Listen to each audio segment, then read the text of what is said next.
Did you hear that? No.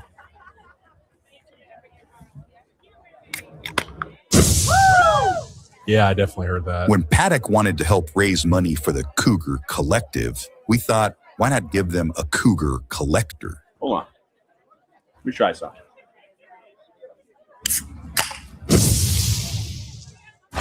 Yeah! Woo!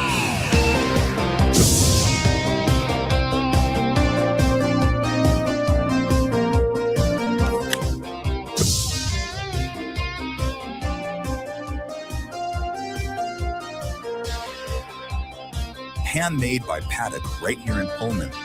Old Crimson Legendary Cocktail isn't just a drink. It's a canned vodka cocktail that magically turns every weekend into, well, Mom's weekend. From across the state to the hills of the Palouse, Old Crimson forges ahead, undeterred, underestimated. Created by Cougs for Cougs. Old Crimson, when the sports world evolves at a pace like never before. You may be asking, how do we help our teams in these uncharted times? It's simple. Drink more beer. Old Crimson Legendary Lager. Proceeds benefit Cougar Collective. Do your part.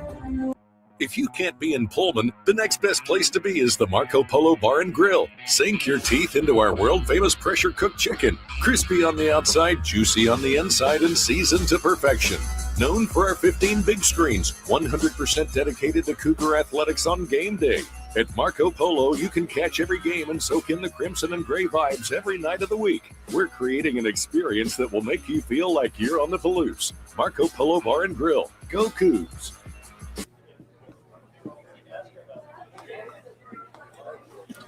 As a mind strength coach, people ask me all the time, how do you get motivated? How do you push through a tough morning? What's your morning routine? And it's simple. 2 words. Old Crimson Legendary Brew, powered by Thomas Hammer. That's 9 words. If you let it be. Then I get this one. Coach, what if I'm still not motivated? Simple. Drink more coffee.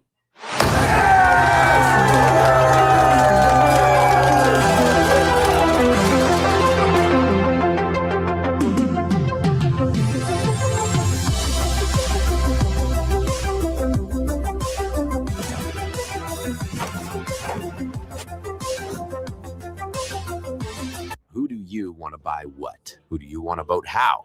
Who do you want ruining a family gathering defending you? Look, as long as it's not evil, Hurley Media Group will help you persuade whoever you want to do pretty much whatever you want. Hurley Media Group engineers video ads that cut through the noise. Then we target your customer, your voter, or your future mother-in-law, your dog walker, whoever, wherever they scroll, wherever they stream, or wherever they watch. Hurley Media Group, totally not evil, targeted video. Awesome opportunity. Happy to be at WSU. I'm excited for this. This is a blessing for sure. Whew. We've been doing this for a couple years now. Massive Cougar fans. We support this because when the football team flourishes, all Cougs flourish. This is nice. This is slick. I appreciate it. I'm happy to play here and represent WSU and represent you guys. Valley GMC in Auburn. We are professional grade.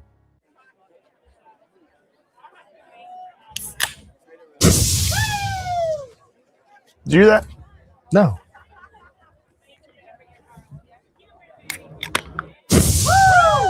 Yeah, I definitely heard that. When Paddock wanted to help raise money for the Cougar Collective, we thought, why not give them a Cougar Collector? Hold on. Try something.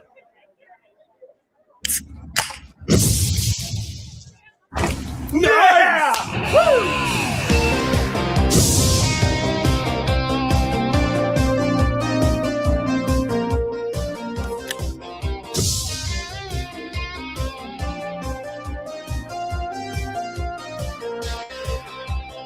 Handmade by Paddock right here in Pullman.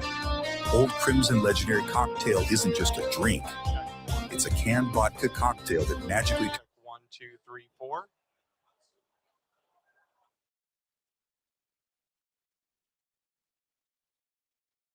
3, 4. Testing for stream. 1, 2, 3. Check 1, 2. Check 1, 2, 3. Testing for stream. 1, 2, 3. What was that? Keep going. It's a little quiet. Check 1, 2, 3. Testing for stream. 1, 2, 3.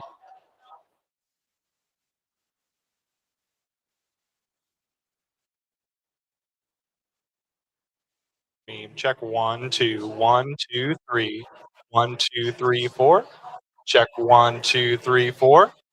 Check, check. Hey, hey. 1, 2, 3, 4. Checking for test. 1, 2, 3, 4. CougsFirst. Check 1, 2, 3, 4, 5.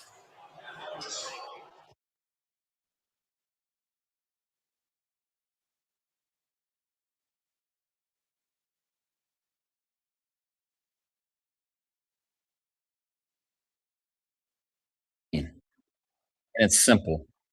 2 words. Old Crimson Legendary Brew, powered by Thomas Hammer. That's 9 words. If you let it be. Then I get this one. Coach, what if I'm still not motivated? Simple. Drink more coffee.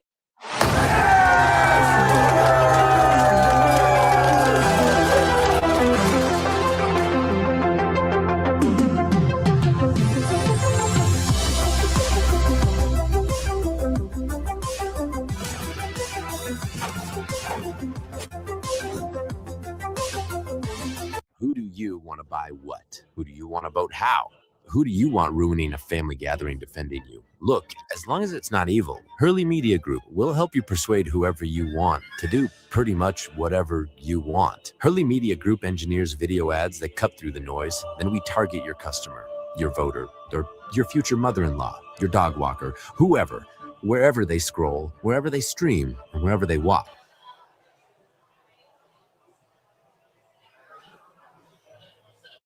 Awesome opportunity. Happy to be at WSU. I'm excited for this. This is a blessing for sure. Whew. We've been doing this for a couple years now. Massive Cougar fans. We support this because when the football team flourishes, all Cougs flourish. This is nice. This is slick. I appreciate it. I'm happy to play here and represent WSU and represent you guys. Valley GMC in Auburn. We are professional grade.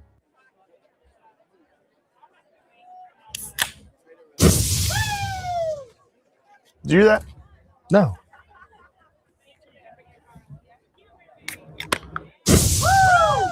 Yeah, I definitely heard that. When Paddock wanted to help raise money for the Cougar Collective, we thought, why not give them a Cougar Collector? Hold on.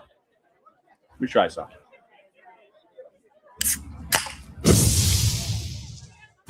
Yeah! Woo!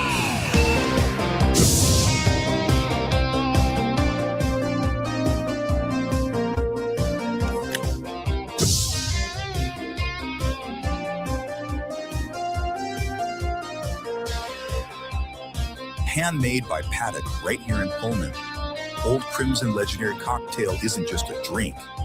It's a canned vodka cocktail that magically turns every weekend into, well, mom's weekend. From across the state to the hills of the Palouse, Old Crimson forges ahead, undeterred, underestimated. Created by Cougs for Cougs. Old Crimson, when the sports world evolves at a pace like never before. You may be asking, how do we help our teams in these uncharted times? It's simple. Drink more beer. Old Crimson Legendary Lager. Proceeds benefit Cougar Collective. Do your part. If you can't be in Pullman, the next best place to be is the Marco Polo Bar and Grill. Sink your teeth into our world-famous pressure-cooked chicken. Crispy on the outside, juicy on the inside, and seasoned to perfection. Known for our 15 big screens, 100% dedicated to Cougar athletics on game day. At Marco Polo, you can catch every game and soak in the crimson and gray vibes every night of the week. We're creating an experience that will make you feel like you're on the Palouse. Marco Polo Bar and Grill. Go Cougs!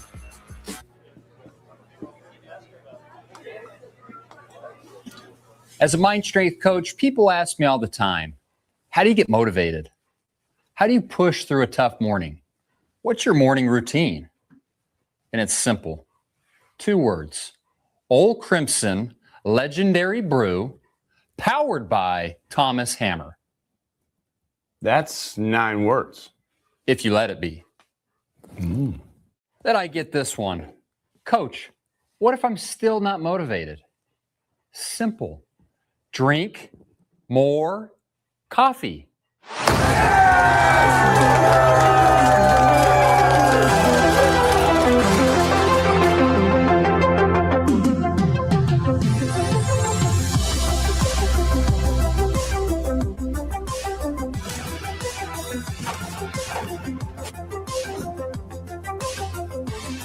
Who do you want to buy what? Who do you want to vote how?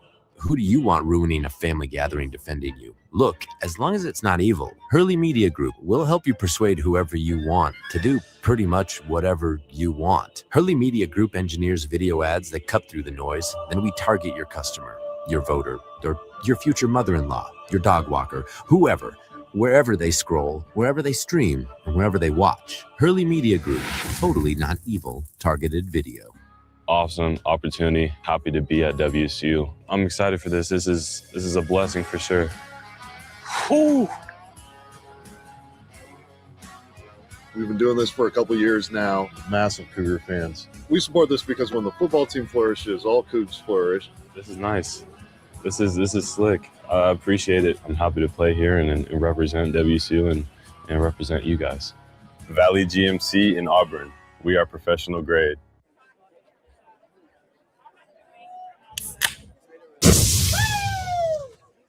Did you do that? No.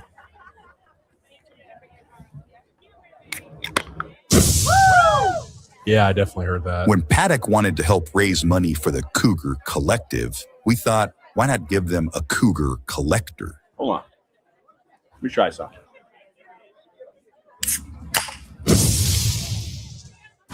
Yeah! Woo!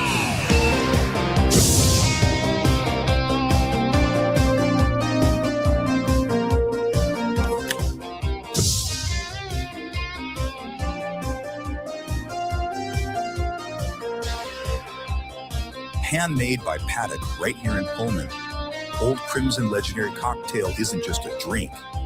It's a canned vodka cocktail that magically turns every weekend into, well, mom's weekend. From across the state to the hills of the Palouse, Old Crimson forges ahead, undeterred, underestimated. Created by Cougs for Cougs. Old Crimson, when the sports world evolves at a pace like never before. You may be asking, how do we help our teams in these uncharted times? It's simple. Drink more beer. Old Crimson Legendary Lager. Proceeds benefit Cougar Collective. Do your part.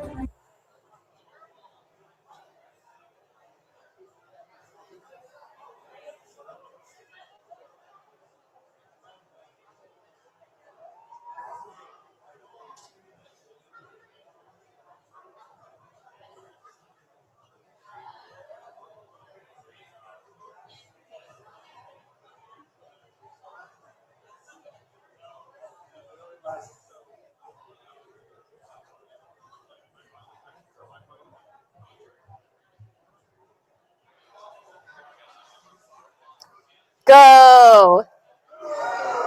Go! Go! Oh, that just made my day. Thank you so much for being here. If you're standing in the back, we have a couple seats up front. I promise we won't bite. Please come grab a seat. I'm so excited for this segment of the show to kick things off. No, we're happy in row 2. That's fine.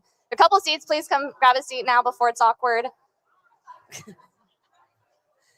Welcome to the 2026 CougsFirst Westside Show. Thank you for joining us here in Seattle. And for those tuning in live, thank you for watching the show. I'm going to keep this short, sweet, to the point. I'm so grateful for the next 2 people to come up here and have a great conversation with you. This is a continuation of a conversation last year. President Betsy Cantwell and great Coug, Eric Johnson. I'm so honored you're here. Thank you for your time. Please give them a warm welcome. Go Cougs.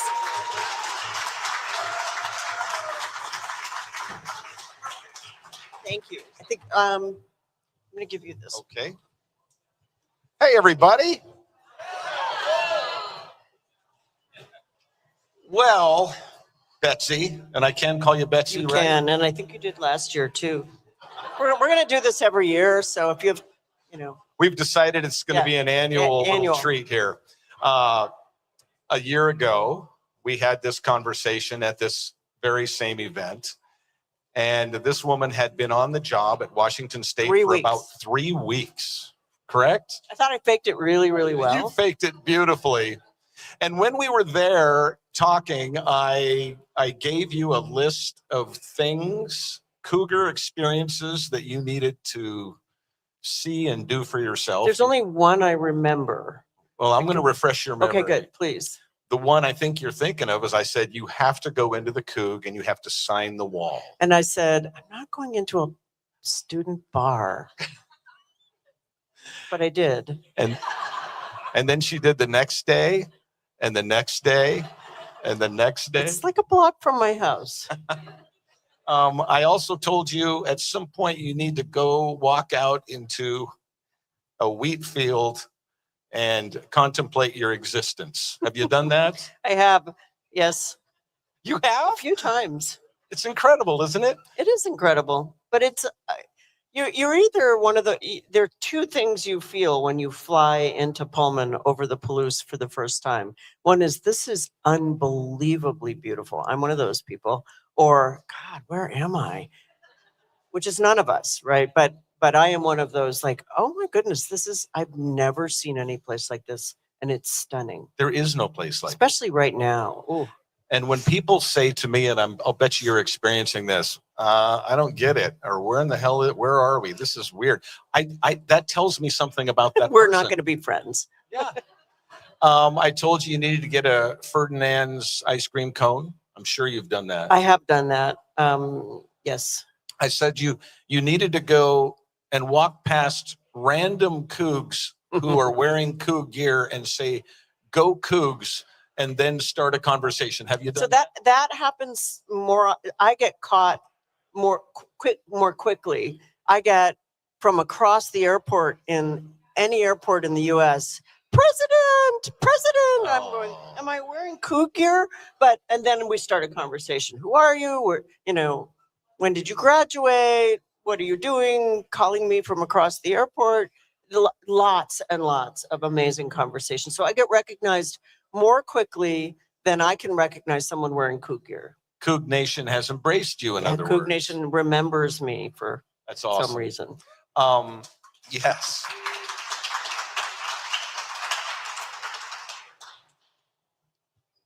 Everyone in this room has a different definition of what it means to be a Coug.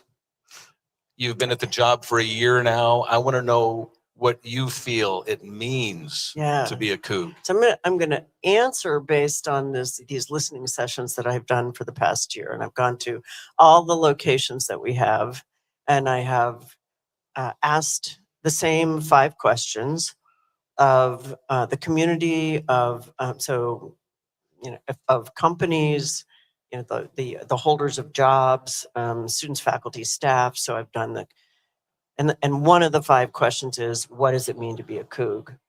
So then I have now got, just within quite literally the last week, the kind of assessment of all of these. And I want to know what's different between Vancouver and Pullman and what's the same. So that question has a uniform answer, which is the very various ways that we describe family as Cougs. It is family. And so that's what it means to be a Coug. It's really simple. Many ways to talk about it.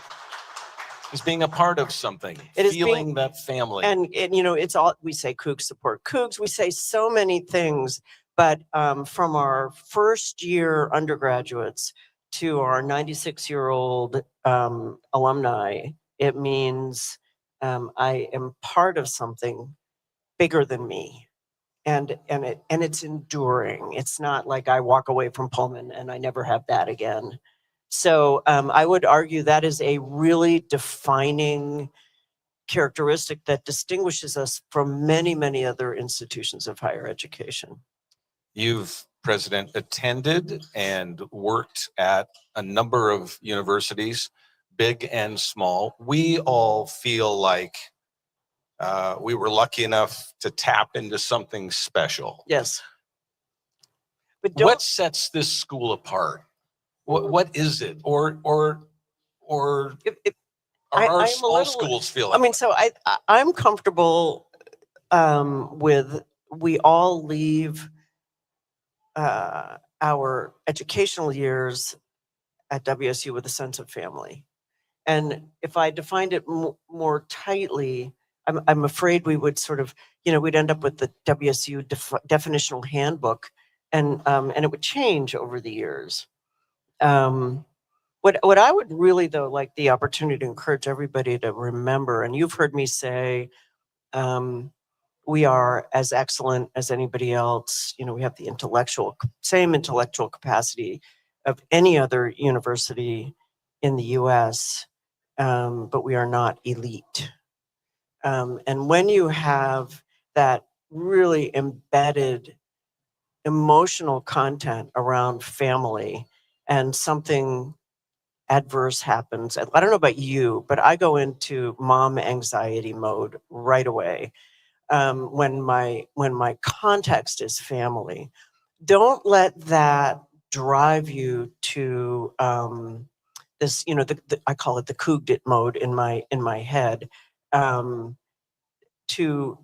any place that drops the sense that we have the same intellectual, athletic, we have the same capacity. We just do it in the context of family. We do it in the context of a cultural attribute around supporting one another, not a cultural attribute of going, I might be better than you. We're going to have this sense of being a step above. We do not deliver that to you. We deliver a sense of being part of. And that cultural attribute is let that be part of who we are. I mean, it is. So there's no getting around it. But don't use that to hang your head ever in the context of everything from Harvard and Yale to UW or the large, sort of flagship campuses around the US. We have, by every measure, are their equals. And we have a sense of family. Really, that is a little bit rare. I've seen it in a few other universities, but it's for the size that we are and the number of alumni that we have. It is amazing. I could tell the story all the time. Right before I started this job, but I was already wearing Coug gear, I did a river trip in Eastern Europe, and I was in Czechoslovakia. And I don't really know. I never did find these people, but I got "Go Cougs" from way across this airport. And the people who were with me were going, what's going on? And I said, I think that's a Cougar thing. I think it's going to happen. And I know many people who get that. Yeah. They're somewhere in the world, and their Cougarness has been recognized, and they get to go Cougs. When you were just talking about our accomplishments and intellect, yes, were you basically just saying, correct me if I'm wrong, we don't have to take shit from anybody? Is that what you were That saying? is what I was saying. But I also, I mean, you have to recognize that in each other, right? And you have to give up the idea that is often promulgated in higher ed that that excellence is the same thing as being elite. Because our job as a land grant school is to be available to, the originals. The origin story is the sons and daughters of working people, but whoever wants what we have. And there is, you've got to just really fight that sort of, and you see it everywhere, but you really see it in higher ed, that tendency to try and equate elite with excellence. We do not, have the remit to be elite. We have the remit to be kind of the people's place, to learn, to create incredibly relevant research, to be in our communities and deliver value. And I would to say lots of that is economic value, not just in the form of workers, but in the form of research that becomes economically really important to the communities that we serve. We do that incredibly well, and by any measure. And I use intellectual because we do seem to downgrade ourselves as not as intellectually either relevant or good. And there's just no, I'm an engineer, there's no data that supports that. So don't go there. I love that. I love that. And don't, and I will repeat this all the time, use couged it in my presence. 'Cause I just hate it. I hate it.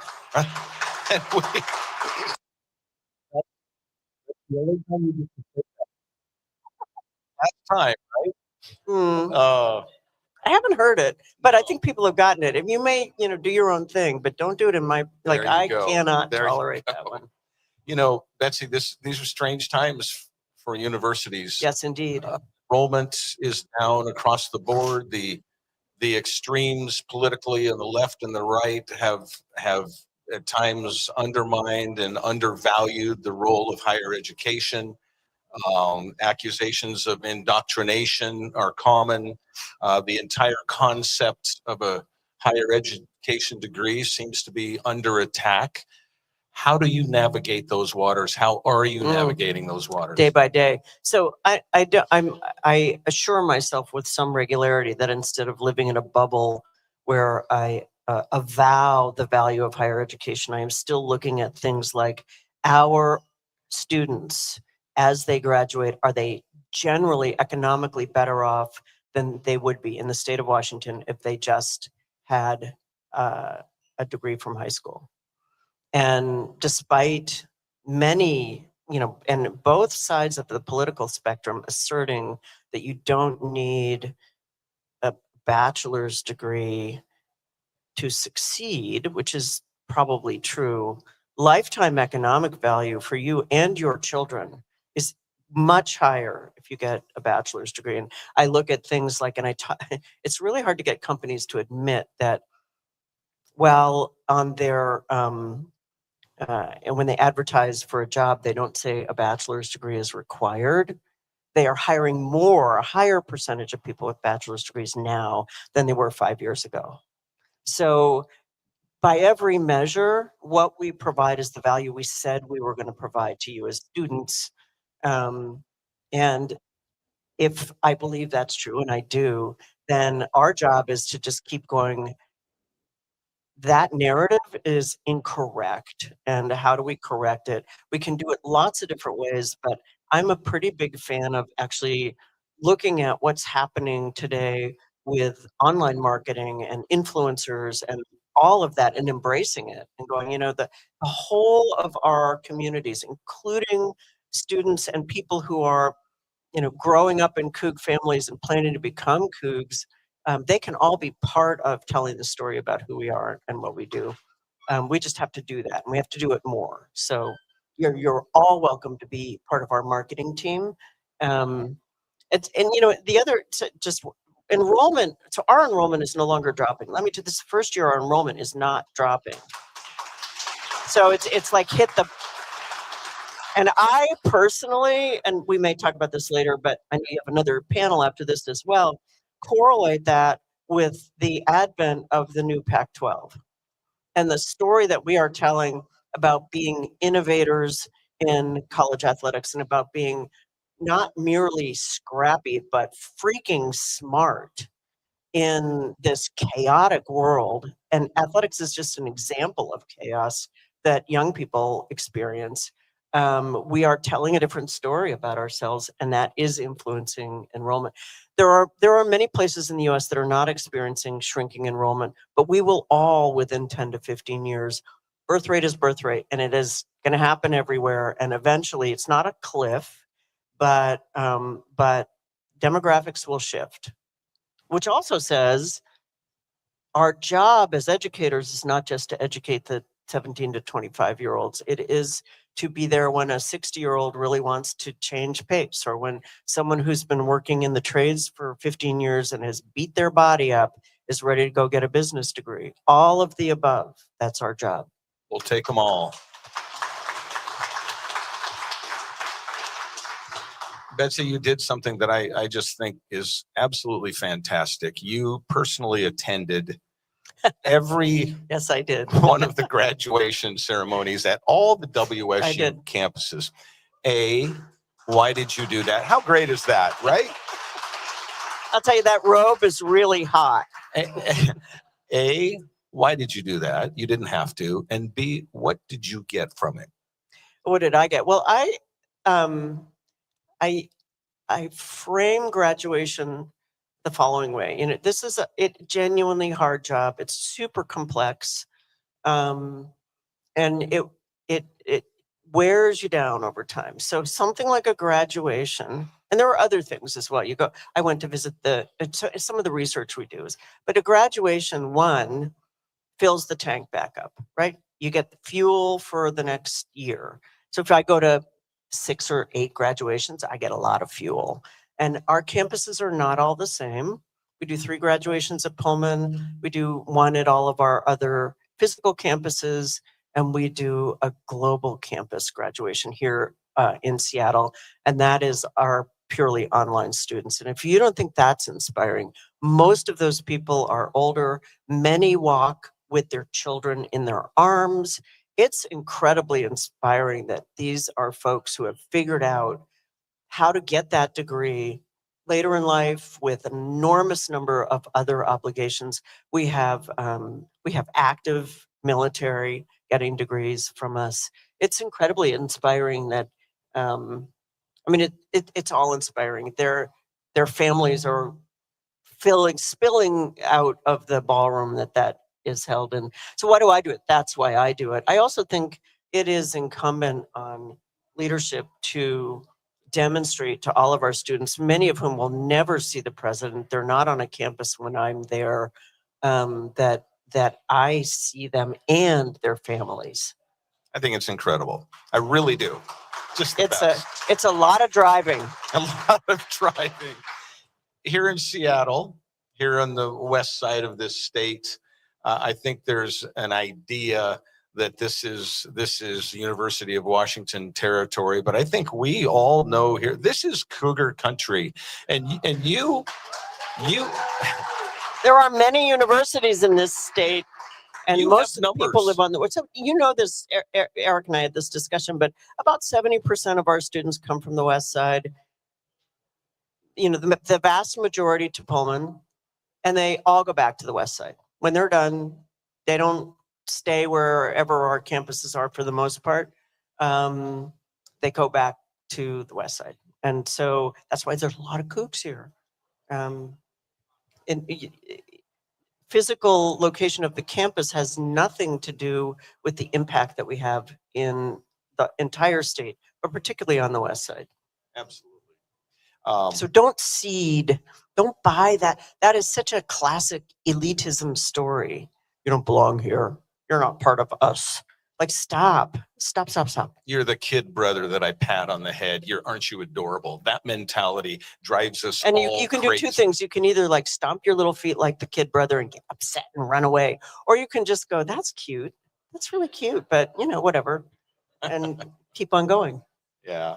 You touched on this a little bit earlier, this mentality that somehow along the way snuck into our essence and our being, this hump that we have to get over. It's the way we see ourselves, the Chicken Little syndrome, the sky is falling. We panic a little bit, the first turnover of football game. I don't know where it started. You have noticed it. I noticed it from day one. Day one. What's going on here? How do we stop that? How do we get past that? I don't have the complete answer, but calling it what it is and calling it out, I think, is really step one. Call it out in yourselves too. I do think, as I look at what I see, I hearken back to all of it. Just one of the soft spots in higher ed in the U.S. is we have drifted towards, we want to be like Harvard, or we have drifted towards, you are elite if you get a college degree, which is absolutely wrong. And we've kind of done that to ourselves, and that is a reason I think why there's been a backlash against higher ed. We have spent too much time on that piece of the story and not enough time on the value that we deliver to the people who get educated with us and the people who receive the research and the knowledge that we create. So I start with calling it out, and then what I'm trying next, my next step. I encourage you all to think about whatever we need to do, and let me know, because this is such a significant culture shift that those take decades to actually happen. I mean, there's lots of studies on this. You can't do it overnight. But my step 2 is to actually find the thing that substitutes for that, which is, the classic video meme of the guy with his little girl going, you're strong, you're beautiful. Is how do we reinforce what the data says, what reality says, what the truth is amongst ourselves culturally, so we hold on to that sense of family and of belonging to something, and really acknowledge how good we are and acknowledge how impactful we are and what we have done for this state, and really the nation, but really what we have done that has transformed Washington, certainly in the last 50 years, and just own that. So I'm working on what's the narrative next, but how do we get there? I want to talk about your favorite word, research. I'm hearing things about nuclear reactors, agricultural research, of course, the thing you told me about yesterday, fascinating, the bread lab, artificial intelligence. Few people. I'll talk about the bread lab. It's awesome. There's so much happening There in is. research It's from amazing. our school. It's amazing. It's truly amazing. And I know that, but when I get to go, so this week I came back from a fly fishing trip, always happy to talk about the fish. And went on a bus tour with the College of Agriculture from the Seattle airport up to Mount Vernon and then to the bread lab, which is just, it's thrilling. It fills the tank back up to see the incredible impact that we have in every aspect of agriculture. I'm not talking about the growing of things. We do a lot of that. But most of the agriculture that we execute in the state of Washington becomes food. It becomes, everything from wine. It becomes things that go into the human body. And so this intersection of what grows and gets translated to the market and how nutritional that is and how valuable that is, both so on the economic side and on the human health side, is what the bread lab is about. So they basically design grains for human health. And then you go there and you make your own pizza, or you see the entirely new forms of barley that are not only more nutritious but less expensive to grow. And so they work hand in hand, side by side, with growers and the producers of food. And you go, this is incredible. It's really tightly linked to what people think about the state of Washington. Many people know we do wine here, but many people know we have a massively impactful organic food production capacity. Many people know, but not that many. And in all these products, we are number 1, 2, 3, or 4. So the diversity of what we do as a state is phenomenal, and we are the reason for that. 100% WSU is the reason for that. So that's like one thing. And then I know I have to say, so I always say nuclear because this was my world for a long time, not nuclear. But here's another classic. WSU became really a prodigious nuclear serving university in the 50s when we were one of the major collaborators with then the Hanford site. Before there was even a laboratory there, we built a training reactor, which is still probably top 3 in the nation. It's not only size and scale and quality, and it is still an amazing machine.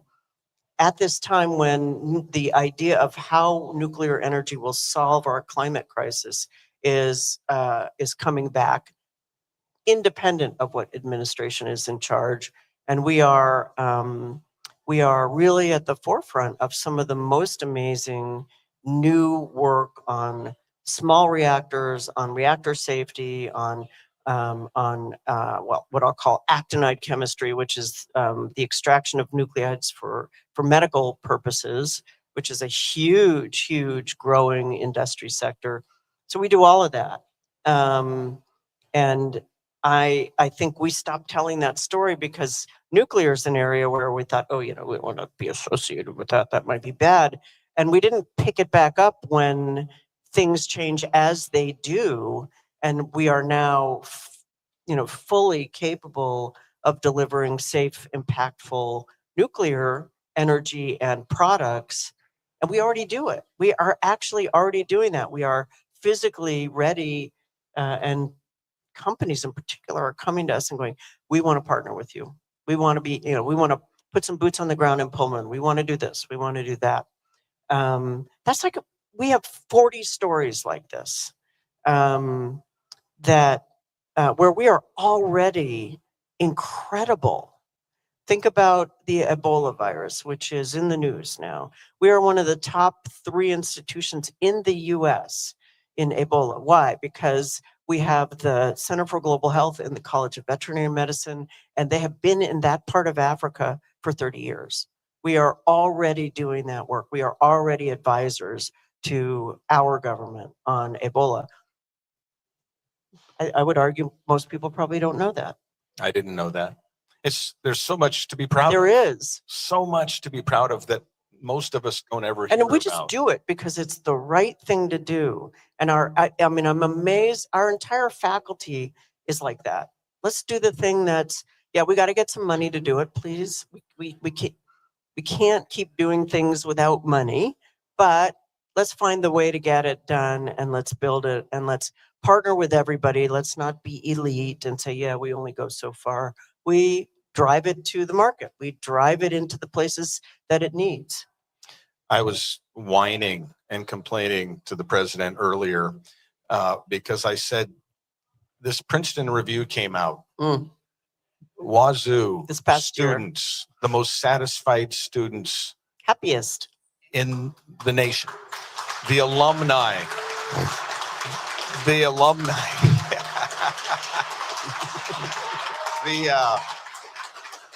alumni in the top 10 of the nation. And my question to Betsy was, I wanted that written with airplanes in the sky. I wanted that shouted out from the mountaintops. I wanted that everywhere. I wanted every University of Washington alum to open up the paper every day and see that headline.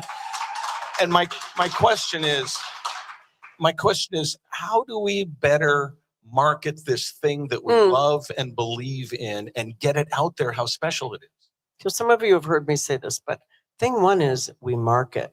So we haven't marketed for about a decade because we felt that our brand recognition was sufficient, that we didn't have to spend money to do that. And we had financial challenges. And without second guessing, because who knew kind of what the world, how quickly the world would change to one where your narrative is the most important thing. It doesn't matter what field you're in. It doesn't matter whether you're an introvert or an extrovert. This moment is the narrative moment. So thing one is we're just starting to do that. And I think you'll recognize it and see it. This is the first year we've actually put budget into marketing in a long time. And if I could use that as a jumping off point for saying something about our financial constraints, and they are prodigious, are not going to kill the university. But what you are going to see is really transparent changes around things we won't do, things we will choose not to do, so that we can choose to do other things, choosing how, where, and in what context we bring AI into the student experience, the faculty experience, university overall is a classic, but how we actually build a revenue source for marketing, which generally in the US, in public higher education, the ROI for marketing is 10x. You'll bring in that many more students and that much more. It's just a revenue ROI, tuition revenue. That's just a flat out, and we are targeting how are we going to do that? That was a piece of our enrollment challenge. So you'll see puts and takes. And some of you will like all of them, but very few of you will not find one that you don't like.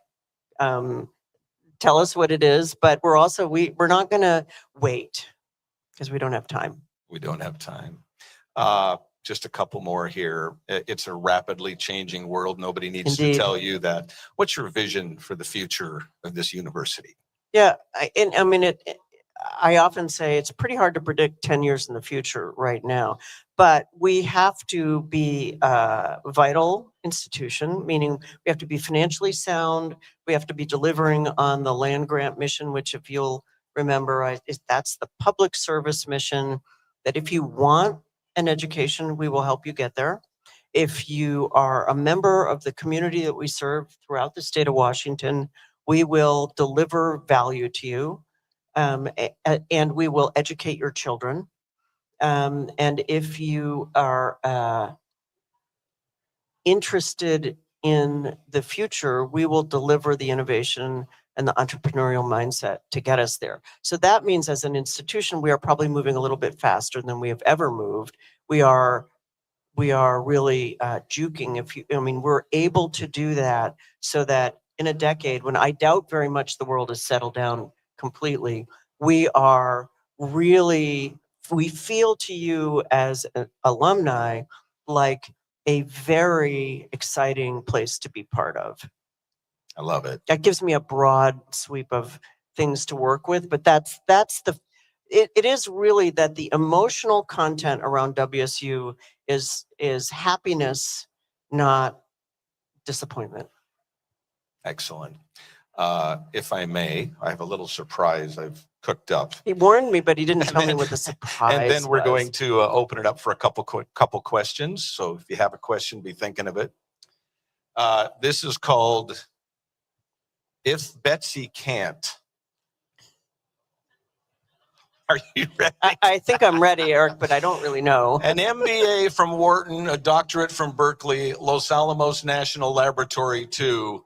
Then she really got smart, opened her heart, and finally got a real job at Old Wazoo. For the first time, our president is a woman, not a man. If Betsy can't, well, nobody can. She's a freaking rocket scientist, and she's really got a plan. If Betsy can't, well, nobody can. I didn't know you were going to read a poem, Eric. I really can't deny it. I'm our president's biggest fan. If Betsy can't, well, damn it, nobody can. Betsy can't, well, you guys. Let's do some questions. Well done. Huh? You can have that, by the way. There Thank you. Go. Thank Better you. be on your wall when I come visit. Nobody's ever written a poem about me before, so. That was amazing. That poem was extra. I knew you were going to do a poem. That was almost a rap. I don't know. It was close. It was close. It had a little beat to it. Anyways, we're going to open up to questions, but I would like a quick baseball update. Is that appropriate? Oh, yeah. It's Cougs up 3-2. 3-2. Woo! All right. Thank you. You're welcome. Okay, a couple quick questions. Anyone in the audience?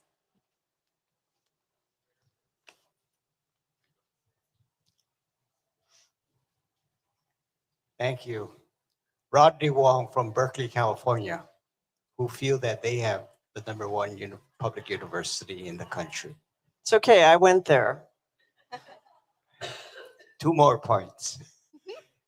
There's going to be a ribbon cutting in the College of Engineering and Architecture in September, right down the street from where you live.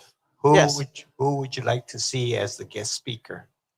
Oh, I'm not in charge of that, just to be clear. I mean, I think we will use that occasion to honor the people and the entities that made that building happen. If you've been in it, and I was in it before it was facilitized, meaning it was just a big empty shell. It's incredible. The light is amazing. It is the kind of place, and I know all of you love the buildings that were there when you were there, but many of them are old. And when you go into a place like the Schweitzer Engineering Hall and you see what the difference in the design function of light alone in a modern building compared to our august older buildings, you can understand why we do need to think about the Pullman campus and how it is physically set to accommodate young people who are coming to us, for the next 100 years. And that's I didn't quite answer your question, but I think we always, in that case, and many of our buildings will, going forward, be built through a combination of philanthropy and some state funding and just other revenue streams, is to honor those who think it's important enough to put something on the Pullman campus for the sake of the students of the future. And so I honor the Schweitzers in particular. Boeing was a big donor who really felt that compunction to serve the future with infrastructure. Thank you. We'll do one more question.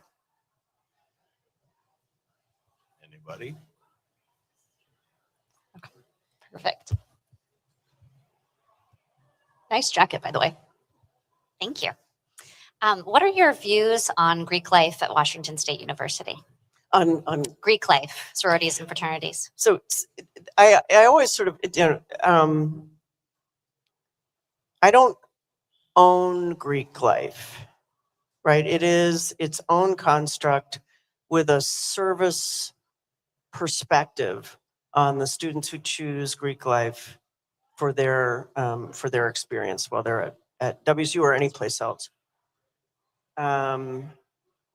My experience in the year that I've been at WSU, it is, I think, probably quite different than those of you who came up through Greek life. All of our students, including our students who have chosen Greek life, are bloody serious about the world into which they are graduating. This is not the moment. And there's no less partying and there's no less having fun, but this is, and we really see this. This is not the moment to pretend that everything's okay. And Greek life participants are no different. So in my house, if you've ever been in my house, we entertained 80 leaders in Greek life last October or November, and we'll do that again. We do that every year, but this was not a group of people who were asking anything other than, what do you think we need to do through the service model that we have in Greek life to enable our participants to make the world a better place? That's a big question for members of sororities and fraternities to be asking. And I was really impressed. So that's my, how do I feel is they're part of the, the solution space that only young people can provide. Amazing. I think that's it for us, yes? Yes, yep, perfect timing. Eric, Betsy, thank you so much. These are for you. Thank you so much. It's got my name on it. Does yours have your name on it? Look on the front. And if you guys want to hang tight for a quick minute, we have another panel in just a second. We're just going to flip the room. In baseball, still 3-2. Okay, give us a minute to flip and we'll be right back here.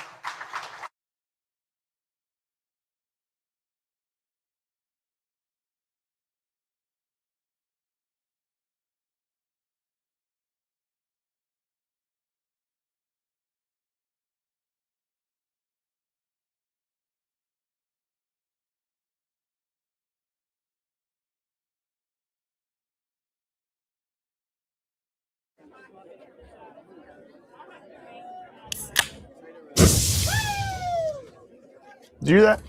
No.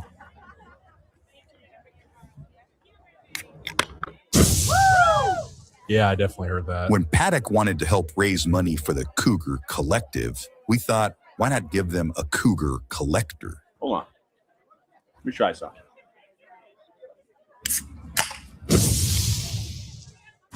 Yeah! Woo!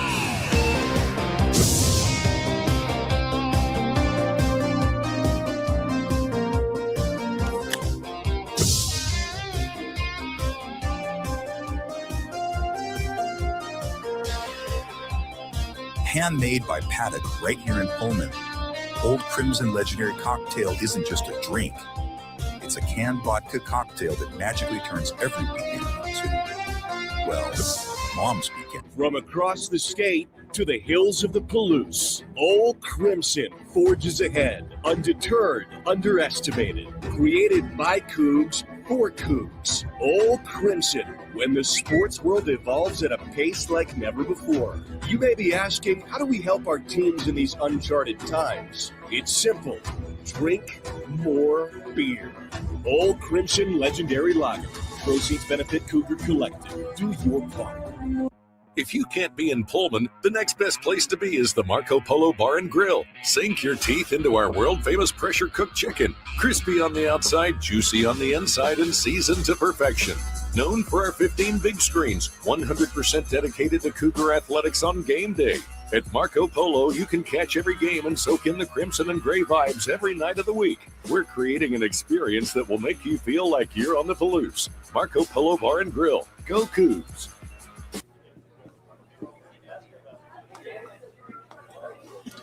As a mind strength coach, people ask me all the time, how do you get motivated? How do you push through a tough morning? What's your morning routine? And it's simple. 2 words.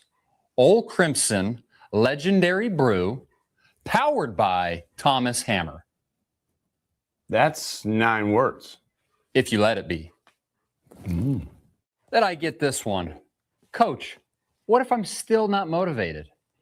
Simple. Drink more coffee.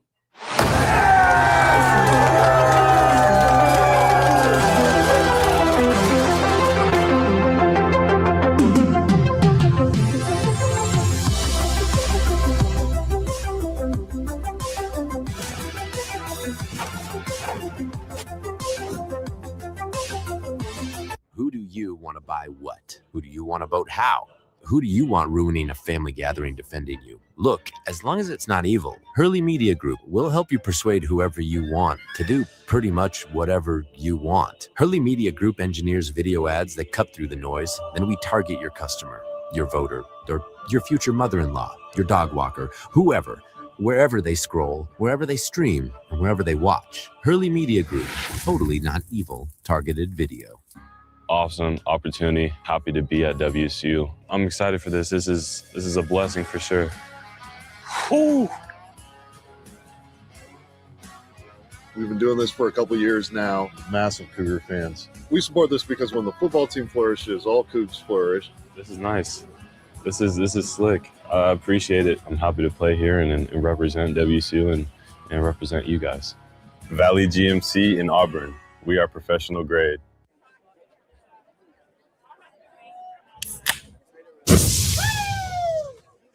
Did you do that? No.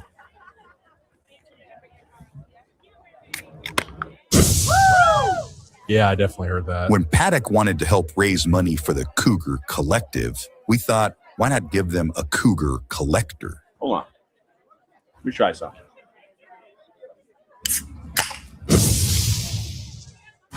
Yeah! Woo!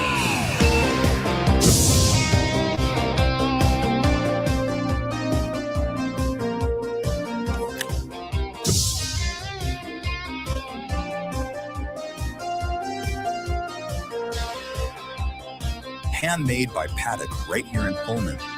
Old Crimson Legendary Cocktail isn't just a drink. It's a canned vodka cocktail that magically turns every weekend into, well, mom speak. From across the state to the hills of the Palouse, Old Crimson forges ahead, undeterred, underestimated. Created by Cougs for Cougs. Old Crimson, when the sports world evolves at a pace like never before. You may be asking, how do we help our teams in these uncharted times? It's simple. Drink more beer. Old Crimson Legendary Lager. Proceeds benefit Cougar Collective. Do your part. If you can't be in Pullman, the next best place to be is the Marco Polo Bar and Grill. Sink your teeth into our world-famous pressure-cooked chicken. Crispy on the outside, juicy on the inside, and seasoned to perfection. Known for our 15 big screens, 100% dedicated to Cougar athletics on game day. At Marco Polo, you can catch every game and soak in the crimson and gray vibes every night of the week. We're creating an experience that will make you feel like you're on the Palouse. Marco Polo Bar and Grill. Go Cougs!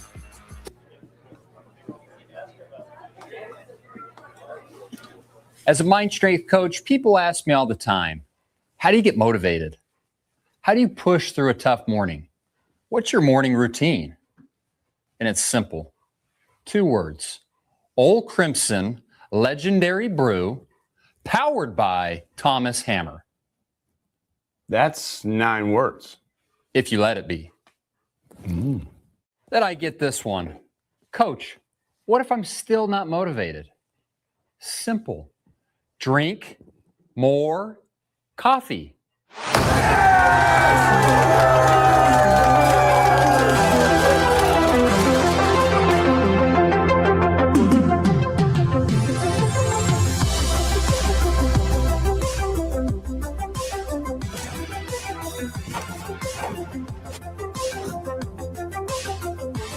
Who do you want to buy what? Who do you want to vote how?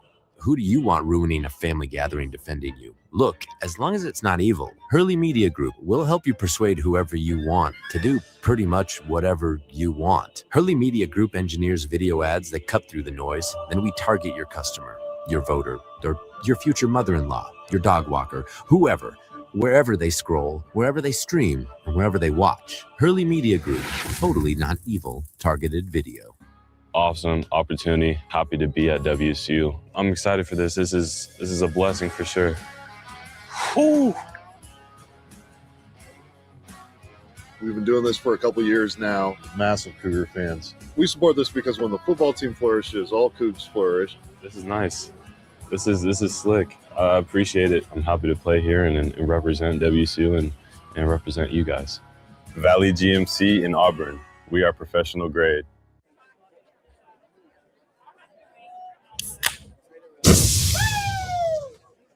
Did you hear that? No.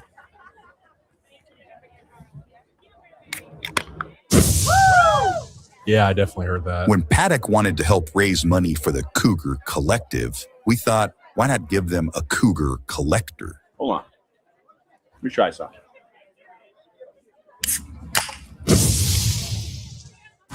Yeah! Woo!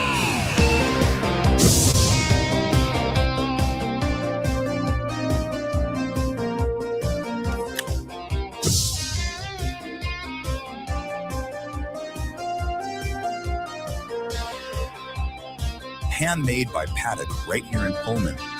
Old Crimson Legendary Cocktail isn't just a drink. It's a canned vodka cocktail that magically turns every weekend into, well, mom speaking. From across the state to the hills of the Palouse, Old Crimson forges ahead, undeterred, underestimated. Created by Cougs for Cougs. Old Crimson, when the sports world evolves.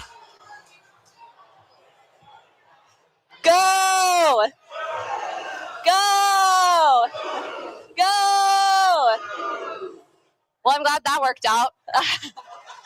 Make your way over to the atrium. We've got some seats over here.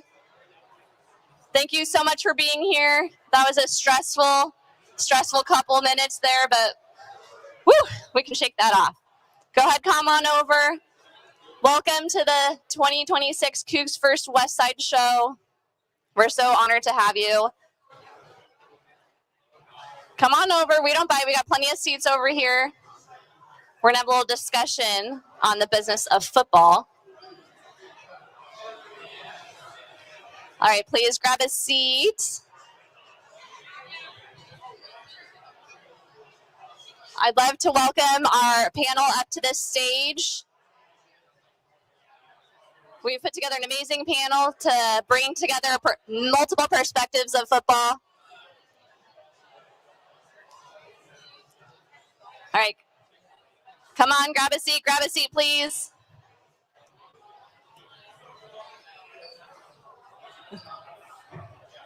Please welcome our panelists to the stage. Brad Larondo, General Manager.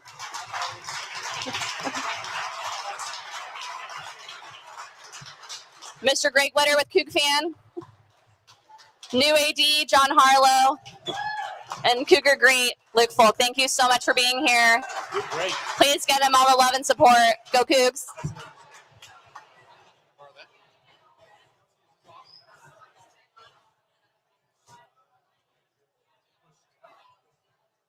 Each chair had a microphone. We're each, you might be sitting on it.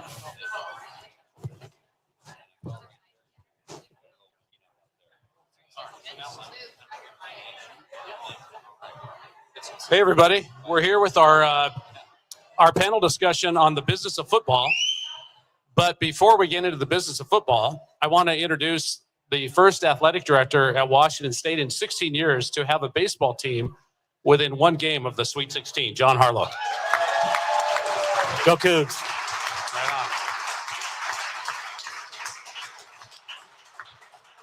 So we have about 45 minutes here, and just to make sure you know who everybody is, John Harlow needs no introduction, our athletic director. Brad Larondo is the general manager and assistant AD, vice president. Yeah. And just to put this in perspective, a general manager in college football today is on par with the general manager in the NFL. It's a massive job. So football is now a two-headed leadership, quite honestly. You've got the head coach and then the general manager, and we'll talk more about that in a bit. And the last member of our panel, I don't think he needs any introduction because he's the winningest quarterback in the history of Washington State football. And he's also the all-time Pac-12 leader, and I think in perpetuity, in passing yards and total touchdowns, Luke Falk.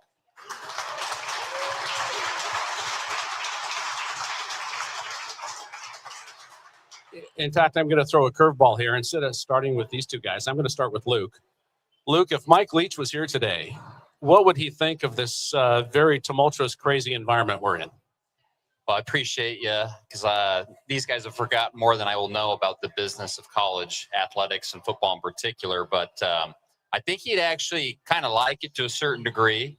Leach always used to want us to get paid because that means he could have fined us. And he's like, if you were late, I'd just fine you, Falk, $10,000 right here. But I do think he would have got a little bit bored with it because, you know, that means the sand pit wouldn't have been as utilized as it had been during our career. But I don't know. I think it would have been a whole lot different for him, obviously. And, you know, I'll give you a story real quick. So my junior year, I was debating on going to the NFL or not. I was kind of projected with some NFL scouts or whatever you want to call it to be a second or third round pick. And then we were trying to go back to Washington State and negotiate insurance policy. So sometimes you can take out an insurance policy as a player in case you get hurt and your stock declines, which is what happened my senior year. And we were trying to get Washington State to pay the additional however much it was. And the negotiations between my dad and Coach Leach did not go over very well, and actually created a pretty big rift in Coach Leach and my relationship.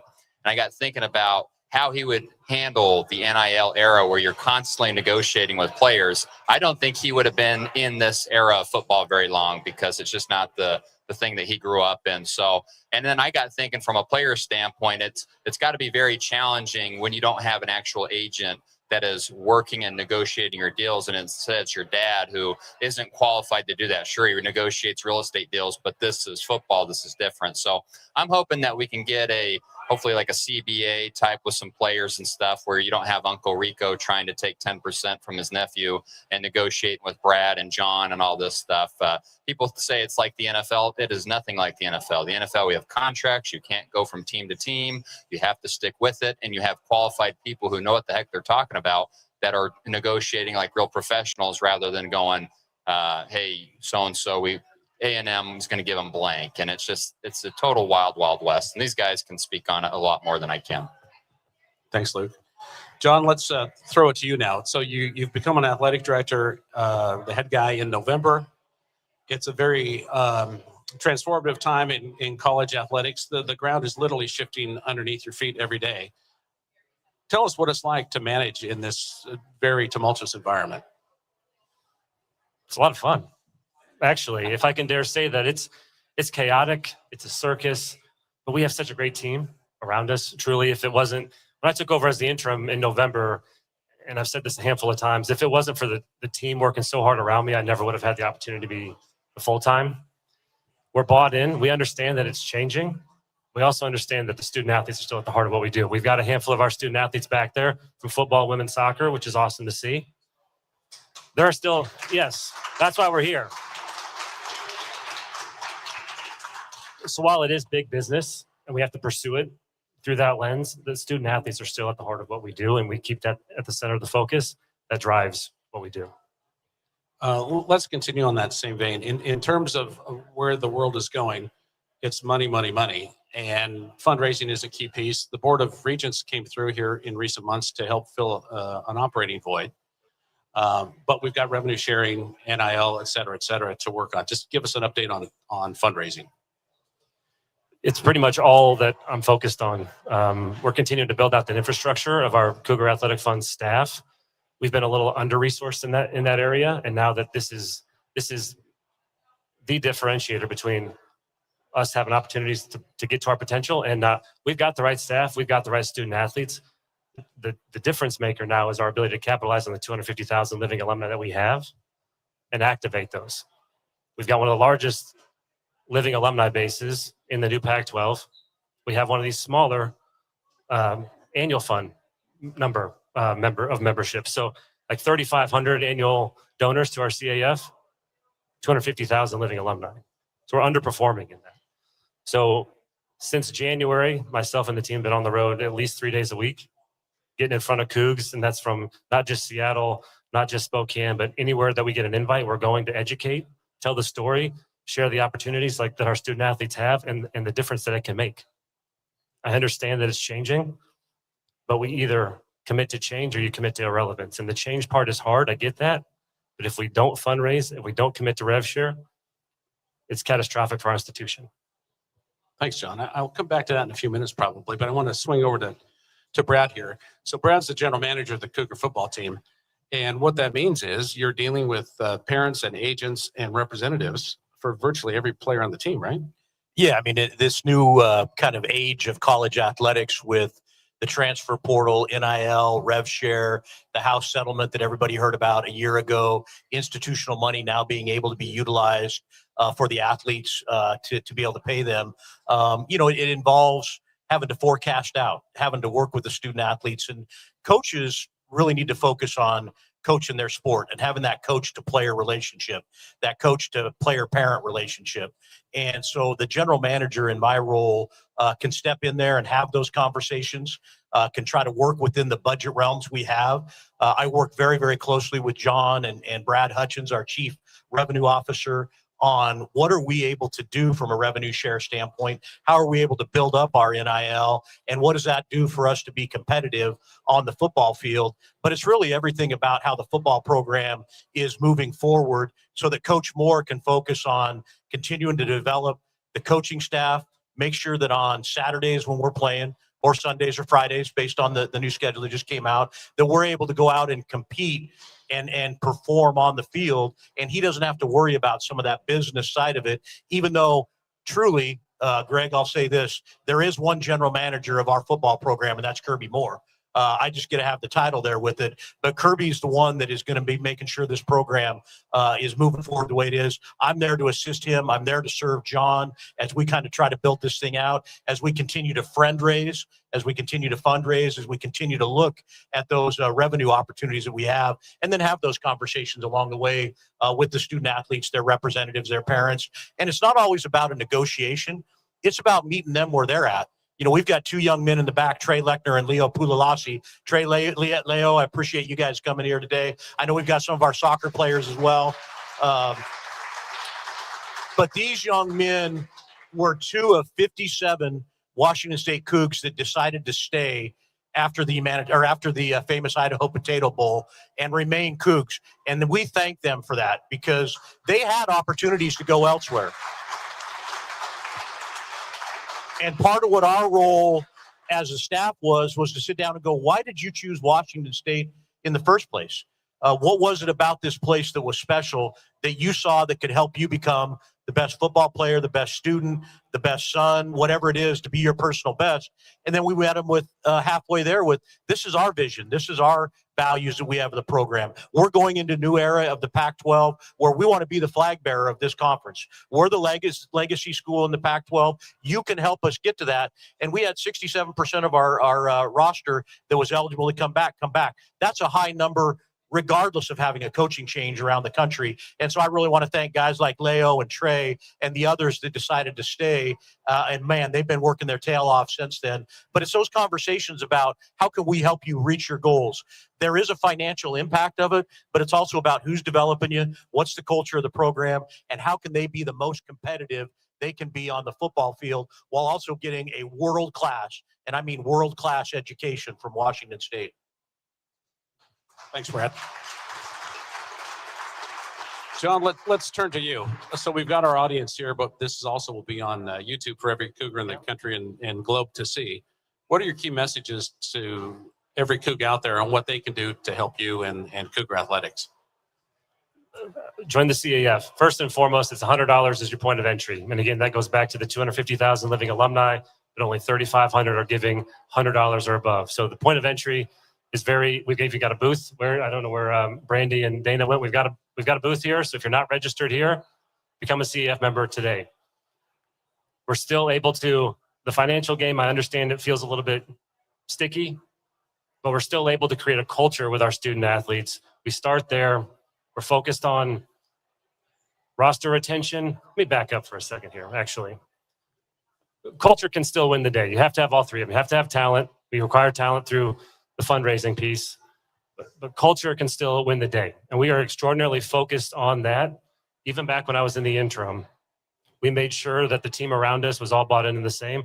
My wife feels like she's found her calling, and I've shared this story a handful of times. She thinks her calling in life is to make sure that our coaches and staffs, spouses, partners, families feel bought in the community, have a place to go, have a babysitter for the kids, have a rec league to go to. So that way we're creating this culture that, sure, there's going to be Coach Moore's going to be successful. Coach Chudovitsky's going to be successful. Coach Schroeder's going to be successful. There's going to be more financial opportunities out there. But if we can create a culture that they don't want to leave, we can at least be in the hunt.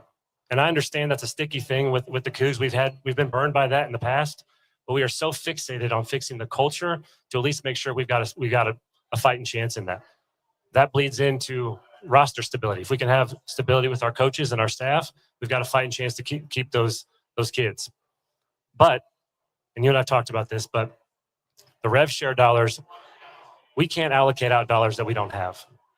So if you like seeing the 57 players, student athletes that we kept from football, we were able to do that because donors stepped up and the cash was available. Everybody's fixated on what our number is for next year. What's our number next year? Our number is going to be whatever we can raise. I can't allocate out cash that we don't have. So we need, if you have Cougs in your circles that are not stepping up, this is the time to do it. We're having an opportunity to compete for a championship in the Pac-12, a brand new conference, and lead it from the front. We have not been able to realistically say that for a very, very, very long time. Now we can. And that's not just in football. I believe in every sport. We can compete and lead this from the front, but we cannot reach that potential without all Cougs everywhere stepping up. Revenue is going to drive it. Relationships are going to drive it. Relationships, I truly believe, are going to lead to fundraising. For whatever reason, this is my opinion. I've been here for 5.5 years now.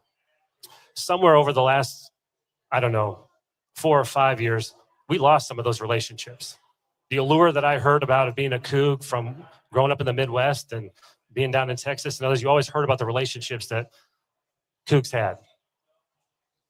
I got here, I got to be honest, I felt a little bit transactional. I'd walk around the tailgate lot, the RV lot, and people would say, "You can ask me for money?" No, I'm just saying hi. And by week 2 or week 3 is saying hi, then we had some more conversations. Then you're invited to Thanksgiving. But we have to get back to being a relational focused department. That starts with culture again, and relationships are how we're going to improve this thing. So I want to be able to have all these types of opportunities to get in front of folks like this to share our story. So you trust me. You can't give blindly to something you don't believe in. If you believe in me, believe in Coach, believe in Brad, the student athletes back there, we can win this Pac-12 in multiple areas. We just won a freaking regional baseball game. And that's not if you're inside of our offices, you're inside our facilities, that's not a shock to anybody on that team. If you're around them in the fall, if you're around them during winter workouts, if you're around them early, there was all sorts of noise and negativity, but not from anybody internally. This is not a shock, and we can continue to do that. We have to activate these relationships. It starts with all of us in this room. Thanks, John. That was a terrific answer. Luke, I'm coming back to you. So you're clearly the youngest member of this group up here. You played actually not that long ago, but the world has transformed since then. But in your current work, doing mind strength work with athletes, what are you finding from young athletes? What do they want in a college experience? What are they looking for? What are they expecting? Well, I think there's got to be a baseline. If they're getting offered $2 million from another school and we can't offer them anything remotely close to that, I mean, money talks, right? They're going to go somewhere else. But I would just want to bring back, I think everybody really enjoyed the Mike Leach era of Cougar football, right? And I was talking last night at the institution, everybody was going in the same direction. We were building, we were putting things forward. It started from the top down. What's unique about this time, though, versus that time is, financially, it was a whole lot different. We did have the fan base behind us, but now it really is, everybody's got to be on board. It's got to be from the top down, but also from the fan base standpoint. If we don't have that, then our organization, our environment, what we're doing is not going to be able to reach the peak that we're trying to get to and achieve. So I just wanted to say that, it takes every one of us. I think that's a great thing, what we're doing with the Cougar Collective and all that stuff, where you don't have to donate that much. You can just donate a little bit monthly. And then through the masses, we can really achieve something pretty great. So, a lot of kids that I'm talking to right now, it's pressure in a different way. Getting a scholarship for your family back then, it was a big deal. And you can take a lot of financial stress and pressure off. But now you've got kids that are trying to support maybe their uncles and their aunts and their mom and their dad with some of this money coming in.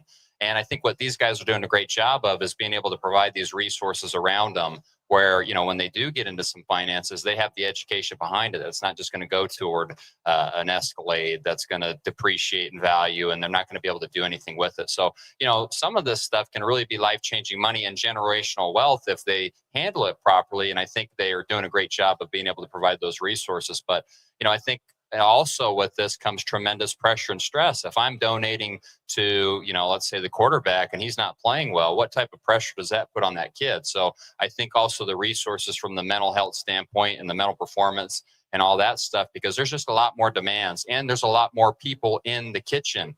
When I was playing, I really had Coach Leach nobody talked to me. And it was really great that way, and from the standpoint where I was just focused on my job. Now, I never went to an event like these two guys are here today and interacting with the fans, which is very fun in that regard. And also, too, it can be distracting and you can get pulled a lot of different ways. So I just think being able to create an environment where you're putting the right resources for these student athletes, which these guys are doing, along with being able to provide them some opportunities that they wouldn't have had before, I think is actually a really great thing if we do it properly. And I think at Washington State we are. It's not just, hey, let's go throw them a couple $1 million and so long. They're building a great culture. And I think we're going to get a lot of kids, as they've shown this year, that we've done a great job.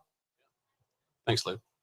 Brad, let's turn to you. So you did two remarkable things in a very short period of time once you came on board, you and Kirby and the staff. You retained 57 players, which is incredible. That almost never happens with a coaching change. And on top of that, you pulled in some very intriguing guys out of the transfer portal to the point you and I had talked about this. Me walking into a spring practice this year versus last year, my jaw dropped because you have some gigantic bodies out there now. Talk about how you did it. Well, I mean, I think first and foremost, we had tremendous support from the, as Luke calls it, the top down, whether it was President Cantwell, John in his position, being able to provide resources that we needed to be able to put the roster together. When you look at it in this day and age right now, you've got retention and you've got talent acquisition. We knew we had to tackle the retention piece first and foremost. And it starts as transactional or transient as sometimes you think college athletics is right now because of the portal, because of NIL. It's really about relationships.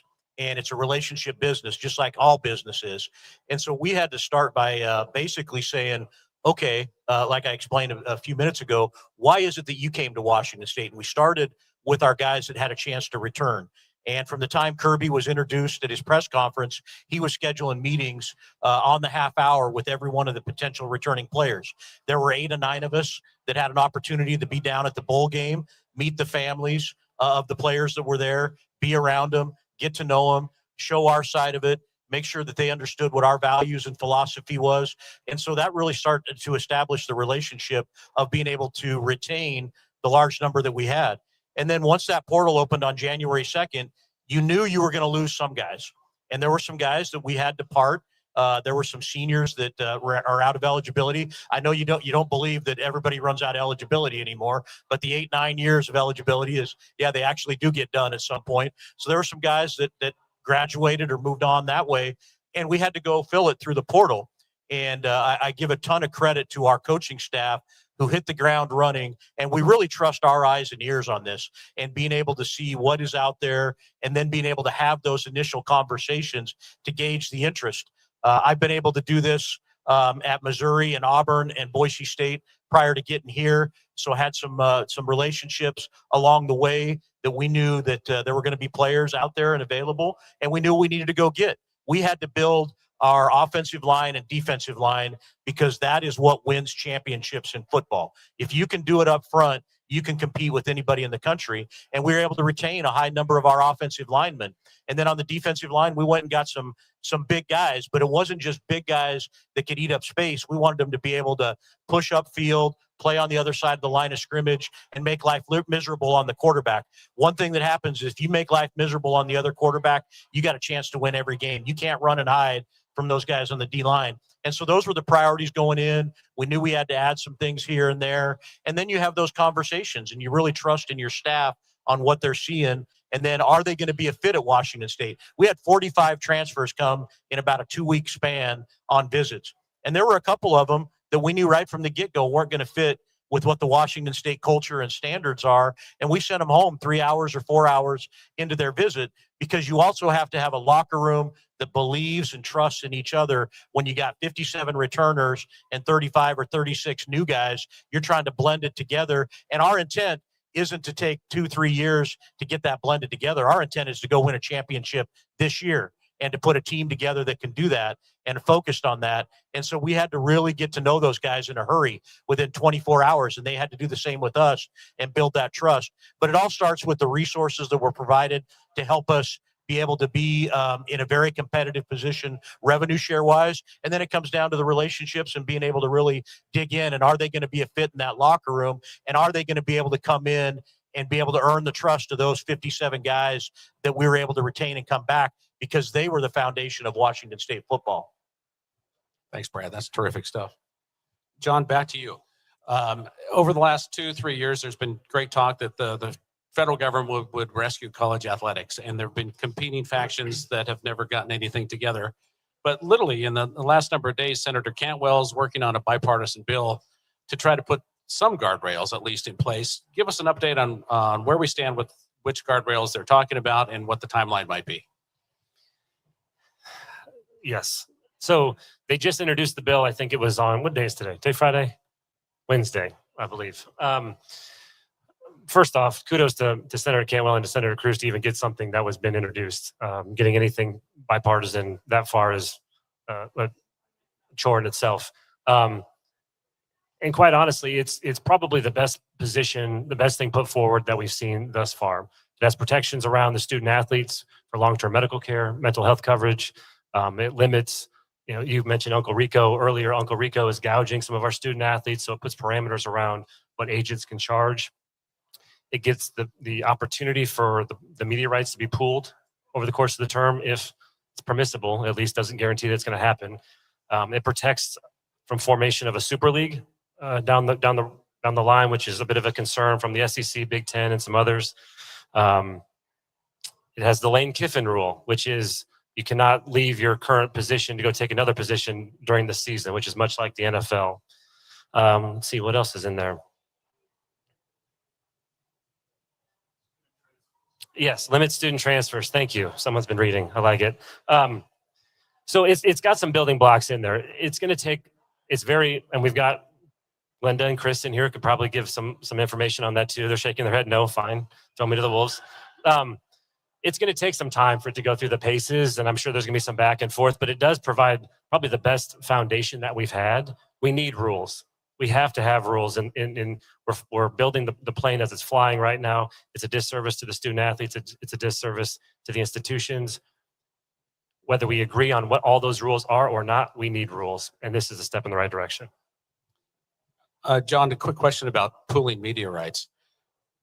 How does that work exactly, and why would the Michigans and Ohio States and Alabamas of the world want to say yes to that? They wouldn't. Okay. That's where it seems good in theory, but they're not going to want that. That gives away their opportunities to get premiums. You'd have to have the media rights providers be willing to give one particular. They'd have to all be in unison as well, and it's a far cry from being able to happen. But it's good in theory, but it's got some work to do. Not to belabor the point, from our standpoint, it would seem excellent in theory. Correct. But what could get it over the line potentially? What would make them say it's for the greater good of our industry? I mean, from their standpoint, I can't see anything that would, especially as they continue to, the SEC and the Big Ten continue to want to separate themselves further and further from the other conferences. Issue for them is they can't even agree on what that looks like. So now this does limit the Super League, which prohibits from what they're trying to achieve. But for them to give up some of what they could go get in a pretty lucrative market, just for the benefit of the other institutions, it's not something that they would do.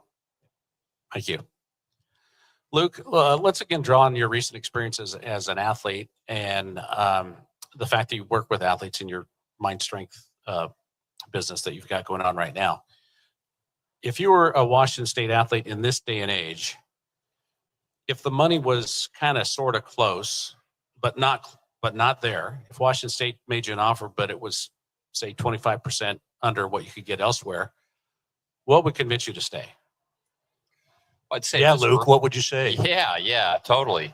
Well, you don't have this then. If you are constantly moving place to place, you don't have a family. Where are you going to go back to for a reunion or, a bowl game? We just had our 2015 Sun Bowl team get honored this past season.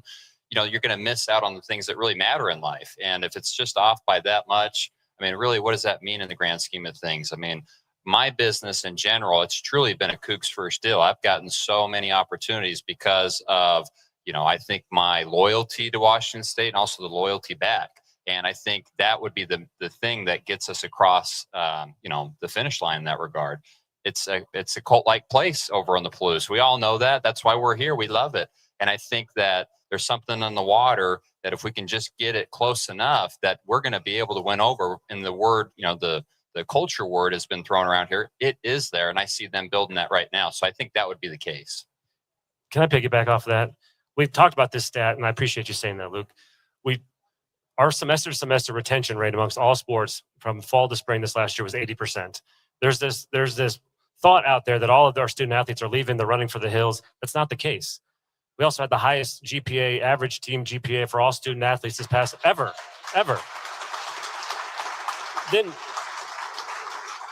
when we do talk to our student athletes that have left, and yeah, there are some exceptions out there. Cam Ward had a great experience. Dribbling had a great experience. John's having a good experience.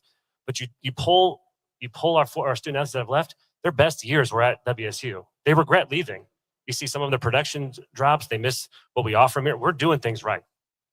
They're being successful in the classroom. They're having success on the field, and they're wanting to stay. So there's proof in the data of what we're doing. And that culture piece is real. It's not just a blow and smoke word. It's a real thing. John, let me talk about the GPA for a moment, because it seems every day here in the last week, one of the teams has tweeted their GPA. Volleyball, I think, was 3.56. Baseball was 3.36.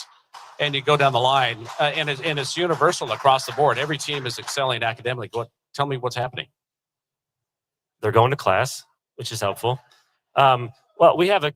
This has always been the case at WSU. We support our student athletes the right way. And that's not just in competition in the weight room and athletic training. We're making sure they have mental health services. They have academic advisors. We're making sure they're taking the time in tutoring or whatever else. We wrap them in holistic support, not just in competition. And it's a testament to the coaches as well who believe in that. Coach Moore talks about chasing two dreams. That's a thing that I've stolen that a lot. So shout out to Coach Moore for that. But it's true. We don't want to just have them have success in their athletic career. They're going to do something. They're going to be leaders in the community or coaches or an industry of some sort. And they can't do that without academic performance. And so every team had over a 3.0. I think the average is 3.44. I should know that. But our academic staff is top notch. We've had continuity in that for a while. Champion Center, which opened 2 years ago now, thanks to some generous donors. It's a top notch academic facility that our student athletes can spend time to. It's still a priority for us. Thanks, John. Kelsey, how are we doing on time? We're good. 5 more minutes. What do we have? Oh, got it. Okay. Brad, let's go back to you. You and Kirby Moore have known each other for a long, long time. Yeah, I've known Kirby since he was 17 years old. I know he still looks 17, but he's a little bit older now. When he came, I was at Boise State at that point, and he joined his older brother Kellen, and they obviously were very high profile state of Washington high school players, and their dad Tom was a legendary coach, and so had a chance to really get to know that family and just what they were all about. And one thing I'll say about Kirby is he is a tremendous football coach as far as X's and O's, game planning, the offensive mind that he has. I mean, he was basically born to be a coach based on what his dad had done and just in his upbringing. But he's a better person than he is a football coach. And we know how good of a football coach he is. When you're looking for somebody that is going to mentor young men and develop them into real men, Kirby is a great one to do that, because he's been around some tremendous people along the way that have coached and been around him that way. When I was first took the job at the University of Missouri, had an opportunity to say, okay, we've got to revamp our offense, and sat down with the head coach, and the head coach said, okay, who do we roll with? And I said, we go to Fresno State and we take Kirby Moore and bring him in as our OC. And we ended up doing that. And the next year finished number 8 in the country, beat Ohio State in the Cotton Bowl, which was a big win for the University of Missouri. And you saw student enrollment go up by 18%. You saw freshman applications go up by 37% based on being in that. At that point, it was a New Year's Six bowl game, but would have been a playoff game had the playoffs started at that point, the 12 team. And so we know the power that football has with the university brand. The Washington State brand is already extremely powerful. I knew that before being a Pacific Northwest guy and knowing about players like Luke Falk and the others that came before him that made this place special. And as we were recruiting this year, and we would reach out to athletes that were in the transfer portal, and we would talk about Washington State, they immediately were gravitated to wanting to come on a visit to find out about Pullman, because they see that flag waving behind the game day set every Saturday. They've seen the things that have happened here and what the school is about. And I think Kirby, being an Eastern Washington guy, I call him the 509 area code guy. And how cool is it to have a 509 area code coach that's coaching Washington State? And so I think he's really in his element, being in Eastern Washington, being in Pullman, and being able to lead this program. And we can help by having everybody out there. Make sure you tell everybody else about getting to Geisa Field, getting tickets, coming over for a game, joining the CAF, because that's what's going to take to continue to build this thing. The Pac-12 is ours. We're the legacy member of it. Let's go out and continue to dominate it that way. And I think Kirby has that mentality, and I know our players do after seeing what they did during the winter conditioning-wise, strength and conditioning-wise during the spring. And then on Monday, Trey and Leo, right? Monday, we start summer workouts again. You guys are ready to rock. All right. I like it. And so we've got some good energy and buzz going around this thing right now. And I think a lot of it has to do with that youthful enthusiasm that Kirby brings to the table every day. Thanks, Brad. Terrific answer. John, to build off what Brad just said a moment ago, when Missouri had the big year with Kirby as the offensive coordinator, enrollment rose, et cetera, et cetera. I'm not sure a lot of alums and grads of fans truly understand the power of athletics as a marketing tool to fuel the entire university. Talk more about that. It is the number one driver to get exposure for our brand and for our institution. Think about, obviously, we made the announcement a couple of days ago that our game against University of Washington will be on Sunday. That game will be on NBC at 1 p.m. between the Major League Baseball game and the Wisconsin Notre Dame game. We will get upwards of 3 million eyeballs on that game. So during that, it's not just about the football. We have those opportunities to talk about the research that we're doing, the academic performance, the academic programming that we have, and those we utilize those. I meet with the provost weekly, formally or informally, to talk about how we can partner. We meet with the research office to talk about how we can utilize their office to boost athletic performance and how the athletes can be utilized for research and vice versa. And so it is the one. We've got, 150,000 followers on our socials, which is like 3 or 4 times that of most other campuses. So our athletic socials are getting more eyeballs than anything else that we're doing on the campus. And we view that we're part of that mission. I'm an Indiana graduate, football school, at least recently. After they went to the college football playoff last year, enrollment record, first time application record, out of state record, there's nothing more visible for an institution than a football program. And we believe that that's our best opportunities to increase enrollment. And so we view it as that. We view like we're part of the mission. We make sure we have input from the provost office and everyone else across campus. We sit down and have listening sessions. How can we showcase what we're doing during that 4-hour infomercial where we're playing football in front of millions of people? So absolutely believe we're not just an athletic silo. We're part of the mission. We're part of drawing enrollment, and how we're going to boost enrollment moving forward. Thanks, John. Luke, coming back to you. We'll shift gears here just a little bit, but John mentioned there's going to be 3 million eyeballs looking at the Cougs in their season opener against the Huskies on September 6th or 7th, whatever it is. Yep. We have 3 quarterbacks on the roster. Duggar has a little bit of experience. You have Eshelman, who's going to be a second-year freshman, has never taken a snap in a game. And we have Pinnick, our transfer from UC Davis. None of these guys have played in the bright lights, and they're not getting Duquesne in the season opener. They're getting the rivalry game on NBC television. Talk about the pressures that they're going to go through and what advice you would have to calm down and play the game. Yeah, well, I tell them to do everything opposite that I did in the Apple Cup, and they'll be just fine. So sorry again, Cougs.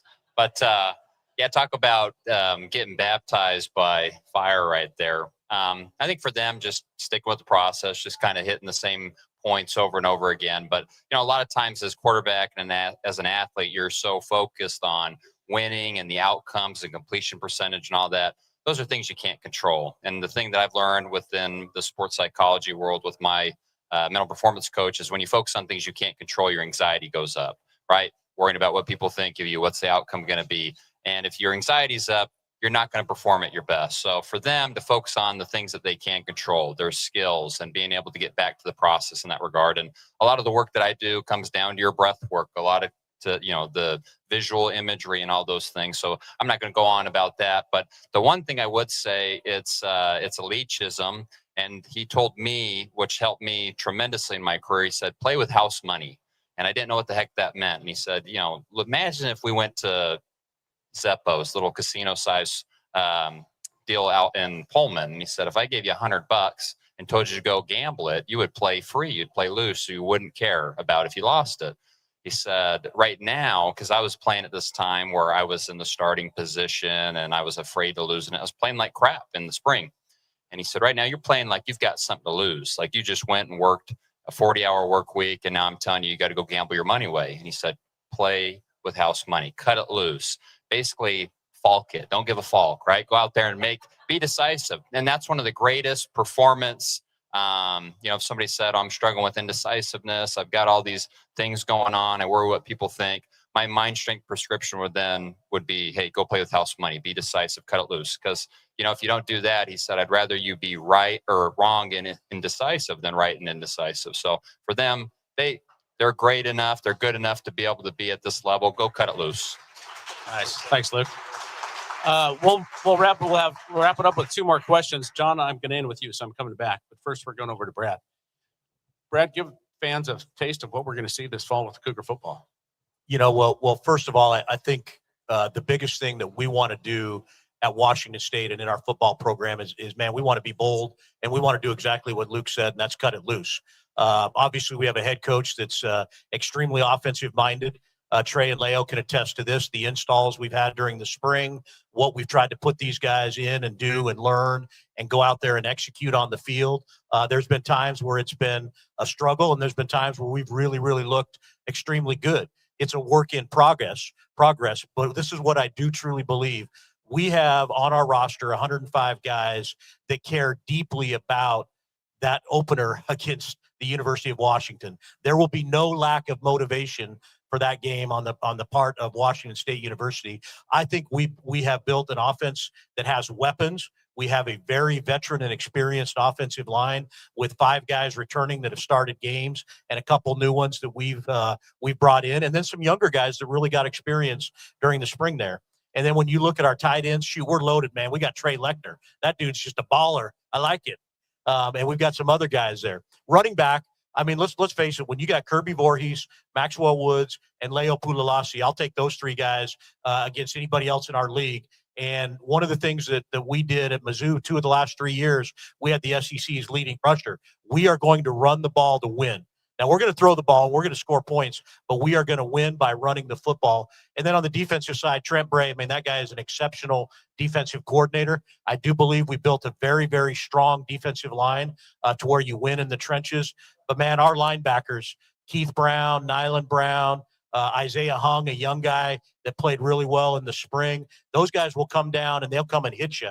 And then I was really impressed with our safeties and our corners because we had to bring in 8 new safeties and corners, DBs from the transfer portal because we lost a number of guys to graduation. And I was really impressed with how they played during the spring. Again, this thing is a day at a time. We got to be 1-0 on Monday with our summer workouts. But I do believe we have talent and we have the coaching staff that has poured into it and the guys that really, really care about every day coming into that facility with a purpose to get better, to just win that day and to be 1-0 on that given day. And if we continue to do that in that opener on September 6th, it's going to be a whole lot of fun to be in the crimson and gray.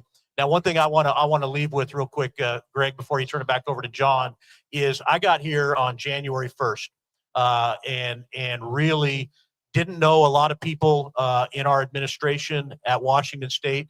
We were able to bring in some really, really good coaches. But I want to give and I want you guys too as well, a round of applause and a hat off to John Harlow. I did not know this man before I got here. Thank you. But he was thrown into a position in November where there were a lot of waves and currents and that you had to navigate as this thing was moving into the Pac-12, as they're hiring a new football coach. I think he made a hell of a hire as a football coach. What do you guys think? Yeah.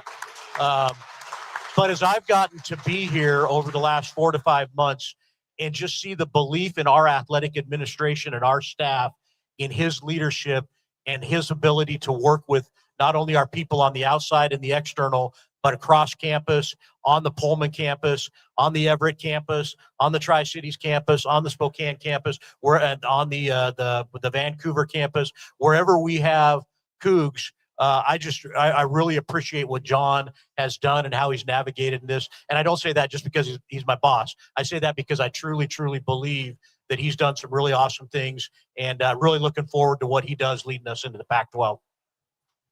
Thanks, Brad. Thank you. Brad, I think you should be the host of this next year.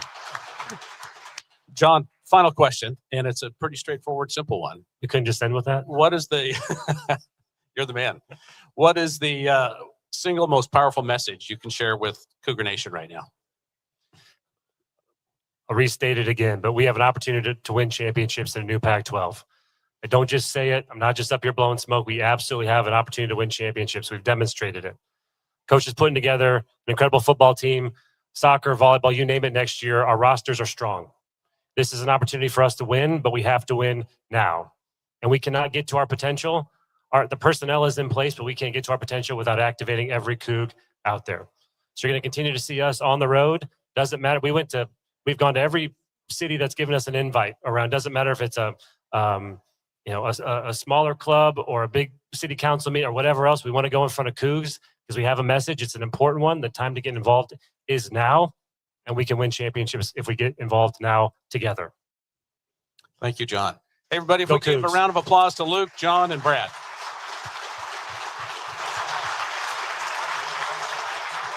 Thank you so much. All of you are amazing Cougs. I appreciate you deeply. I have some journals to I'm sorry. Will you help me? Just take one, pass it down. How was that? How was that panel? What do we think? And who is dying to see the trade show? Yeah? Thank you all so much. Thank you for being here. Thank you. Thank you. Thank you. Great.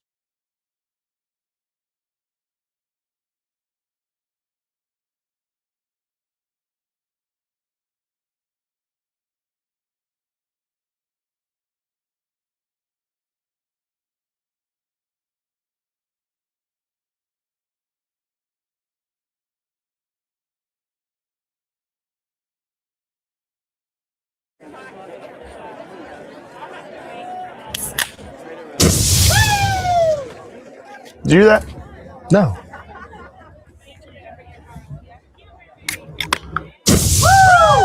Yeah, I definitely heard that. When Paddock wanted to help raise money for the Cougar Collective, we thought, why not give them a Cougar Collector? Hold on. Let me try something.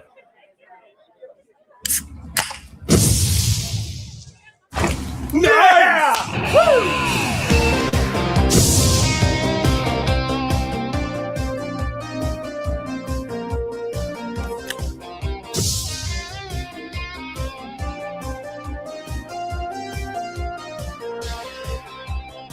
Handmade by Paddock right here in Pullman. Old Crimson Legendary Cocktail isn't just a drink. It's a canned vodka cocktail that magically turns every weekend into, well, mom speaking. From across the state to the hills of the Palouse, Old Crimson forges ahead, undeterred, underestimated. Created by Cougs for Cougs. Old Crimson, when the sports world evolves at a pace like never before. You may be asking, how do we help our teams in these uncharted times? It's simple. Drink more beer. Old Crimson Legendary Lager. Proceeds benefit Cougar Collective. Do your part. If you can't be in Pullman, the next best place to be is the Marco Polo Bar and Grill. Sink your teeth into our world-famous pressure-cooked chicken. Crispy on the outside, juicy on the inside, and seasoned to perfection. Known for our 15 big screens, 100% dedicated to Cougar athletics on game day. At Marco Polo, you can catch every game and soak in the crimson and gray vibes every night of the week. We're creating an experience that will make you feel like you're on the Palouse. Marco Polo Bar and Grill. Go Cougs!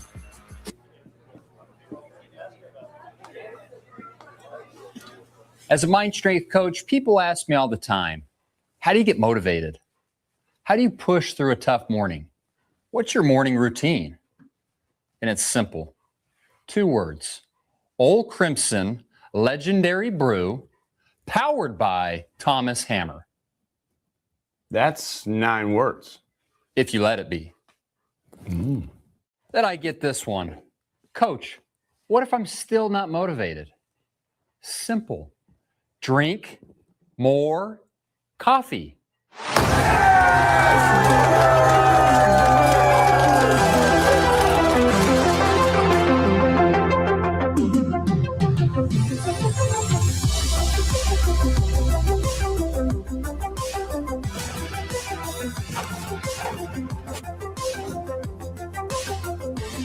Who do buy what? Who do you want to vote how? Who do you want ruining a family gathering defending you? Look, as long as it's not evil, Hurley Media Group will help you persuade whoever you want to do pretty much whatever you want. Hurley Media Group engineers video ads that cut through the noise, then we target your customer, your voter, or your future mother-in-law, your dog walker, whoever, wherever they scroll, wherever they stream, and wherever they watch. Hurley Media Group, totally not evil, targeted video. Awesome opportunity. Happy to be at WSU. I'm excited for this. This is a blessing for sure. Whew. We've been doing this for a couple years now. Massive Cougar fans. We support this because when the football team flourishes, all Cougs flourish. This is nice. This is slick. I appreciate it. I'm happy to play here and represent WSU and represent you guys. Valley GMC in Auburn. We are professional grade.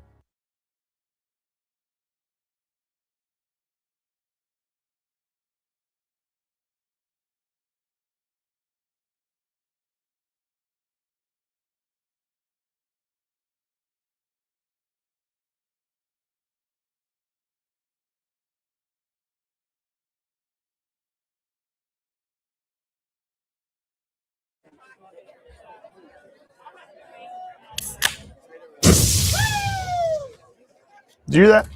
No.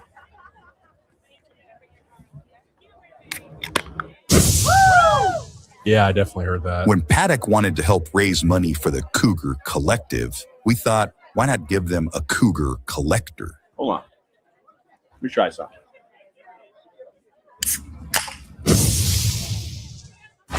Yeah! Woo!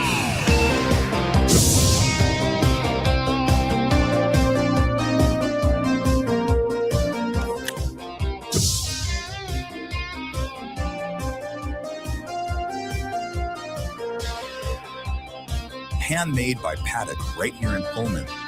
Old Crimson Legendary Cocktail isn't just a drink. It's a canned vodka cocktail that magically turns every weekend into, well, mom's weekend. From across the state to the hills of the Palouse, Old Crimson forges ahead, undeterred, underestimated. Created by Cougs for Cougs. Old Crimson, when the sports world evolves at a pace like never before. You may be asking, how do we help our teams in these uncharted times? It's simple. Drink more beer. Old Crimson Legendary Lager. Proceeds benefit Cougar Collective. Do your part. If you can't be in Pullman, the next best place to be is the Marco Polo Bar and Grill. Sink your teeth into our world-famous pressure-cooked chicken. Crispy on the outside, juicy on the inside, and seasoned to perfection. Known for our 15 big screens, 100% dedicated to Cougar athletics on game day. At Marco Polo, you can catch every game and soak in the crimson and gray vibes every night of the week. We're creating an experience that will make you feel like you're on the Palouse. Marco Polo Bar and Grill. Go Cougs!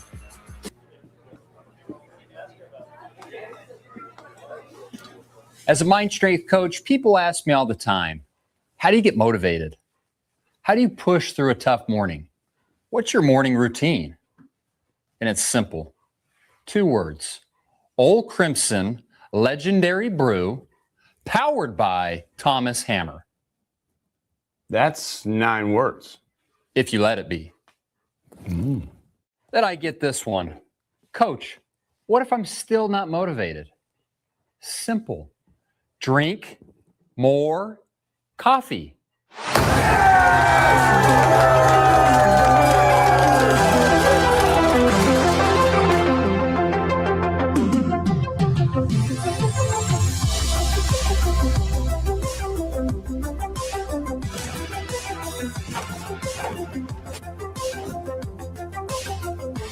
Who do you want to buy what? Who do you want to vote how?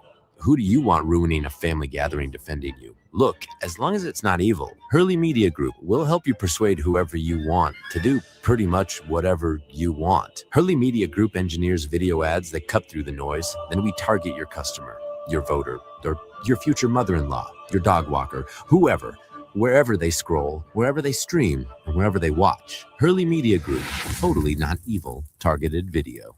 Awesome opportunity. Happy to be at WSU. I'm excited for this. This is a blessing for sure. Whew.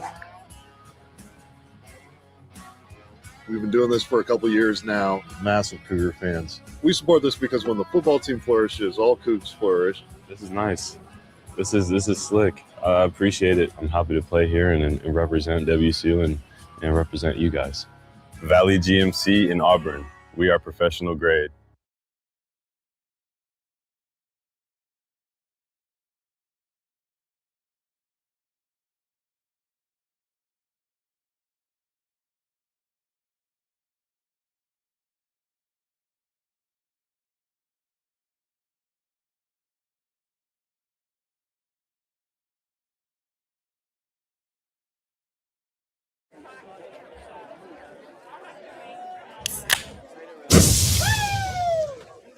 Did you do that? No.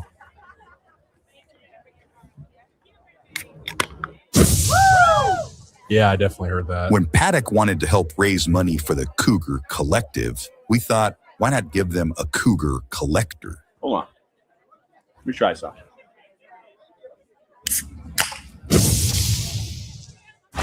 Yeah! Woo!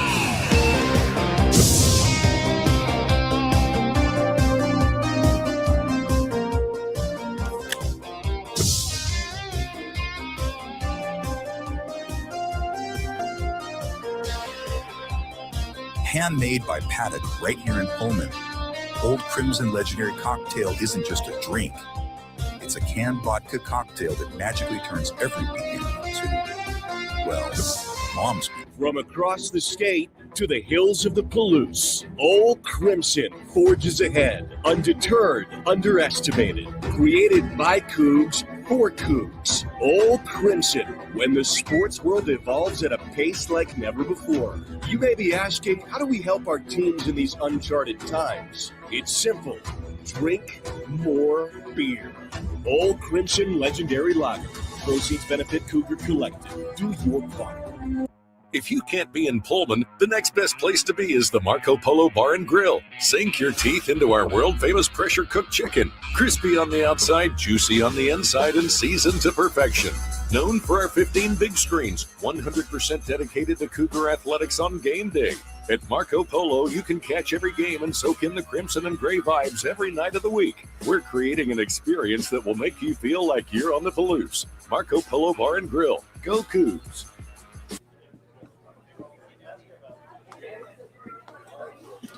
As a mind strength coach, people ask me all the time, how do you get motivated?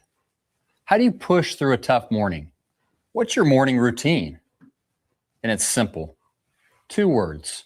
Old Crimson Legendary Brew, powered by Thomas Hammer. That's 9 words. If you let it be. Then I get this one. Coach, what if I'm still not motivated? Simple. Drink more coffee.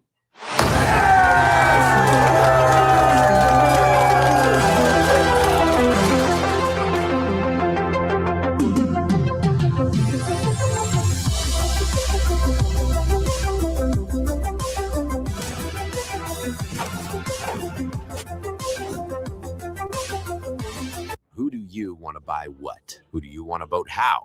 Who do you want ruining a family gathering defending you? Look, as long as it's not evil, Hurley Media Group will help you persuade whoever you want to do pretty much whatever you want. Hurley Media Group engineers video ads that cut through the noise, then we target your customer, your voter, or your future mother-in-law, your dog walker, whoever, wherever they scroll, wherever they stream, and wherever they watch. Hurley Media Group, totally not evil, targeted video.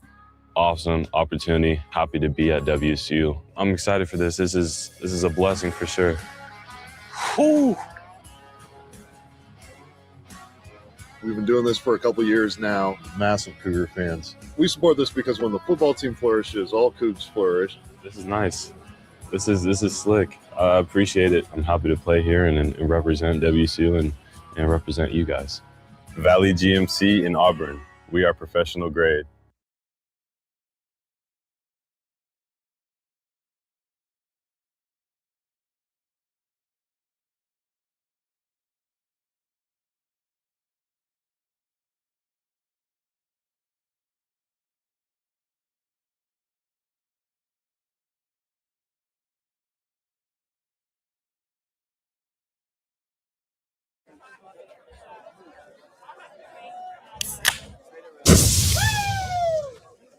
Did you do that? No.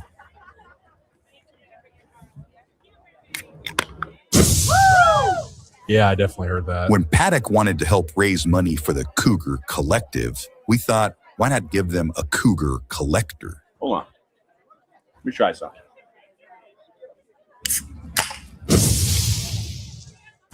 Yeah! Woo!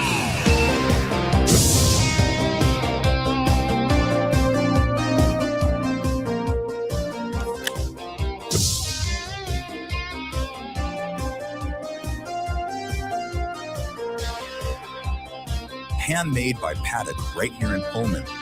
Old Crimson Legendary Cocktail isn't just a drink. It's a canned vodka cocktail that magically turns every weekend into, well, mom's weekend. From across the state to the hills of the Palouse, Old Crimson forges ahead, undeterred, underestimated. Created by Cougs for Cougs. Old Crimson, when the sports world evolves at a pace like never before. You may be asking, how do we help our teams in these uncharted times? It's simple. Drink more beer. Old Crimson Legendary Lager. Proceeds benefit Cougar Collective. Do your part.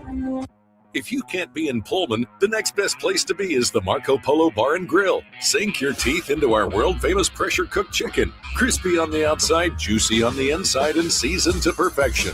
Known for our 15 big screens, 100% dedicated to Cougar athletics on game day.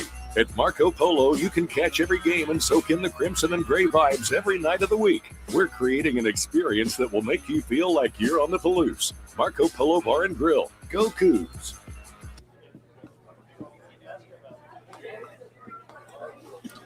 As a mind strength coach, people ask me all the time, how do you get motivated? How do you push through a tough morning? What's your morning routine? And it's simple. 2 words. Old Crimson Legendary Brew, powered by Thomas Hammer. That's 9 words. If you let it be.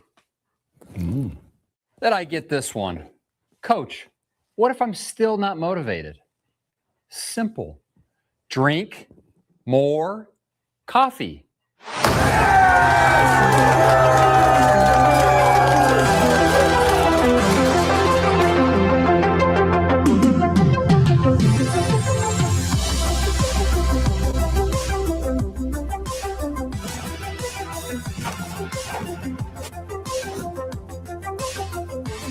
Who do you want to buy what? Who do you want to vote how?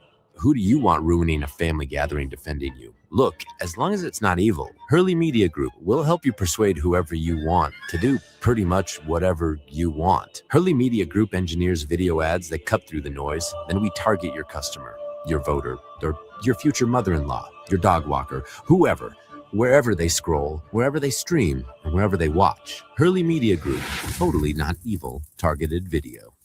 Awesome opportunity. Happy to be at WSU. I'm excited for this. This is a blessing for sure. Whew. We've been doing this for a couple years now. Massive Cougar fans. We support this because when the football team flourishes, all Cougs flourish. This is nice. This is slick. I appreciate it. I'm happy to play here and represent WSU and represent you guys. Valley GMC in Auburn. We are professional grade.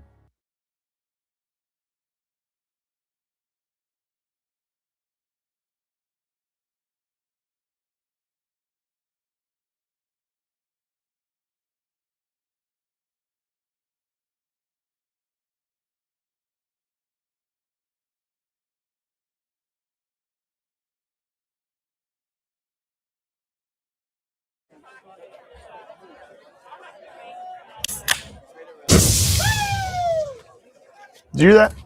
No.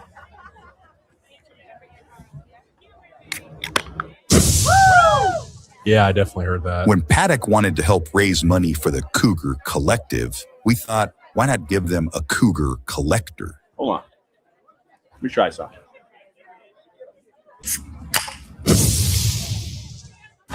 Yeah! Woo!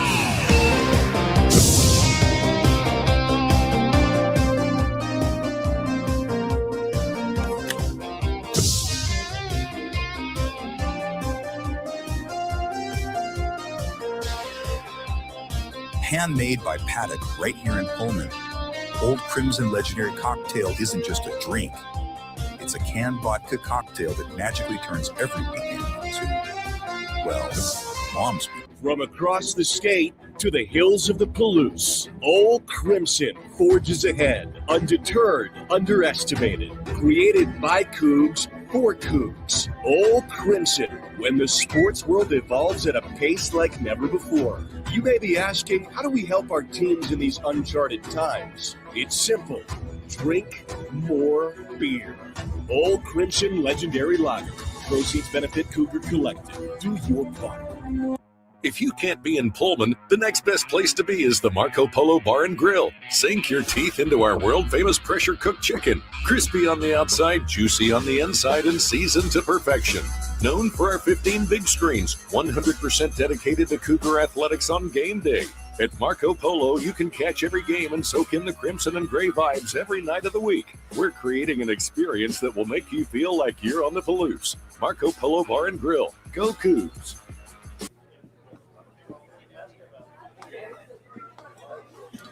As a mind strength coach, people ask me all the time, how do you get motivated? How do you push through a tough morning? What's your morning routine? And it's simple. 2 words. Old Crimson Legendary Brew, powered by Thomas Hammer. That's 9 words. If you let it be. Then I get this one. Coach, what if I'm still not motivated? Simple. Drink more coffee.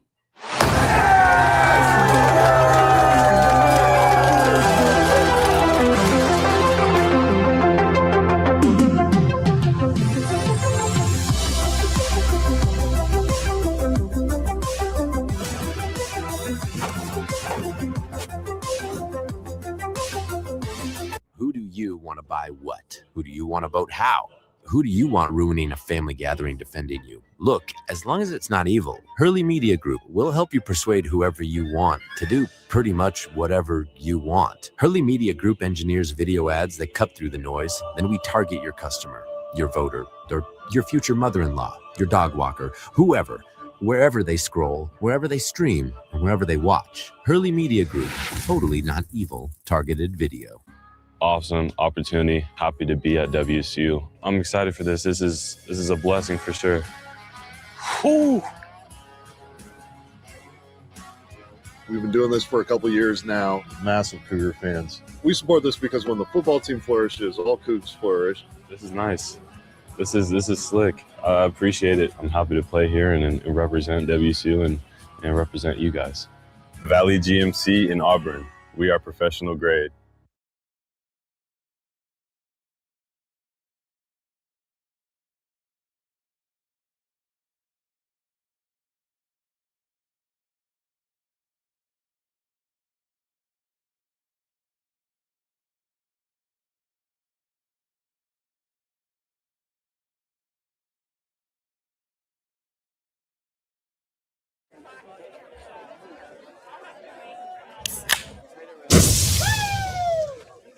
Did you do that?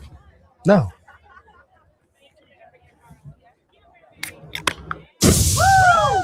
Yeah, I definitely heard that. When Paddock wanted to help raise money for the Cougar Collective, we thought, why not give them a Cougar Collector? Hold on. Let me try something.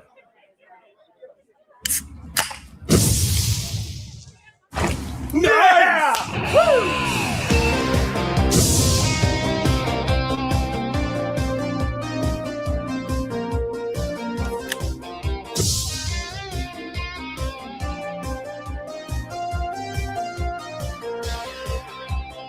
Handmade by Paddock right here in Pullman.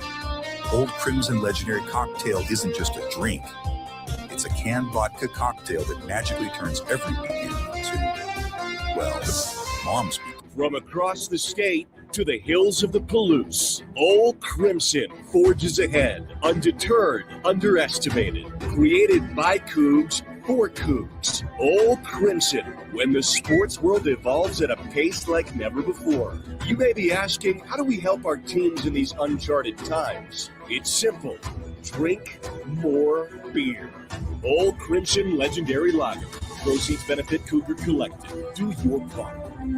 If you can't be in Pullman, the next best place to be is the Marco Polo Bar and Grill. Sink your teeth into our world-famous pressure-cooked chicken. Crispy on the outside, juicy on the inside, and seasoned to perfection. Known for our 15 big screens, 100% dedicated to Cougar athletics on game day. At Marco Polo, you can catch every game and soak in the crimson and gray vibes every night of the week. We're creating an experience that will make you feel like you're on the Palouse. Marco Polo Bar and Grill. Go Cougs!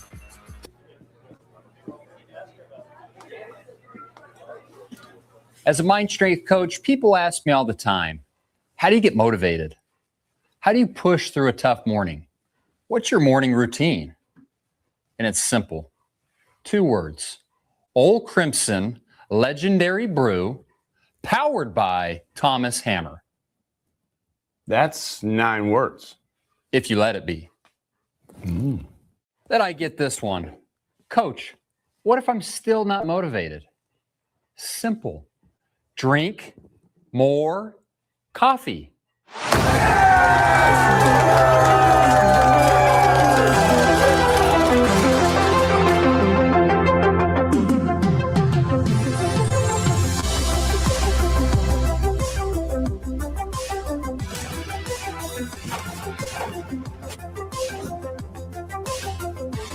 Who do you want to buy what? Who do you want to vote how? Who do you want ruining a family gathering defending you? Look, as long as it's not evil, Hurley Media Group will help you persuade whoever you want to do pretty much whatever you want. Hurley Media Group engineers video ads that cut through the noise. Then we target your customer, your voter, or your future mother-in-law, your dog walker, whoever, wherever they scroll, wherever they stream, and wherever they watch. Hurley Media Group, totally not evil, targeted video. Awesome opportunity. Happy to be at WSU. I'm excited for this. This is a blessing for sure. Whew. We've been doing this for a couple years now. Massive Cougar fans. We support this because when the football team flourishes, all Cougs flourish. This is nice. This is slick. I appreciate it. I'm happy to play here and represent WSU and represent you guys. Valley GMC in Auburn. We are professional grade.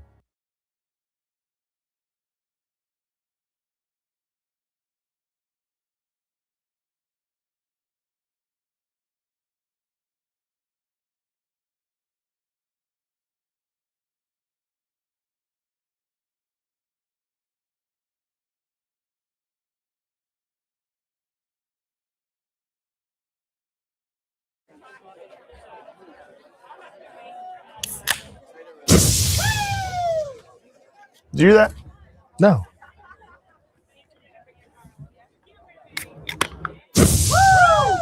Yeah, I definitely heard that. When Paddock wanted to help raise money for the Cougar Collective, we thought, why not give them a Cougar Collector? Hold on. Let me try something.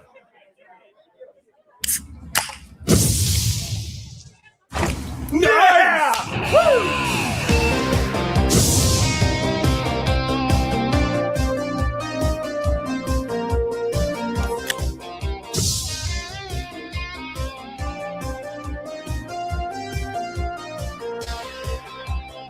Handmade by Paddock right here in Pullman. Old Crimson Legendary Cocktail isn't just a drink. It's a canned vodka cocktail that magically turns every weekend into, well, mom's weekend. From across the state to the hills of the Palouse, Old Crimson forges ahead, undeterred, underestimated. Created by Cougs for Cougs. Old Crimson, when the sports world evolves at a pace like never before. You may be asking, how do we help our teams in these uncharted times? It's simple. Drink more beer. Old Crimson Legendary Lager. Proceeds benefit Cougar Collective. Do your part. If you can't be in Pullman, the next best place to be is the Marco Polo Bar and Grill. Sink your teeth into our world-famous pressure-cooked chicken. Crispy on the outside, juicy on the inside, and seasoned to perfection. Known for our 15 big screens, 100% dedicated to Cougar athletics on game day. At Marco Polo, you can catch every game and soak in the crimson and gray vibes every night of the week. We're creating an experience that will make you feel like you're on the Palouse. Marco Polo Bar and Grill. Go Cougs!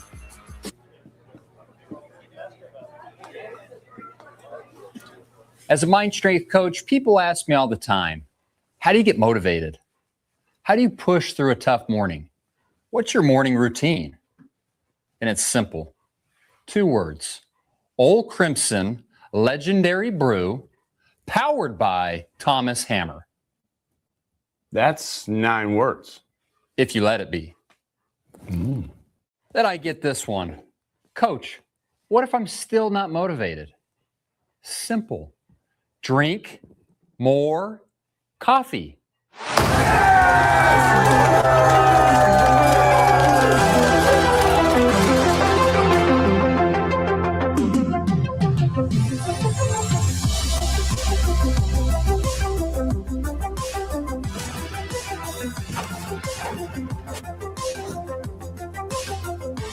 Who do you want to buy what? Who do you want to vote how? Who do you want ruining a family gathering defending you? Look, as long as it's not evil, Hurley Media Group will help you persuade whoever you want to do pretty much whatever you want. Hurley Media Group engineers video ads that cut through the noise, then we target your customer, your voter, or your future mother-in-law, your dog walker, whoever, wherever they scroll, wherever they stream, and wherever they watch. Hurley Media Group, totally not evil, targeted video. Awesome opportunity. Happy to be at WSU. I'm excited for this. This is a blessing for sure. Whew. We've been doing this for a couple years now. Massive Cougar fans. We support this because when the football team flourishes, all Cougs flourish. This is nice. This is slick. I appreciate it. I'm happy to play here and represent WSU and represent you guys. Valley GMC in Auburn. We are professional grade.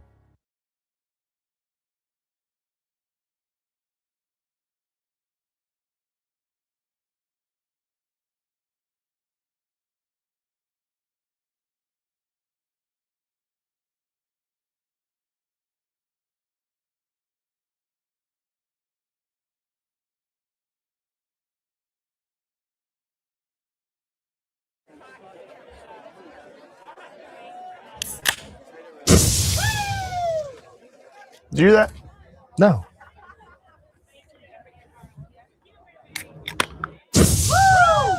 Yeah, I definitely heard that. When Paddock wanted to help raise money for the Cougar Collective, we thought, why not give them a Cougar Collector? Hold on. Let me try something.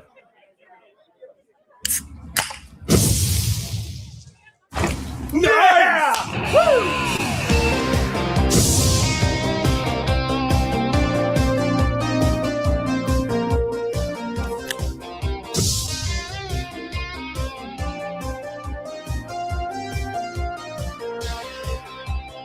Handmade by Paddock right here in Pullman. Old Crimson Legendary Cocktail isn't just a drink. It's a canned vodka cocktail that magically turns every weekend into, well, mom's weekend. From across the state to the hills of the Palouse, Old Crimson forges ahead, undeterred, underestimated. Created by Cougs for Cougs. Old Crimson, when the sports world evolves at a pace like never before. You may be asking, how do we help our teams in these uncharted times? It's simple. Drink more beer. Old Crimson Legendary Lager. Proceeds benefit Cougar Collective. Do your part. If you can't be in Pullman, the next best place to be is the Marco Polo Bar and Grill. Sink your teeth into our world-famous pressure-cooked chicken. Crispy on the outside, juicy on the inside, and seasoned to perfection. Known for our 15 big screens, 100% dedicated to Cougar athletics on game day. At Marco Polo, you can catch every game and soak in the crimson and gray vibes every night of the week. We're creating an experience that will make you feel like you're on the Palouse. Marco Polo Bar and Grill. Go Cougs!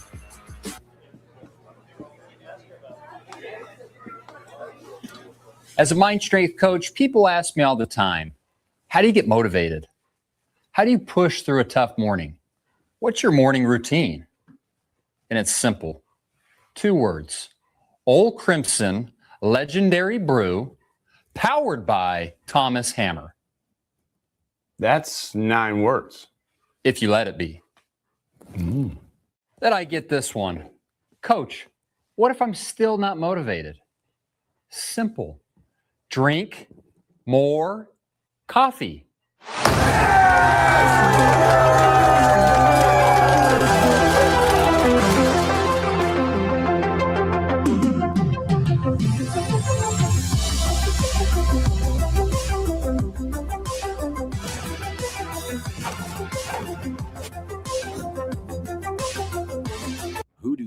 to buy what? Who do you want to vote how? Who do you want ruining a family gathering defending you? Look, as long as it's not evil, Hurley Media Group will help you persuade whoever you want to do pretty much whatever you want. Hurley Media Group engineers video ads that cut through the noise, then we target your customer, your voter, or your future mother-in-law, your dog walker, whoever, wherever they scroll, wherever they stream, and wherever they watch. Hurley Media Group, totally not evil, targeted video. Awesome opportunity. Happy to be at WSU. I'm excited for this. This is a blessing for sure. Whew. We've been doing this for a couple years now. Massive Cougar fans. We support this because when the football team flourishes, all Cougs flourish. This is nice. This is slick. I appreciate it. I'm happy to play here and represent WSU and represent you guys. Valley GMC in Auburn. We are professional grade.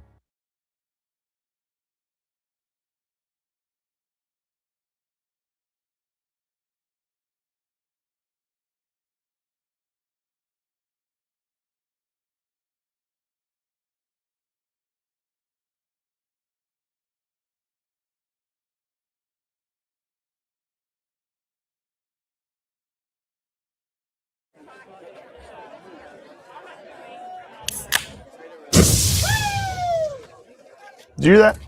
No.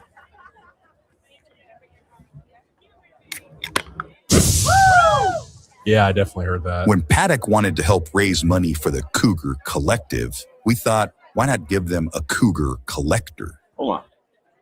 Let me try something.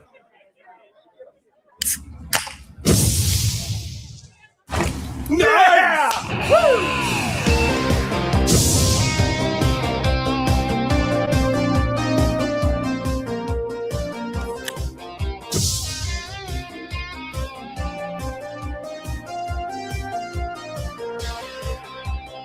Handmade by Paddock right here in Pullman. Old Crimson Legendary Cocktail isn't just a drink. It's a canned vodka cocktail that magically turns every weekend into, well, mom speak. From across the state to the hills of the Palouse, Old Crimson forges ahead, undeterred, underestimated. Created by Cougs for Cougs. Old Crimson, when the sports world evolves at a pace like never before. You may be asking, how do we help our teams in these uncharted times? It's simple. Drink more beer. Old Crimson Legendary Lager. Proceeds benefit Cougar Collective. Do your part. If you can't be in Pullman, the next best place to be is the Marco Polo Bar and Grill. Sink your teeth into our world-famous pressure-cooked chicken. Crispy on the outside, juicy on the inside, and seasoned to perfection. Known for our 15 big screens, 100% dedicated to Cougar athletics on game day. At Marco Polo, you can catch every game and soak in the crimson and gray vibes every night of the week. We're creating an experience that will make you feel like you're on the Palouse. Marco Polo Bar and Grill. Go Cougs!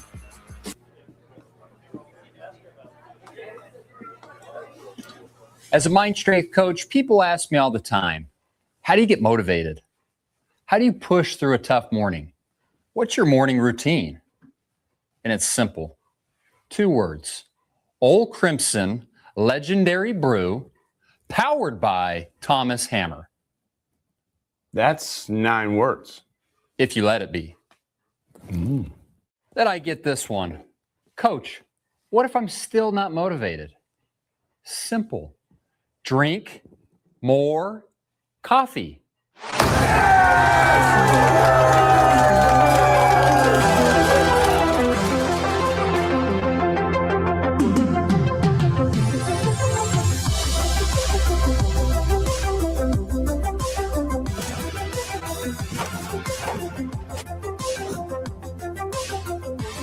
Who do you want to buy what? Who do you want to vote how? Who do you want ruining a family gathering defending you? Look, as long as it's not evil, Hurley Media Group will help you persuade whoever you want to do pretty much whatever you want. Hurley Media Group engineers video ads that cut through the noise, then we target your customer, your voter, or your future mother-in-law, your dog walker, whoever, wherever they scroll, wherever they stream, and wherever they watch. Hurley Media Group, totally not evil, targeted video. Awesome opportunity. Happy to be at WSU. I'm excited for this. This is a blessing for sure. Whew. We've been doing this for a couple years now. Massive Cougar fans. We support this because when the football team flourishes, all Cougs flourish. This is nice.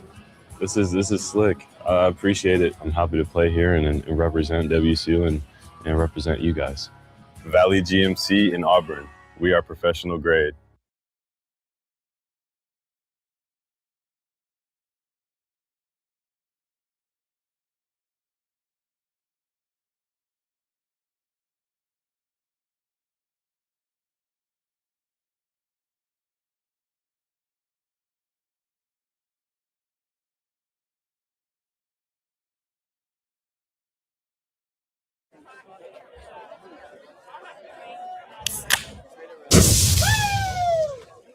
Did you hear that? No.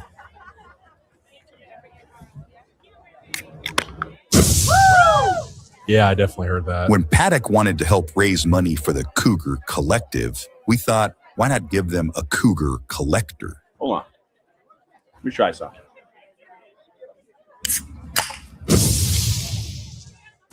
Yeah! Woo!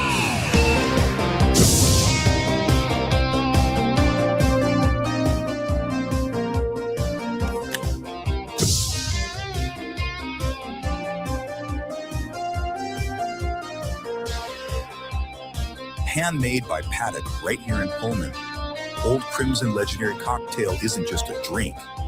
It's a canned vodka cocktail that magically turns every weekend into, well, Mom's weekend. From across the state to the hills of the Palouse, Old Crimson forges ahead, undeterred, underestimated. Created by Cougs for Cougs. Old Crimson, when the sports world evolves at a pace like never before. You may be asking, how do we help our teams in these uncharted times? It's simple.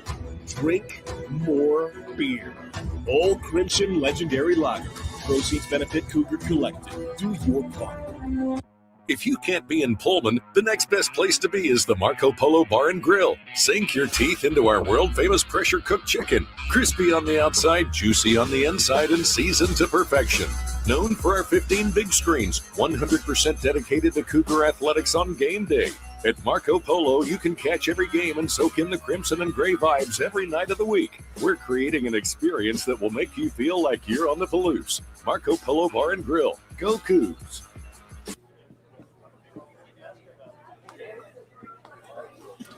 As a mind strength coach, people ask me all the time, how do you get motivated?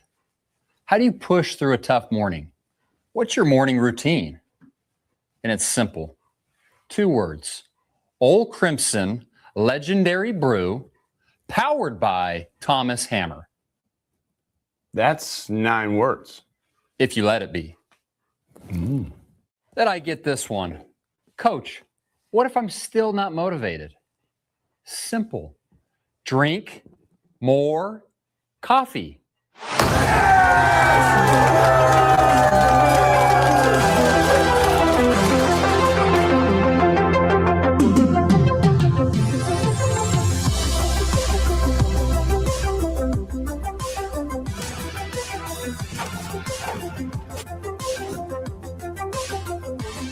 Who do you want to buy what? Who do you want to vote how?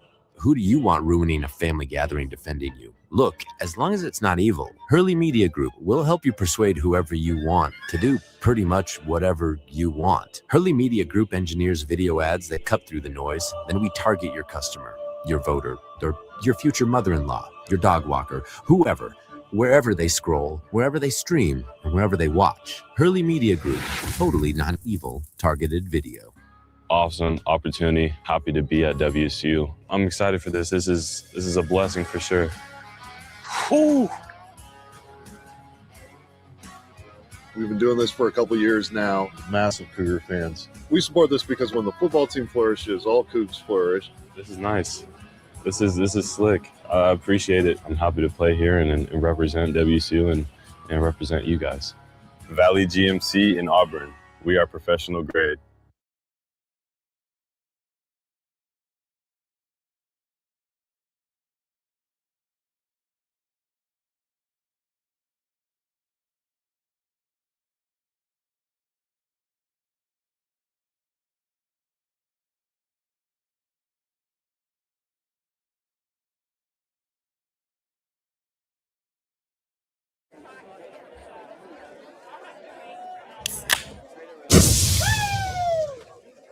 Did you do that?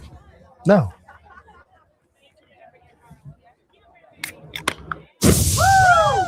Yeah, I definitely heard that. When Paddock wanted to help raise money for the Cougar Collective, we thought, why not give them a Cougar Collector? Hold on. Let me try something.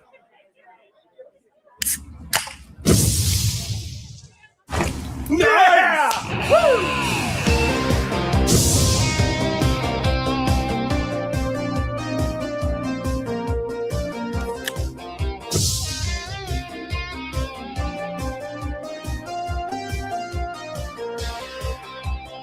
Handmade by Paddock right here in Pullman. Old Crimson Legendary Cocktail isn't just a drink. It's a canned vodka cocktail that magically turns every weekend into, well, mom's weekend. From across the state to the hills of the Palouse, Old Crimson forges ahead, undeterred, underestimated. Created by Cougs for Cougs. Old Crimson, when the sports world evolves at a pace like never before. You may be asking, how do we help our teams in these uncharted times? It's simple.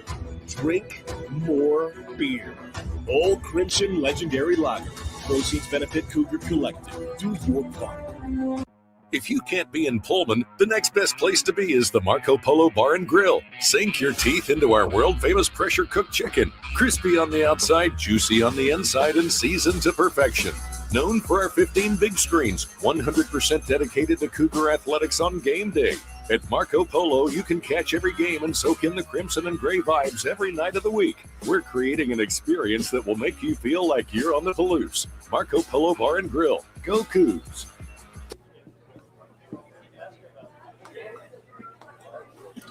As a mind strength coach, people ask me all the time, how do you get motivated? How do you push through a tough morning? What's your morning routine? And it's simple. 2 words. Old Crimson Legendary Brew, powered by Thomas Hammer.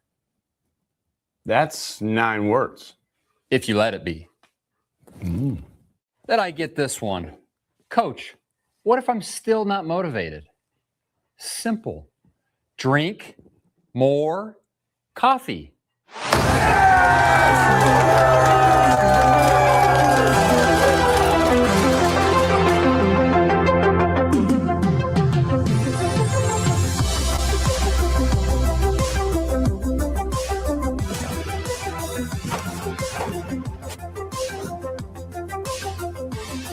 Who do you want to buy what? Who do you want to vote how? Who do you want ruining a family gathering defending you? Look, as long as it's not evil, Hurley Media Group will help you persuade whoever you want to do pretty much whatever you want. Hurley Media Group engineers video ads that cut through the noise, then we target your customer, your voter, or your future mother-in-law, your dog walker, whoever, wherever they scroll, wherever they stream, and wherever they watch. Hurley Media Group, totally not evil, targeted video. Awesome opportunity. Happy to be at WSU. I'm excited for this. This is a blessing for sure. Whew. We've been doing this for a couple years now. Massive Cougar fans. We support this because when the football team flourishes, all Cougs flourish. This is nice. This is slick. I appreciate it. I'm happy to play here and represent WSU and represent you guys. Valley GMC in Auburn. We are professional grade.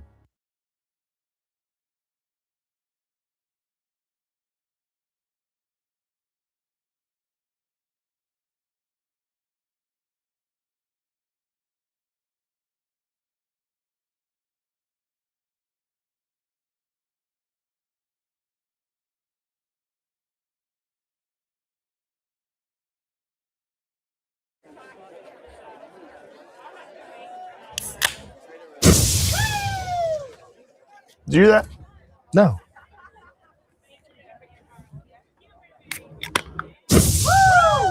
Yeah, I definitely heard that. When Paddock wanted to help raise money for the Cougar Collective, we thought, why not give them a Cougar Collector? Hold on.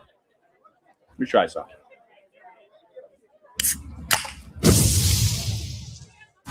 Yeah! Woo!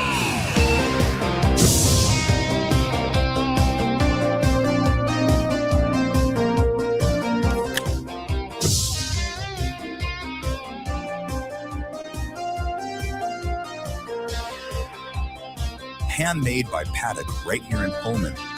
Old Crimson Legendary Cocktail isn't just a drink. It's a canned vodka cocktail that magically turns every weekend into, well, mom's weekend. From across the state to the hills of the Palouse, Old Crimson forges ahead, undeterred, underestimated. Created by Cougs for Cougs. Old Crimson, when the sports world evolves at a pace like never before. You may be asking, how do we help our teams in these uncharted times? It's simple. Drink more beer. Old Crimson Legendary Lager. Proceeds benefit Cougar Collective. Do your part. If you can't be in Pullman, the next best place to be is the Marco Polo Bar and Grill. Sink your teeth into our world-famous pressure-cooked chicken. Crispy on the outside, juicy on the inside, and seasoned to perfection. Known for our 15 big screens, 100% dedicated to Cougar athletics on game day. At Marco Polo, you can catch every game and soak in the crimson and gray vibes every night of the week. We're creating an experience that will make you feel like you're on the Palouse. Marco Polo Bar and Grill. Go Cougs!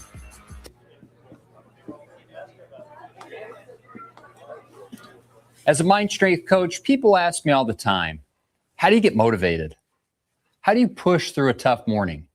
What's your morning routine? And it's simple. 2 words. Old Crimson Legendary Brew, powered by Thomas Hammer. That's 9 words. If you let it be. Then I get this one. Coach, what if I'm still not motivated? Simple. Drink more coffee.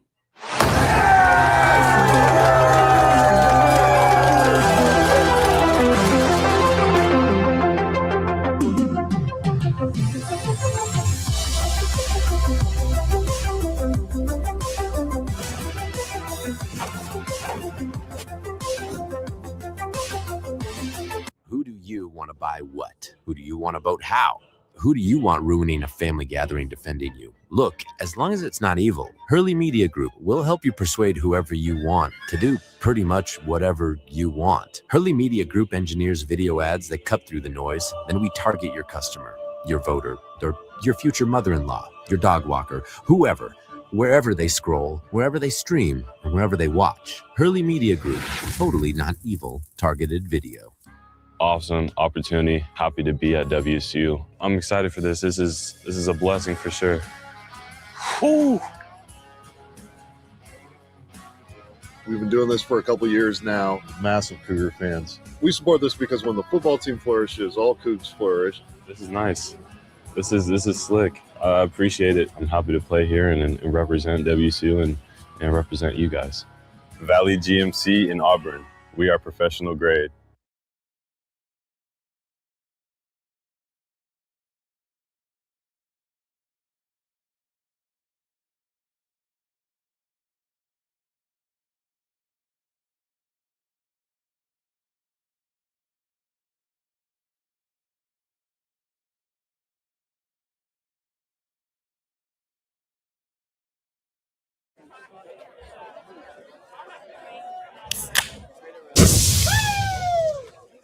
Did you hear that?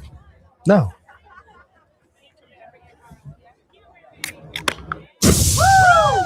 Yeah, I definitely heard that. When Paddock wanted to help raise money for the Cougar Collective, we thought, why not give them a Cougar Collector? Hold on. Let me try something.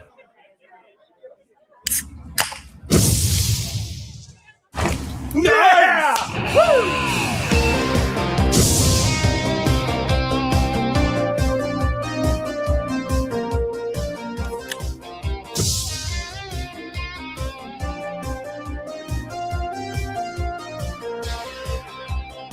Handmade by Paddock right here in Pullman. Old Crimson Legendary Cocktail isn't just a drink. It's a canned vodka cocktail that magically turns every weekend into, well, mom's weekend. From across the state to the hills of the Palouse, Old Crimson forges ahead, undeterred, underestimated. Created by Cougs for Cougs. Old Crimson, when the sports world evolves at a pace like never before. You may be asking, how do we help our teams in these uncharted times? It's simple. Drink more beer. Old Crimson Legendary Lager.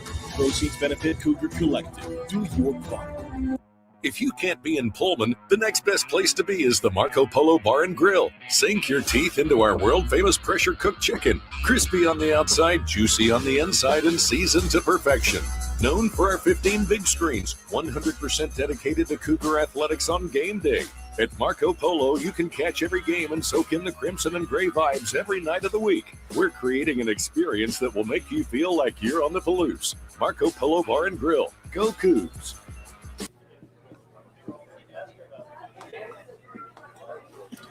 As a mind strength coach, people ask me all the time, how do you get motivated? How do you push through a tough morning? What's your morning routine? And it's simple. 2 words. Old Crimson Legendary Brew, powered by Thomas Hammer. That's 9 words. If you let it be. Then I get this one. Coach, what if I'm still not motivated? Simple. Drink more coffee.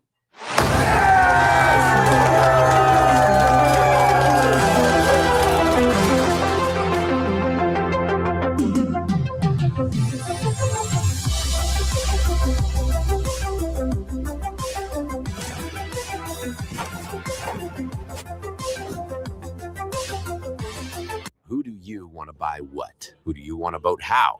Who do you want ruining a family gathering defending you? Look, as long as it's not evil, Hurley Media Group will help you persuade whoever you want to do pretty much whatever you want. Hurley Media Group engineers video ads that cut through the noise. Then we target your customer, your voter, or your future mother-in-law, your dog walker, whoever, wherever they scroll, wherever they stream, and wherever they watch. Hurley Media Group, totally not evil, targeted video.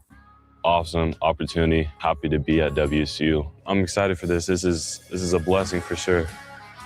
Whew. We've been doing this for a couple years now. Massive Cougar fans. We support this because when the football team flourishes, all Cougs flourish. This is nice. This is slick. I appreciate it. I'm happy to play here and represent WSU and represent you guys. Valley GMC in Auburn. We are professional grade.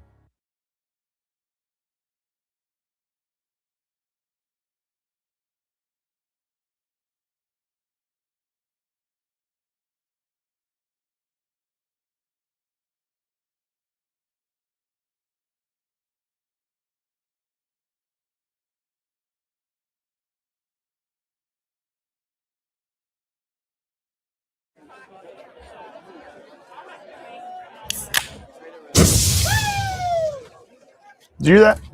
No.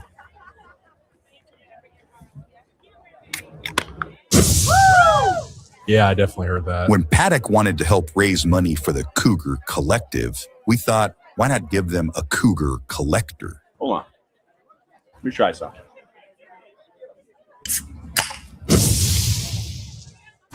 Yeah! Woo!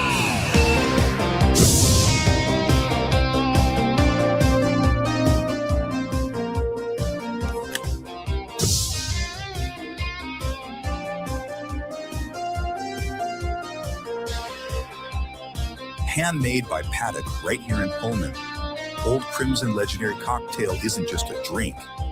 It's a canned vodka cocktail that magically turns every weekend into, well, mom's weekend. From across the state to the hills of the Palouse, Old Crimson forges ahead, undeterred, underestimated. Created by Cougs for Cougs. Old Crimson, when the sports world evolves at a pace like never before. You may be asking, how do we help our teams in these uncharted times? It's simple. Drink more beer. Old Crimson Legendary Lager. Proceeds benefit Cougar Collective. Do your part. If you can't be in Pullman, the next best place to be is the Marco Polo Bar and Grill. Sink your teeth into our world-famous pressure-cooked chicken. Crispy on the outside, juicy on the inside, and seasoned to perfection. Known for our 15 big screens, 100% dedicated to Cougar athletics on game day. At Marco Polo, you can catch every game and soak in the crimson and gray vibes every night of the week. We're creating an experience that will make you feel like you're on the Palouse. Marco Polo Bar and Grill. Go Cougs!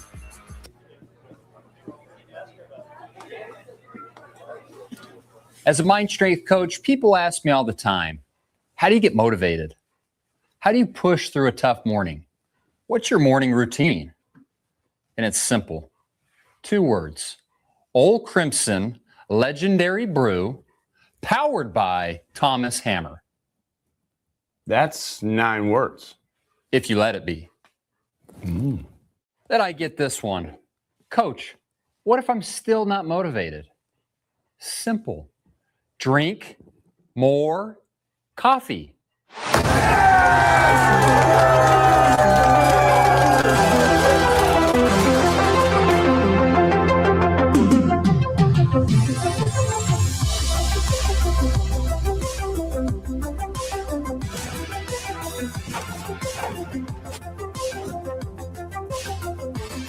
Who do you want to buy what? Who do you want to vote how?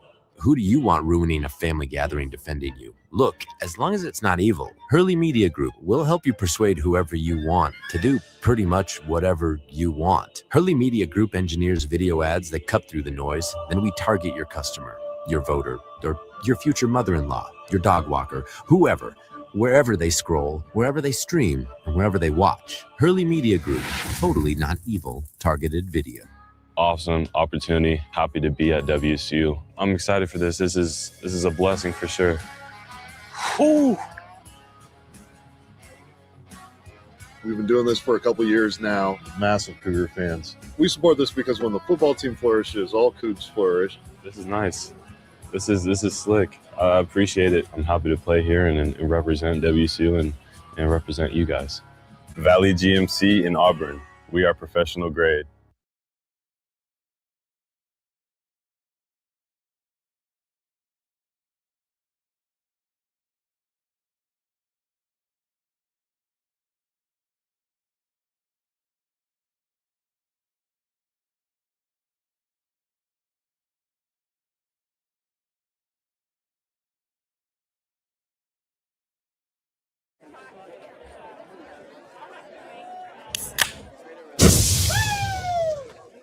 Did you hear that? No.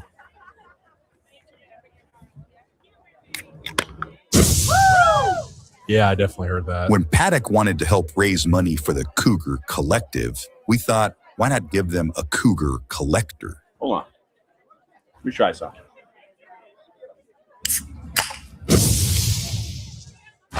Yeah! Woo!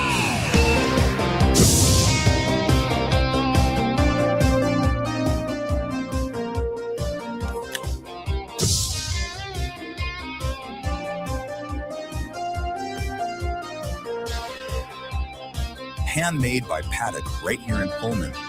Old Crimson Legendary Cocktail isn't just a drink.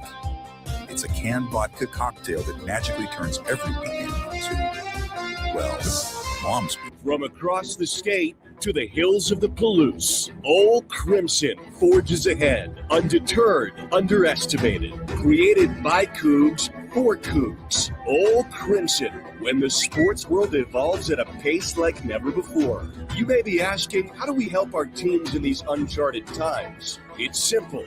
Drink more beer. Old Crimson Legendary Lager. Proceeds benefit Cougar Collective. Do your part. If you can't be in Pullman, the next best place to be is the Marco Polo Bar and Grill. Sink your teeth into our world-famous pressure-cooked chicken. Crispy on the outside, juicy on the inside, and seasoned to perfection. Known for our 15 big screens, 100% dedicated to Cougar athletics on game day. At Marco Polo, you can catch every game and soak in the crimson and gray vibes every night of the week. We're creating an experience that will make you feel like you're on the Palouse. Marco Polo Bar and Grill. Go Cougs!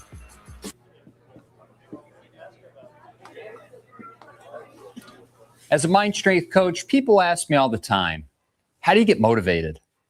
How do you push through a tough morning? What's your morning routine? And it's simple. 2 words. Old Crimson Legendary Brew, powered by Thomas Hammer. That's 9 words. If you let it be. Then I get this one. Coach, what if I'm still not motivated? Simple. Drink more coffee.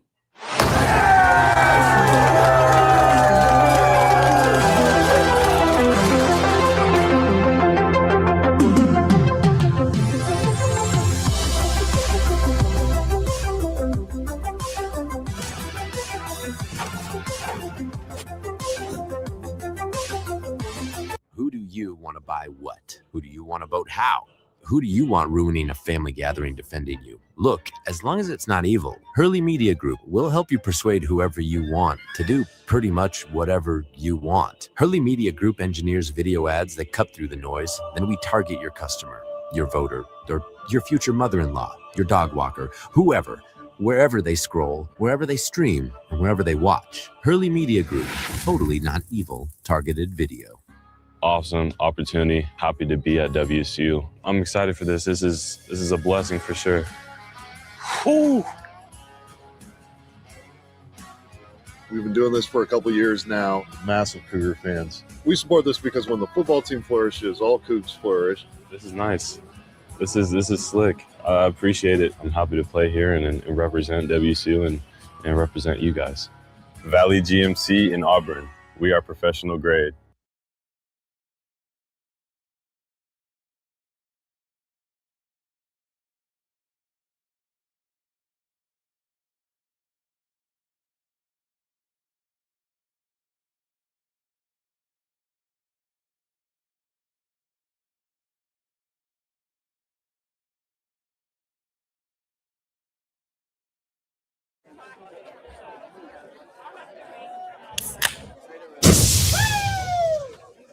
Did you do that?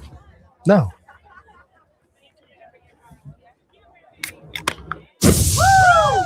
Yeah, I definitely heard that. When Paddock wanted to help raise money for the Cougar Collective, we thought, why not give them a Cougar Collector? Hold on. Let me try something.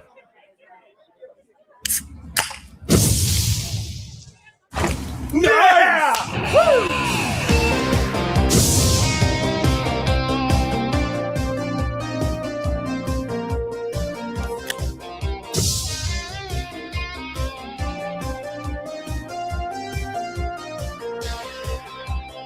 Handmade by Paddock right here in Pullman.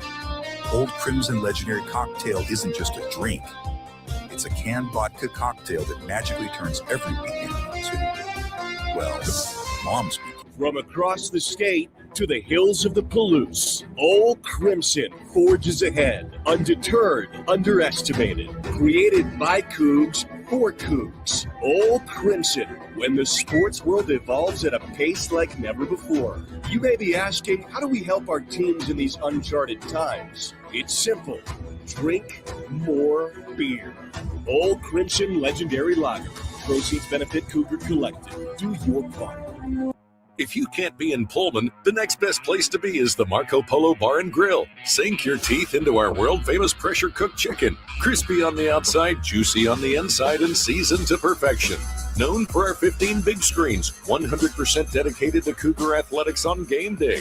At Marco Polo, you can catch every game and soak in the crimson and gray vibes every night of the week. We're creating an experience that will make you feel like you're on the Palouse. Marco Polo Bar and Grill. Go Cougs!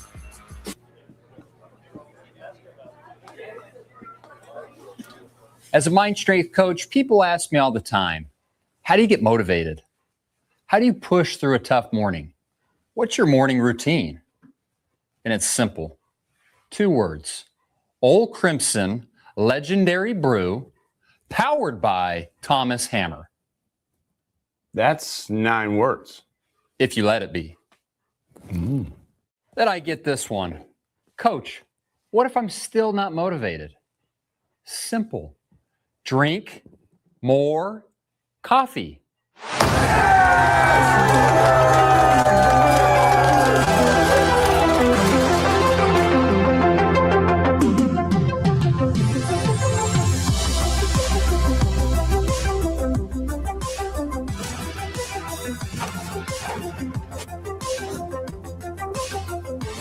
Who do you want to buy what? Who do you want to vote how?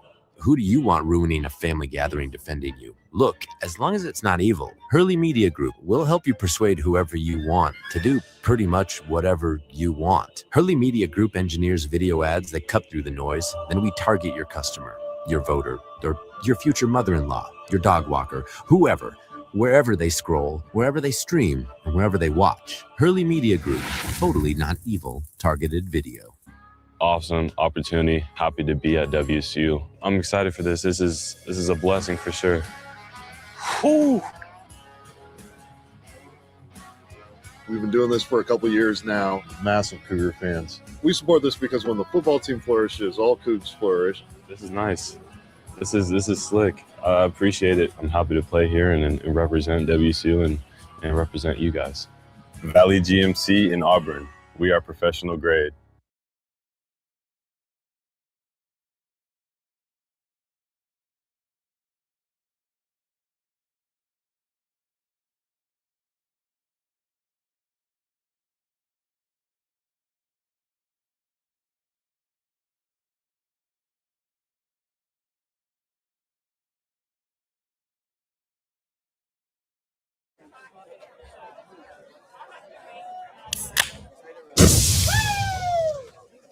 Did you do that?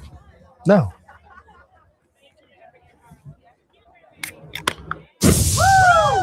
Yeah, I definitely heard that. When Paddock wanted to help raise money for the Cougar Collective, we thought, why not give them a Cougar Collector? Hold on. Let me try something.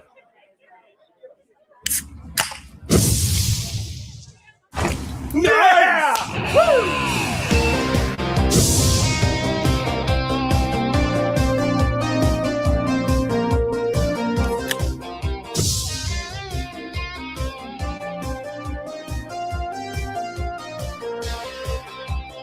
Handmade by Paddock right here in Pullman. Old Crimson Legendary Cocktail isn't just a drink. It's a canned vodka cocktail that magically turns every weekend into, well, mom's weekend. From across the state to the hills of the Palouse, Old Crimson forges ahead, undeterred, underestimated. Created by Cougs for Cougs. Old Crimson, when the sports world evolves at a pace like never before. You may be asking, how do we help our teams in these uncharted times? It's simple. Drink more beer. Old Crimson Legendary Lager. Proceeds benefit Cougar Collective. Do your part. If you can't be in Pullman, the next best place to be is the Marco Polo Bar and Grill. Sink your teeth into our world-famous pressure-cooked chicken. Crispy on the outside, juicy on the inside, and seasoned to perfection. Known for our 15 big screens, 100% dedicated to Cougar athletics on game day. At Marco Polo, you can catch every game and soak in the crimson and gray vibes every night of the week. We're creating an experience that will make you feel like you're on the Palouse. Marco Polo Bar and Grill. Go Cougs!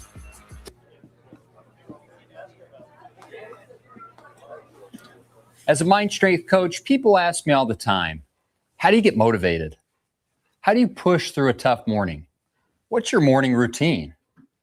And it's simple. 2 words.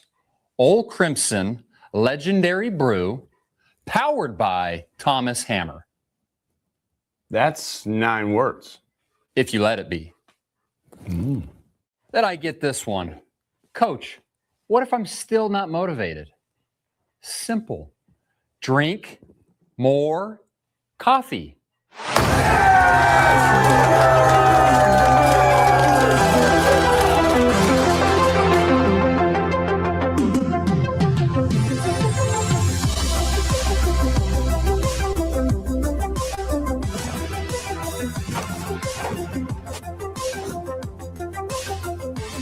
Who do you want to buy what? Who do you want to vote how? Who do you want ruining a family gathering defending you? Look, as long as it's not evil, Hurley Media Group will help you persuade whoever you want to do pretty much whatever you want. Hurley Media Group engineers video ads that cut through the noise. Then we target your customer, your voter, or your future mother-in-law, your dog walker, whoever, wherever they scroll, wherever they stream, and wherever they watch. Hurley Media Group, totally not evil, targeted video. Awesome opportunity. Happy to be at WSU. I'm excited for this. This is a blessing for sure. Whew. We've been doing this for a couple years now. Massive Cougar fans. We support this because when the football team flourishes, all Cougs flourish. This is nice. This is slick. I appreciate it. I'm happy to play here and represent WSU and represent you guys. Valley GMC in Auburn. We are professional grade.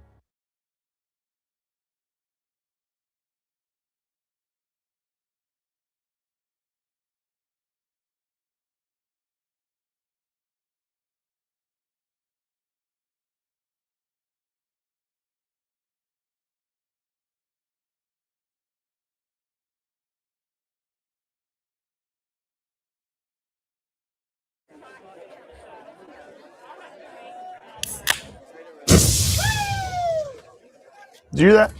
No.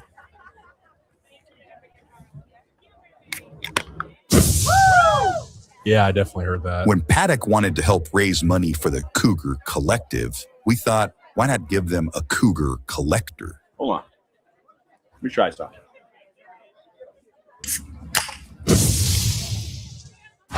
Yeah! Woo!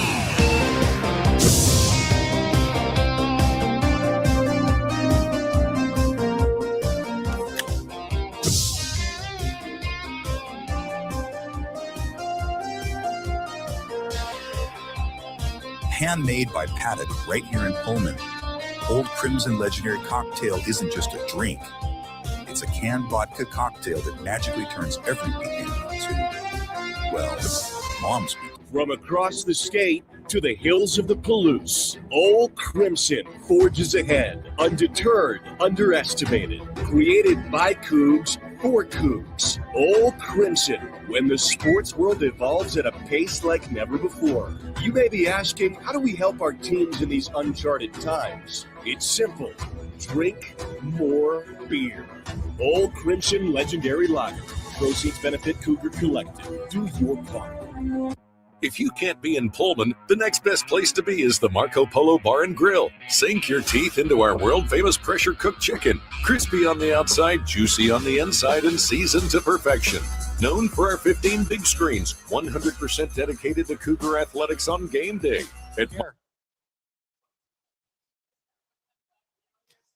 All right, we're here. Are we doing this? We've been talking about it for months.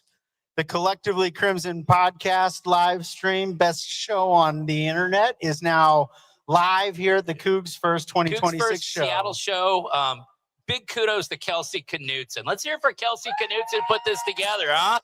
Pretty awesome. Hey, we are Collectively Crimson. If you're not a member of the 1890 Club, what's up with that? What is up with that? For real, let's go. We got an exciting show tonight, Brian. It's We've a little got different. It's a little different. It's a little bit more laid back, a little bit prettier of a setting. I noticed you went with more of a casual attire tonight. Well, for a nobody's going to business compete setting. with you, you know?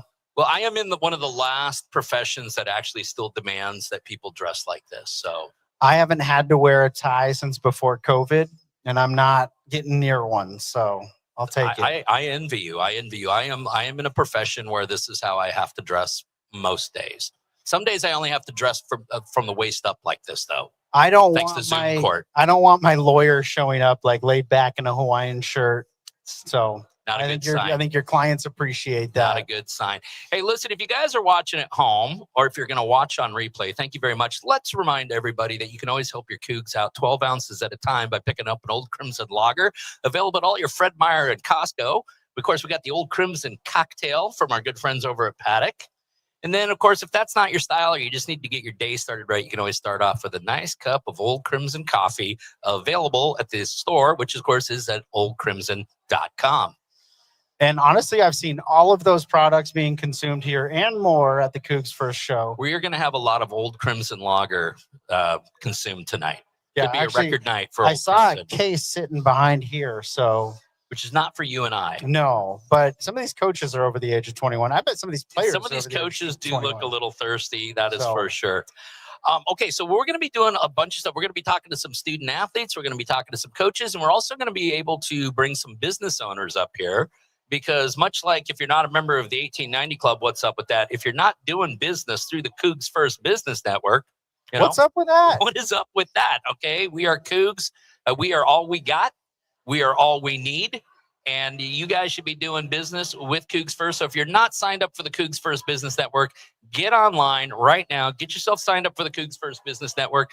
You're looking for a new roof. You're looking for a new accountant. You're looking for a dentist. You're looking for a veterinarian, whatever it is. There is a Coug out there that's going to help you. Let's keep it in the family. So big shout out to CougsFirst Business for putting together this fantastic event. Well, and I'll just say this again. I think you can feel it in the room here. I've worked in sales my entire career, and I hate networking events. I hate them with a passion because it's awkward. You're talking to somebody, either they're trying to sell you something or you're trying to sell them something. And at least one person in that conversation can't wait to get out of it. This is just Cougs hanging out with Cougs. So even if they went to school 20 years before you did or 10 years after, you're sitting down with other Cougs, and the second you just go, well, where'd you live? It's that shared experience that just makes it so much fun to dive in with. And you know, the timing couldn't be better because I think that the athletic department is on a bit of a high right now because we just had a good day in baseball, didn't we? A big day. That was really fun. So we actually delayed our second Fireside Chat so that everybody could finish watching the game. So let's hear it for Coach Choate and the Cougar baseball team who beat number 7 Oregon State today. They move on into sub-regionals. Wouldn't it be a nice opportunity to get a whack at Oregon also? It would be a lot of fun. It would be a lot of fun. And I got to say, I wasn't with the new Pac-12 thing. I was a little bit like, Dickert mentioned it on his way out. This, like, we're not buddies. This isn't the Our Buddy Bowl. Who? Who? I know he's dead to you. But I kind of like how chippy the Oregon State fans are. They're just the perfect amount of awful on Twitter, and I just can't wait to rub it in their face after this big win. So congratulations to the program. They've been playing out of their mind. You want to get our first guest up here? Let's get our first guest up here. You want to pronounce it? God, no. In fact, that's a great first question is how do you pronounce your name? Shitowitsky.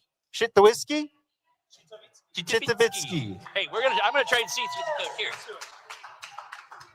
Thank you. And we'll get you a microphone here, Coach. Oh, we got lots of microphones. Okay, so are you having fun at the event tonight? I'm having a great time. Or today? Yeah. Yes. Now, when did you come into town? I woke up this morning, got in the car, drove up here, and here I am. Oh, right on. Okay. Yeah. So Why not? Straight from Pullman? Straight from Pullman. Yes. That's a long day. It's a hell of a drive, isn't it? It is. And then my son plays tomorrow morning. He's last club soccer game of the year. So I'm going to get in the car and drive home right after this. Are you going back tonight? Going back tonight. So we got to get you some Old Crimson coffee before you get out of here, Old man. Get some caffeine in There you. you go. Why don't you introduce yourself to the audience? Tell us what you're doing, what the great pleasure it is with the ladies soccer team, and what you're excited about coming into this season. Yeah, so name is Chris Chitowitsky. Long story short, born in Poland, grew up in Italy, South Africa, Australia. Came to the States, got into coaching, and I've worked at every level, Division III, Division II, Division I. Most recently, University of Montana, where we won 9 titles in 8 seasons, had a ton of success. Yeah, you did. And then when this opportunity came up, the one place, I'll tell you this, the one place that I hated going because I would always lose, and I was jealous of the resources and everything they had, was right here, Washington State. So when the opportunity came up to join this program, I thought, why on earth would I not? Right? And then you were able to bring some of your players with you. were you Yeah, not? in total, between the 26s flipping, 27s flipping commitments, it'll be about 16 players. So That's got to be really important because clearly you had not only a talent level at Montana where you were competing at the highest level, but you had to have a culture and a work ethic and all of that built into the program as well. And to bring some of that with you has got to make the transition a little smoother. yeah, it makes it a lot easier. The way I view it is a Supreme Court majority, right? So we already immediately had the majority of the team coming from my culture and my way of doing things. And then it was just, are you on board or are you not on board? And Right. luckily everybody is. Excellent, excellent. So what's the prognosis? What are you excited about this year? What are you concerned about this year? Obviously, we got a new conference. Yes. Going to create all sorts of new rivalries. Maybe we'll get some chippiness in women's soccer, which would be awesome. What's your anticipation? What's the scouting report? I honestly cannot wait to play our first home game under the lights. And that is just what Who I'm do you got looking for your forward first to. home game? Oh, we haven't even released the schedule yet, so I can't even say it. The That- Pac-12 is saying gag order. Can't say a word. Oh, really? Yeah, it'll come out But he here did very say shortly. under the lights. Yes. He did, okay, so there's a hint to Under the the lights. some game That's all I time. can say. Under the lights. All right. And I can't say anything else. Under the right now. lights with an opponent that you're going to be super stoked to be playing. Yes. Okay. Yep. As is the whole team. We just can't wait to play the first game, right? First game, new setting, new team, and it's so much fun for them to put on the jersey and for me to get to be on the sideline. We've got some players right here. Have you told them Do they know who they're we're playing? They know what the Oh, they schedule is, know. Yes. But you're all Okay. sworn to secrecy? Yes. All Sworn to right. secrecy. How many of you are 21? We'll get some old Crimson No Lagers amount in. of Crimson Lager is going to work. But did you bring your sodium pentothal with you today? Is that what that case is for? I see. Yeah. Get the schedule out of you. You see how we work here, Coach. Hey, give us a little scouting report. Who are some of the players going into this season that we got to be watching out for, both offensively and defensively, and in goal? And what are we looking at here? Yeah, honestly, we got a super talented group across the board. It's one of those things that I sit with my coaching staff and you try to figure out who on earth is starting. Ashlyn Dvorak was a really successful goalkeeper in the Big Sky for us. Big Sky Goalkeeper of the Year, transferred over as well. And so she is legit between the poles. And Riley Carolyn, who you guys are going to talk to as a central defender. And her father, who used to play football here, Brett Carolyn. So you've got this Carolyn legacy rolling I actually through. was on campus with him, with your dad. It's pretty amazing. Yeah. Yeah. He was a baller too. He could play, man. Oh, yeah, he could play. Yeah. And I feel like Riley for her to continue that legacy and how much she has developed over time and how well she did in the spring is going to stand out as well. And we got a bunch of transfers who are good, incoming freshmen who are good. It's just, you pick. There are so many surprise packages on this team. All right, give me a scouting report on some of the teams in the conference that we got to keep our eyes on. That who's going to be trying to knock the Cougs off this year? Yeah, that's a good question. Utah State, I think, is when I look at. I've seen everybody's non-conference and conference schedules, but again, I won't speak about them. But Utah State have a very good non-conference schedule and will be a really difficult team to play against. I feel like Boise will be the same, and then rivalries across the board at that point. Sure, and rivalries are rivalries, so you always get that extra motivation. Oh yeah, and that's what I think a lot of the players who came over with me from Montana. Once you win enough, everybody hates you, and so you just get used to playing in that setting of just bring it on. Every day matters, right? Not every game, but every day, every lift matters. Every conditioning session matters. Every practice matters. And if you focus on the process, you'll be ready for the games. And you got that target on your back. You're doing it right, though, aren't you? Oh, yeah. Everybody loves a good target, right? And you need to have it when you represent an institution like this. All right. Now, most important thing, and then we're going to get Riley up here, but talk about NIL, what it means to women's soccer, what it means to the student-athlete experience as a whole at Washington State University and why it's so important. And how can people out there who are very passionate about women's soccer and want to help out, how can they get in and start helping these ladies out? Yeah, it's interesting. I was talking with our volleyball coach, who you guys are going to meet with later too. And I feel like we are 1 foot in the old world of experiences and facility improvements and 1 foot in the new world of we need money, right? So I recently met with somebody. They're like, well, if I gave you this amount of money, are you going to spend it on players? Are you going to spend it on experiences? And for me, it would be almost more important to take the team for a European tour, a once-in-a-lifetime experience. You can see it on their faces right now, what that would mean to them as opposed to... You ladies like that idea? Yeah? Okay. Right? Absolutely amazing, because you look at our sports, I think it's still experience-based, facilities-based, as opposed to in women's soccer right now, $40,000 NIL is great money. But you use that across the team and give them something that they're going to remember for the rest of their lives. It's absolutely amazing, right? So you have opportunities to support the program in experiences, in facilities, or in retention of players if you want to throw money at that too.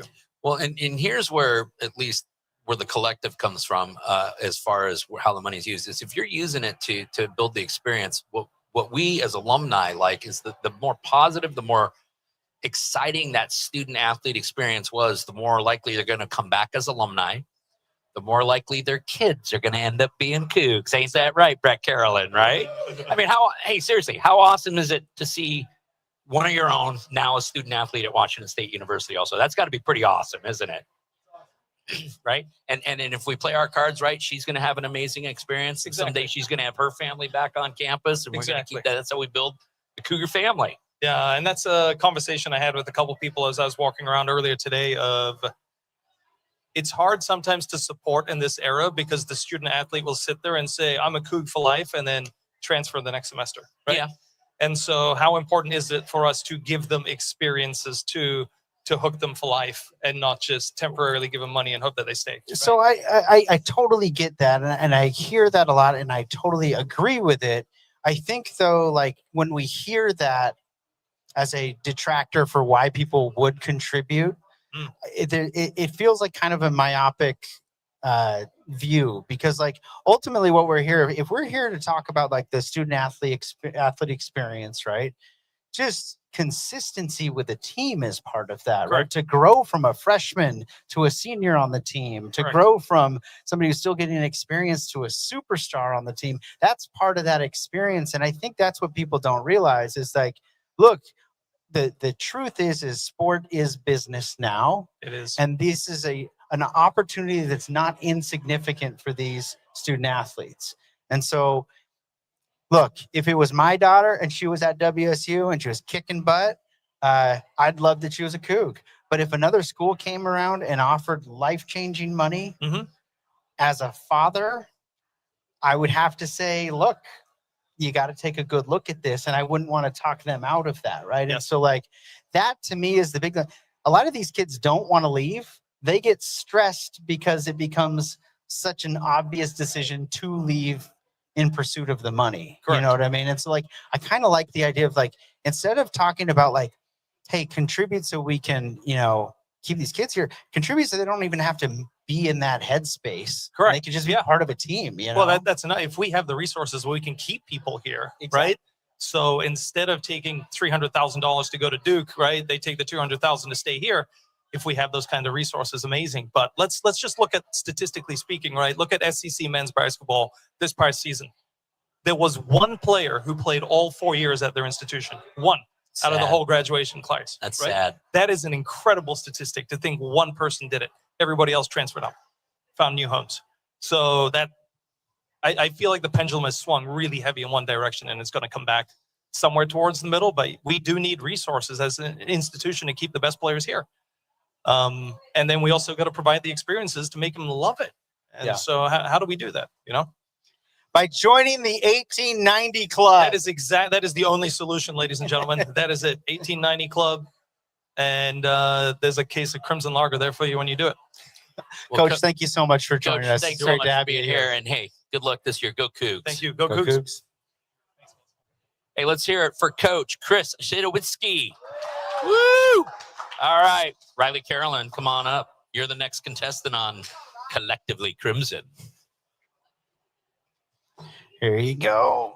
These chairs are like really comfortable. I feel like I'm going to fall asleep in them. Ooh, It's pretty good, right? I'm excited about this European tour we're talking about. Usually, make yourself right at home. So I'm excited about. All right. So now listen, Brian, who this whole podcast is the brainchild of Brian, by the way, but he came up with this new way of talking to student athletes, because you guys talk enough about X's and O's and all of that stuff. And so what we really want the audience to know is start learning to know who these people are. So I ask questions for a living, and I have a whole list of them here that we're going to go through. I'm ready. No, I'm ready. But here's the first question. How old were you when you realized what a big deal your dad was? And how old were you when you realized he wasn't as big of a deal as he said he was? To answer that, my dad's always been my best friend. So That's awesome. no big deal, no little deal. He's been my best friend through it all. So that's how I've seen him always. How old were you when you first went to WSU? When was the first time you visited the campus? 4? 2 years old. That's how 2 you do years it, Dad. old. That's how you do it Home right football there. game? I'm guessing home football game. Yeah. All right. Well, real quick before we get into some of these questions, why don't you tell us a little bit about what year you are in school, what's your major, all that good stuff. I am Riley Caroloan. I'm a junior rising senior. I'm studying psychology. I had 3 successful years at Montana playing under Chris. And then we made the transition over here. I have been telling everyone the story of when Chris, everything's kind of transitioning, and he calls me and he's like, hey, I'm making this transition. Like, I want you to come with me. And I'm like, I got to talk to my parents first. And he goes, I think they're going to like this one. And lo and behold, here I am. So how excited was Dad to get that call when you're talking about, hey, I'm thinking about transferring? They were pretty darn excited. Both my mom and my dad were very excited. They wanted me to have full insight into the decision. And I think they're trying to downplay how excited they were, but I could feel it through the phone. That's awesome. Working out well for you so far? Oh, yeah. It's been awesome. Great. You have any questions there, Brian? Yeah. So, okay. When did you get to campus then? I got to campus January 7th. Okay. So it is Love funny the to me time how of the the year. incoming transfers, like it's the worst time to be in Pullman. It's like January. Like it's not if really you're a chamber of buying, if you're buying Pullman in January, you're going to love the rest of it. Yeah, So exactly. Are you spending the summer there? Or is that? Yeah, I'm working in Pullman this summer, actually. I'm working in where the are you athletic working? department. Okay. I'm an HR, personal services intern. Oh, you're in going to the be HR busy. Yeah. Oh yeah, I'm doing a lot of stuff within the athletics, working with Kelly, working with Bridget, Willow, a lot of different hands. I'm meeting great people. It's been really fun. Pullman's popping in the summer, as you guys know. A lot of people there. It was my favorite time in Pullman was in the summers because all the amateurs went home, like the real ones stayed. The real ones know. Okay, so what's your view of like when you're talking about the team makeup? Like every team has its own vibe. How would you describe this team? Someone asked me this the other day at the last tailgate event I think we were at, and that's silly family, silly goofiness. We love the heck out of each other. Like at the end of the day, like the love, the togetherness, it's so You can just see it on the field. You can see it in practice, anything we're doing. And then also you add that competitiveness in there, everything we go at with competitiveness. Okay, now do you have any siblings? at I home? do. I have an older brother. Okay, so which of your teammates would you let date your brother? That's a good one, by the way. I didn't have that on the list, Like, but I that's need a a really second. good one. Actually, okay, we're gonna start off this way. Which one would you not let date your brother? Like Ashlyn immediately? Dvorak. That's always a faster answer. That one came out real fast. She's been my too. roommate for 3 years, though. My best friend. So Okay, shout all out. right, cool. So, All right, you ready to do 5 questions? I'm ready. All right, here we go. The most influential person in my life is? Dual answer. Okay, Brett that's and Amy fine. Carolyn. Okay. Tell us why. I think just especially with this transition to Washington State, like you said, obviously they were so excited. But this just being such a big moment, they truly were my rock through it all. I mean, it was within like a week's notice. We were up and moving our life from Missoula to Pullman. And although, yes, it was easy. We knew what Pullman was. We knew what we were going into. It just having them being so supportive and just being my rock through it all really helped me. And then both on and off the field, they've just always been there for me. They're tag teaming always. From my mom driving me all over to Seattle, every practice, like location known to man in Seattle she's been to. And then my dad coaching me in every sport known to man. They've been awesome. and I'll tell you, we talk to a lot of student athletes, and not all of them have that same support at home. Yeah. It's true. And we talked. The Helinski's Hope has been on the on the podcast before and talking about mental health with student athletes. And look, one of the realities of the transfer portal and kids moving around is that is a very, if you've ever moved a job as an adult, it's a stressful time in your life. If you're a young person doing that same thing, that's an even more stressful time in life. And so to have that support is massive. So thanks, Mom and Dad. Yeah, For real. And let's remember that a lot of our coaching staff uses some of the NIL money to make sure that parents are getting out there on weekends and things like that. Kids are getting time with their parents. It's a very important thing. Have that support. All right. Ready for your next one? I'm ready. My perfect vacation would be? In the mountains, in a cabin with no other cabin in sight. Next to a river. Mooses. Bears. You've thought about this one before, haven't you? Well, yeah. I mean, I feel like the normal answer is beaches, right? Yeah, beaches Sun. and palm trees. Right. No, yeah, put me like secluded a little bit. Let me go fishing, camping, that kind of right. thing. Let me see the stars. I like that. Okay. If you could go to the bottom of the ocean or to outer space, which one would you take and why? Bottom of the ocean. I love sharks. Really? These are like, we asked a couple questions. You're like, I got to think on that. These are like fast. Oh yeah. Like I'm confident in my answers. Yeah. I love sharks. That's awesome. Okay. Next one. You're putting on your own music festival. You got 3 bands on it. Who you putting on the bill? All right, this is going to be interesting.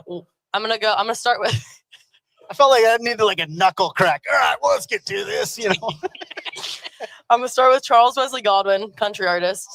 Awesome. Love. Then I'm also like a house music lover. So I'm going to go Dom Dalla. Shout out Taylor. Shout out Fitz if you're watching. Dom Dalla.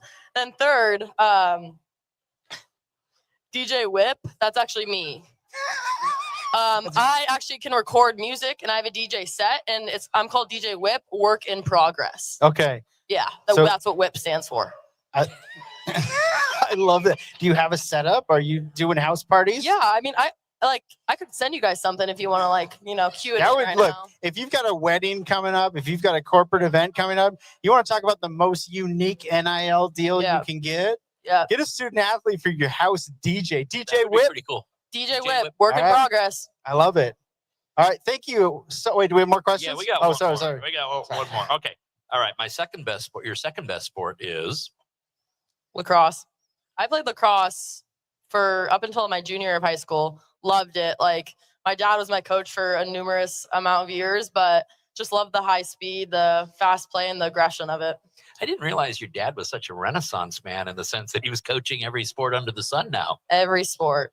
Every And sport. I think women's lacrosse is more hardcore than men's lacrosse. Oh yeah. Because you're not wearing all the gear and then protect, like, You're it's getting basically slapped in those the weird head. visor glasses and then a stick, right? Don't forget the mouth guard. And the mouth guard. Okay, Yep. cool. The mouth guard saved me a couple times. That's Yeah, for sure. the boys have like their elbows covered and their hands covered Right. and all that stuff. No, I'm getting slashed to the head. Yep, sticks to the arm, but memories.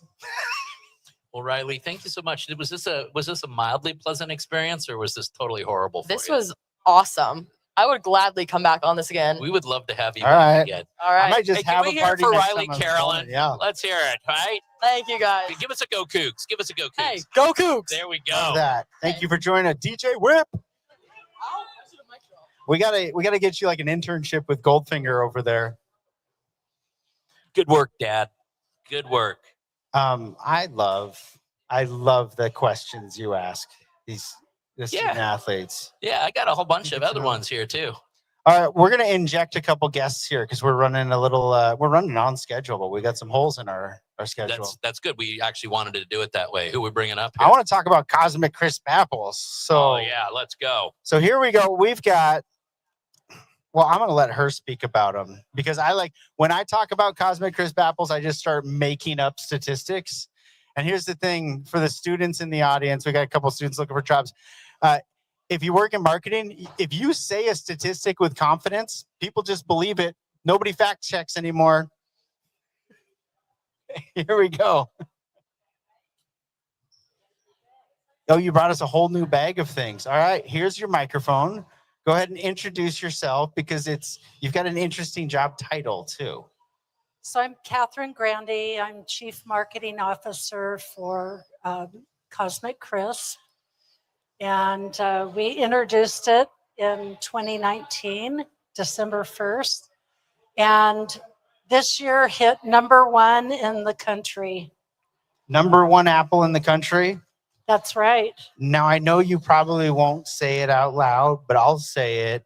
We're talking millions and millions and millions of dollars a year go to WSU because of this apple right here and the work that your Absolutely. team has done. That's a big darn deal. We have sent checks to WSU for tens of millions of dollars. That's amazing. And what I like too is this is an apple that was actually marketed. Because every apple gets like somewhat marked, but you guys did a spectacular job. Can you tell some of the things that your crew did to make this a different kind of apple rollout?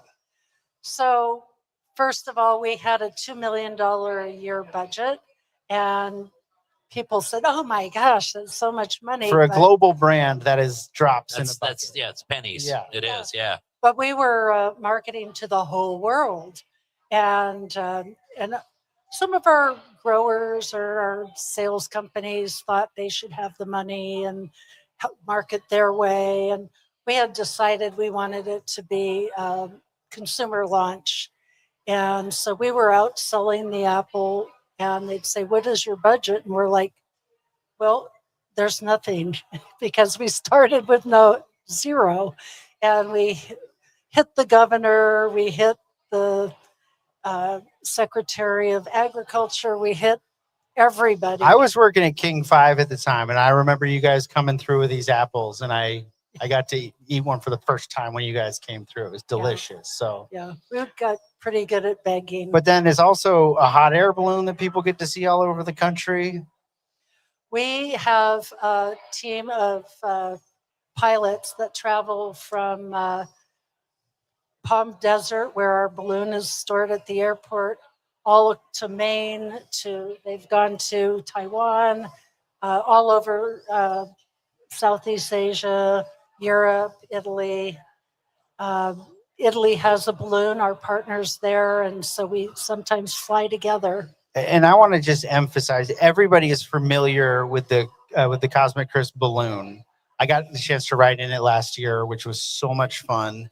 But what's always amazing, and again, I'm not going to talk dollars out loud, but like the amount of money that's spent on that balloon is one that is like probably relative to what a small car dealership would pay for like a cable schedule in a year in their local market. It is not, it's you guys did so much with such little budget on that. It is the coolest thing. And I can't think of the millions and millions and probably billions of impressions it's generated. Yeah, just Albuquerque is the biggest balloon festival in the world, and we have 1 million guests there every year, and we carry up the flag to the national anthem every morning.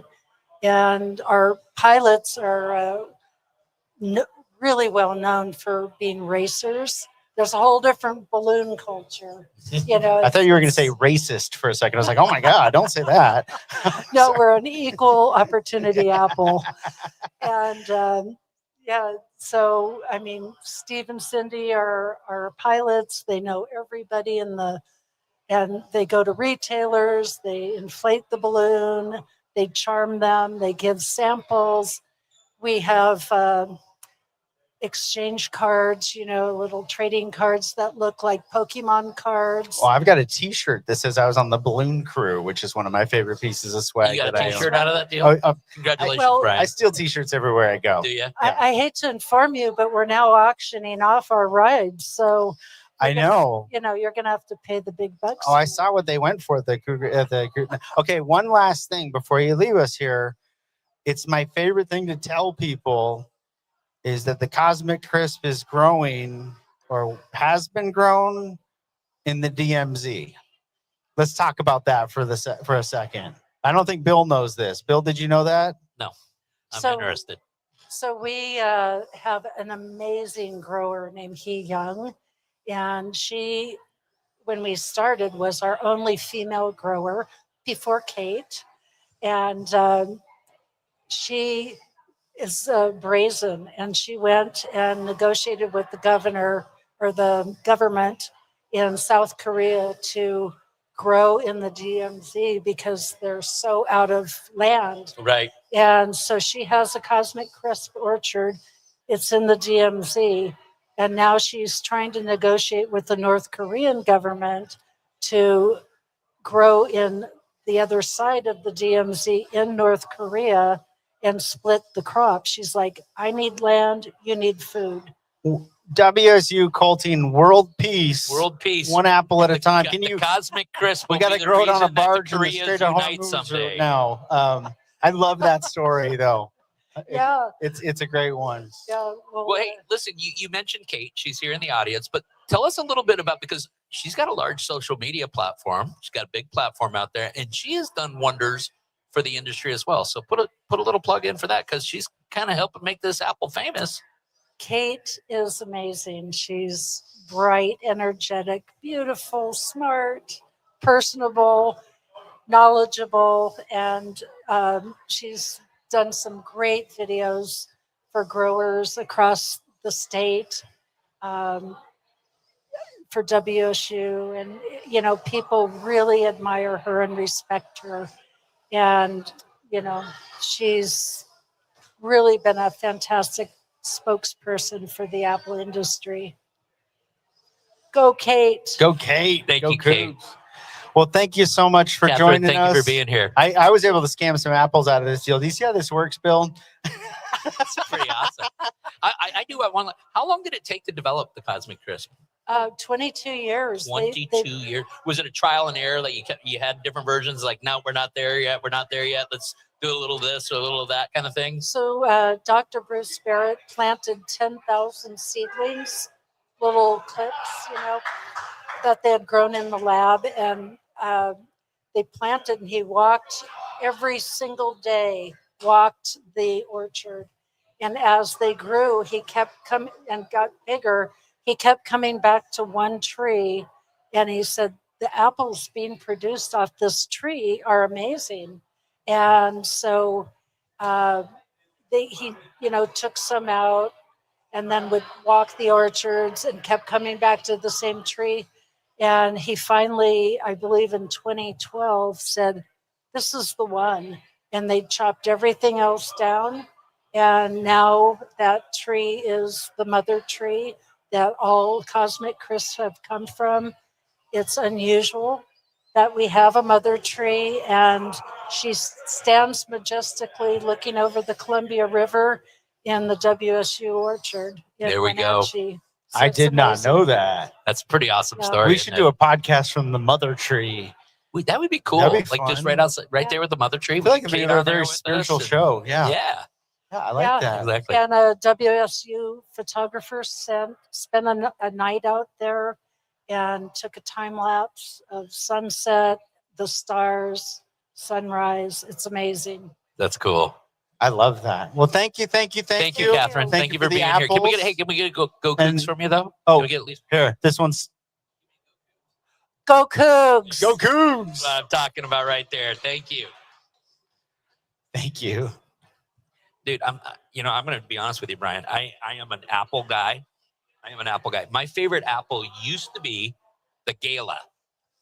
Love the Gala until the Cosmic Crisp came around. And I actually think the Cosmic Crisp blows the Gala away. You know what? I spend a lot of time in Chelan, Washington, and my favorite event, I think it's the Apple Growers Association, it's not an event, it's an activity you can do with kids, is they take all of because if an apple's got a little bruise on it or a little ding or a little sunspot, they can't sell it. Okay.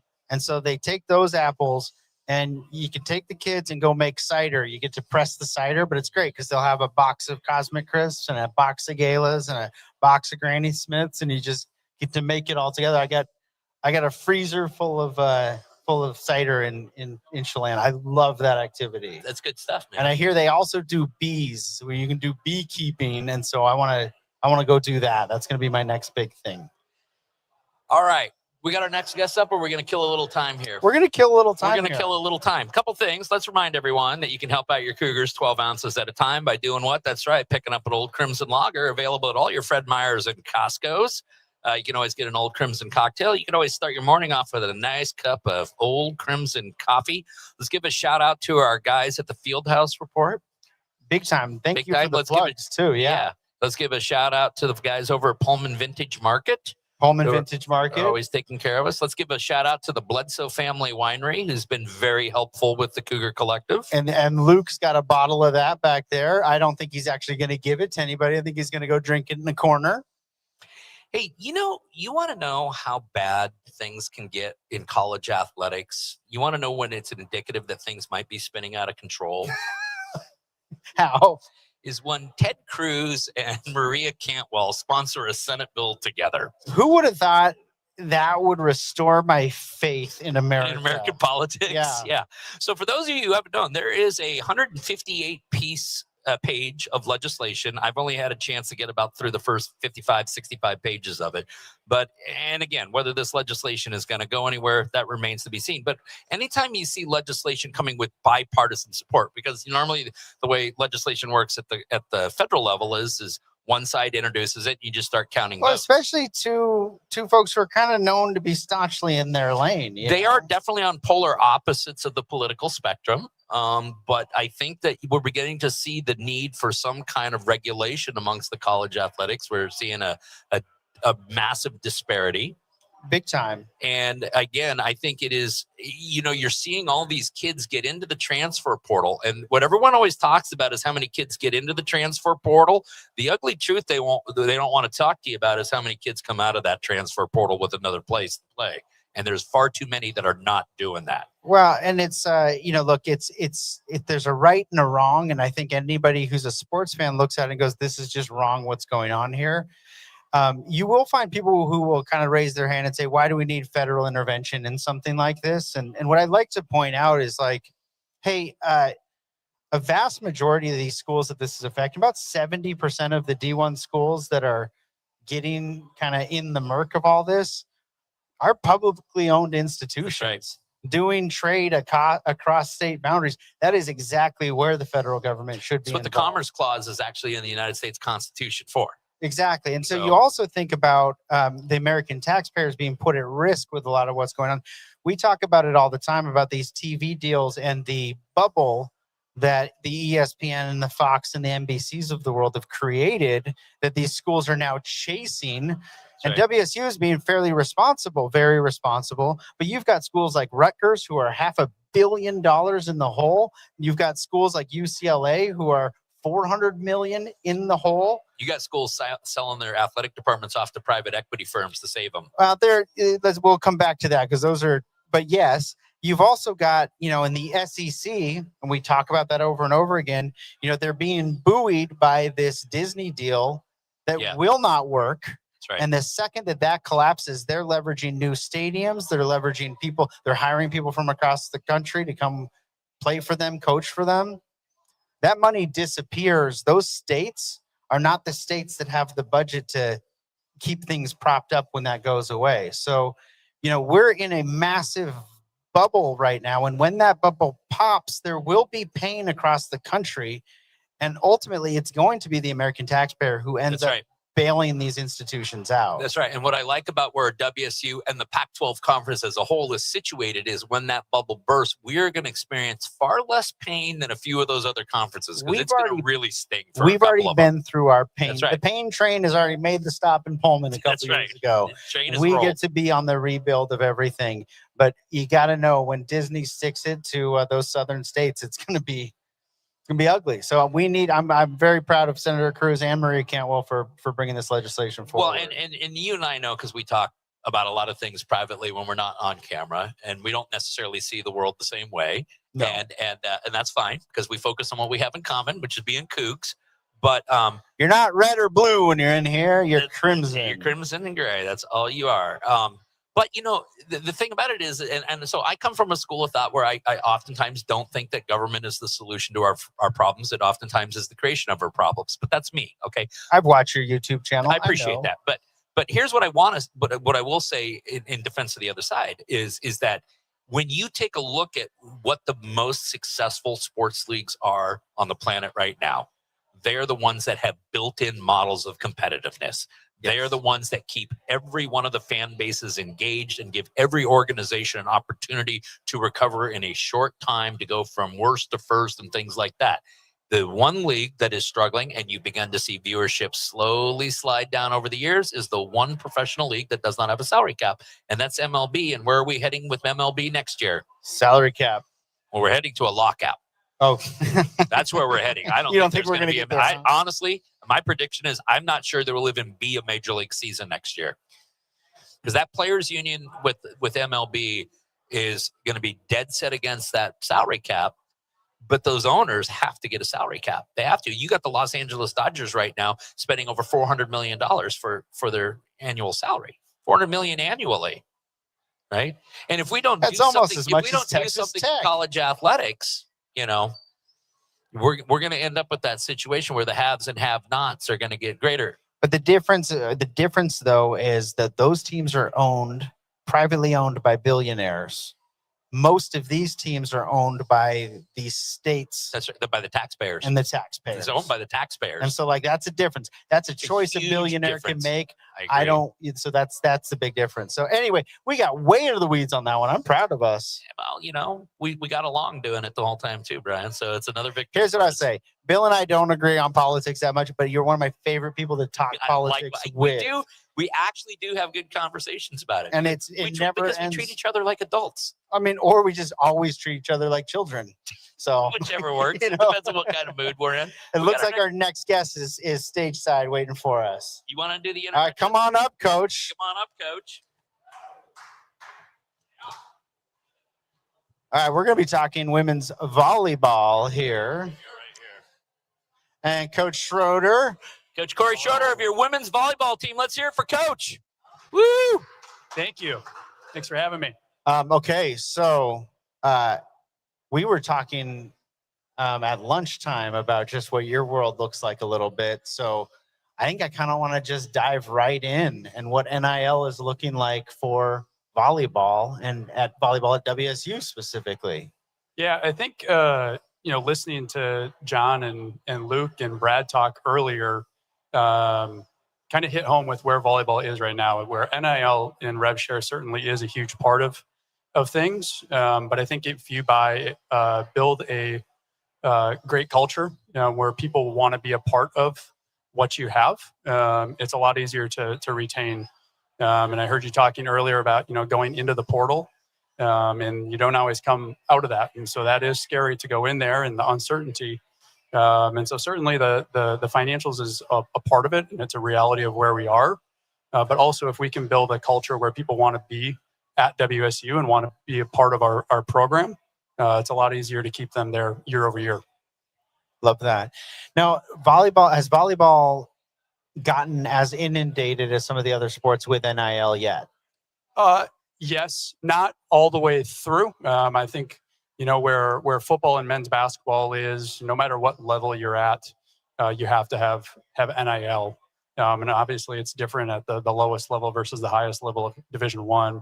At the highest level, yes, it is a big part there. But there's still a lot of athletes that are choosing to go to those schools, regardless of NIL.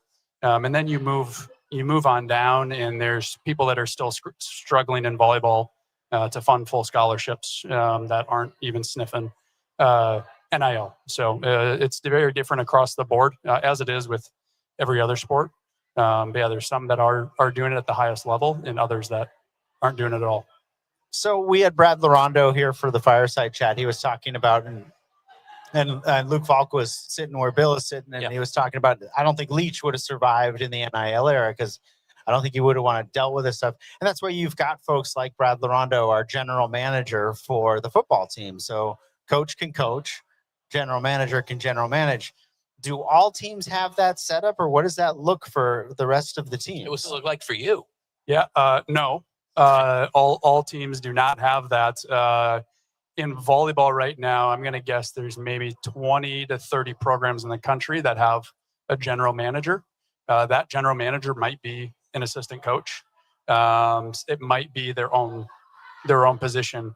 For us, I'm acting more as that GM, where we're managing those things, but we also have a group of other people. And so I do rely on talking with football and the basketballs on what they're doing to help myself out. But no, we don't have one. And it's still pretty rare in volleyball. Nobody in the Pac-12 that I know of has one. That's falling on the coaches right now. And, they also mentioned in that same Fireside Chat about a lot of these kids getting represented by, somebody said Uncle Rico, right? Or it's the guy who owned the gym in my hometown, and some have their parents working with them and are putting their kids' best interest. Who do you typically see representing these kids in these negotiations or conversations? Yeah, Madyn might be able to speak more on that later. It is agents, and we're seeing it more, I'd say, with the international student athletes than we are with the U.S. I think in the U.S. they're representing themselves mostly. Parents probably getting a little bit involved. Club volleyball in high school is huge, so you might see their club director or club coach who helped them in the recruiting process when they were in high school jump back in. They're often involved in that transfer process, and so they might not necessarily represent them, but they're probably helping them along in that process. But we're getting more towards where people are going to have agents, and hopefully we can get something through where Uncle Rico isn't represented. I like that term, and brings me back. But hopefully we don't have those people involved long term. Well, Bill and I talk about it quite a bit. Bill, were you a certified MLB agent? I had my certification from MLB and NFL. Yeah. So he talks a lot about. I'll let you talk about. Well, my concern with when I've been doing my homework on college student athlete agents is I don't see a lot of credentials. I don't see a lot of qualifications. And what I'm concerned about is we're putting a lot of money in some instances, in the hands of young people. And is that where the agent is ending their job? Because I think that's dangerous. I think that especially for kids that are earning some money, it's an opportunity to teach them financial literacy. It's an opportunity to perhaps set them up financially for the future. It's an opportunity to make sure that they are earning that money in the sense that they are being the type of citizen that they should be. They're being the type of student that they should be. They're fulfilling their student athlete obligations. And I think that the good professional agents that you see, because in the professional leagues, you are licensed, right? You are actually licensed by the league. So there's certain rules of ethics and conduct you have to follow.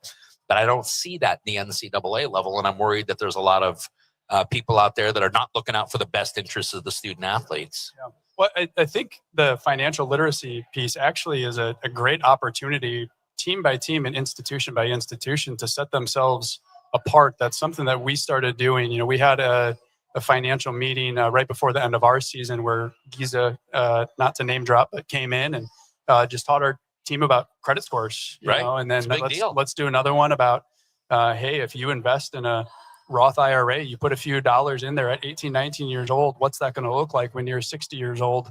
You know, and that it's still like, it should have been that case even when it was scholarships, you know, these young people have incredible opportunities, whether they know it or not, for a lot of them not having to ever have to pay for school. And then on top of that, you know, getting stipend checks that you can put a little bit away, and then you add NIL on top of that. And, you know, and if we can put some of that away at 18, 19, 20 years old, you know, and that's part of our jobs as coaches. We're educators. We're preparing them not just to win in volleyball, we're preparing to win in life. Right? That's you right. know, Brad talked about the two dreams, chasing two dreams. And so we've got to prepare them for life after this as well. And, you know, part of that would be financial literacy. Did I see a thing recently where you proudly published your team GPA? We did, yeah. Yeah, why don't you tell everyone what that did? Because I'm a big believer in the concept of the student athlete, and I was impressed. Tell everyone what the team GPA was. Yeah, 356. Let's hear it for that. Yeah. Seriously, 356 out of the women's volleyball team. That's amazing. Yeah. What did that Fantastic work. rank at compared to some of the other teams in the Pac-12? Especially with Stanford gone now. That's a good question. I don't know where everybody finished in the Pac-12. I have to imagine that's in the top 3 or 4, but that is something that we take a lot of pride in. Look, that is better than any semester I individually had. So me way to too. Go. Me too. Yeah. We have incredible students, you know, and that's where it starts. But then the support that we have behind that, with Diane Bledsoe as our academic advisor and the people that set us up for success there. But yeah, we are really proud of what we accomplished in the classroom. You should be, and the ladies should be very proud of the work they put into it, because it's not easy work, especially when you're splitting time being a student athlete. You're spread pretty thin. New conference this year. We're all excited. There were some really good programs that bailed on us when the old Pac-12 blew up. Give us a scouting report on the new conference. Who are obviously the Cougs are a team to watch, but who else are some other teams to be watching for in the new Pac-12? Yeah, absolutely. The Cougs are a team to watch. I'm really excited about the Pac-12. So from the schools that came over from the Mountain West, we pretty much took the top 5 teams in volleyball, and I think that's the case in a lot of other sports. But Colorado State, Utah State got an NCAA tournament win against Tennessee last year. Colorado State is regularly in the top 50, 60 teams in the country. Texas State coming over as well. They've won their conference and been the NCAA tournament a lot.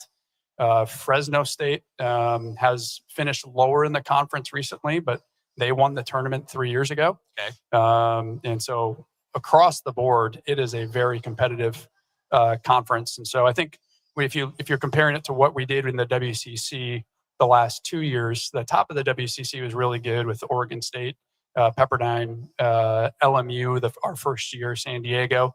And then it started to fall off when you got to the bottom. I don't see that being the case in the Pac-12. And so you have every single weekend across the entire conference is going to be really competitive. Your work's matches. cut out for you. Yeah. Yep. Yeah. There's no weeks off. Well, that's the way it was in the old Pac-12 too. I mean, there were some programs, and truthfully, if you go back and you track the history of women's volleyball at Washington State University, it is actually one of our more successful programs that we've had. Yeah, I would argue maybe the most successful, with what women's soccer did the last 20 years as well. We had 9 straight NCAA tournament appearances. I think we had 18 overall, 2 Elite Eights, a handful of Sweet 16. Right. So absolutely. Yeah, exactly. All right. So give us a scouting report on your team. Who are the players we're going to be really hearing a lot of their names a lot this year? Yeah, we got Madyn coming up right after this. It'd be awesome to talk to her. Going to run her through the ringer in a minute. Yeah, she's been an awesome addition. She came over this spring for us and was a great addition to our gym. Outside hitter, playing in some back row for us. Led us in serve receive in the gym this past spring, which is pretty impressive. Usually that's your libero who's leading you in serve receive numbers, and she beat out everybody in the gym back there. And we returned 4 freshmen that started for us last year. So you have a young team, but with some experience. Yes, nice. Yeah, it is a very youthful team. I think at one point this spring, I think we had one person that was over 20 years old. Everybody else was 18, 19, 20 years old. So very young group. And they're coming back. So awesome that we were able to get those freshmen to stay together. So, well, therein lies one of the other things I want to talk to you about, because this NIL money, a lot of people think, well, these coaches are using NIL money to go get players, but many instances, especially at Washington State, where we seem to recruit very well across the board, it's used to retain players, isn't it? 100%. And I think that's what gets lost. And, maybe even for myself for a little bit is, chasing this, what else is there? What's next? Well, what could we go get in the portal? And we've had to build our team through the portal. When I got the job, we had 3 players on the roster and no incoming class. You're not the only coach here to have done No. that, Coach. So. No, so we had to build through the portal, but the consistency and retention is huge. If you look what baseball just did, going from, I think, last in the conference 2 years ago, they kept most of their team and they go win a conference championship and just knocked off Oregon State. Yes, they did. So can we do that year over year of keep the players here? Because there's not many people that are doing that, of having the same team 2 years in a row. And playing together for 2 years is way better than playing together for 6 months. Well, Coach, good luck this year. Thank you. We're excited. This new conference is going to be, we want to see some chippiness, man. We want to see some rivalries. We want to see the ladies get fired up and have a couple teams we can really hate. So we're asking all of you, make some examples out of them out there. And hopefully we can get the fans out to Bowler Gym. For those of you that have been there, it's the best volleyball venue on the entire West Coast, where it is absolutely incredible. And when that place is rocking, it's rocking. Let me put a plug in for that, because I wasn't as good of a supporter up until a few years ago, and I started going back to women's volleyball games. Listen, if you haven't checked out a women's volleyball game at Bowler Gym, that is exciting. That is high energy. And when that building is full and rocking, it makes a big difference. It is thoroughly entertaining. So, and a lot of times we got games Friday night, the night before Cougar football Saturday. So get on over to Bowler Gym and root these ladies on. Thank you. Yeah. And this year they actually, the new Pac-12 is going Thursday, Saturday, and we are home for 3 Saturdays. That football is in town.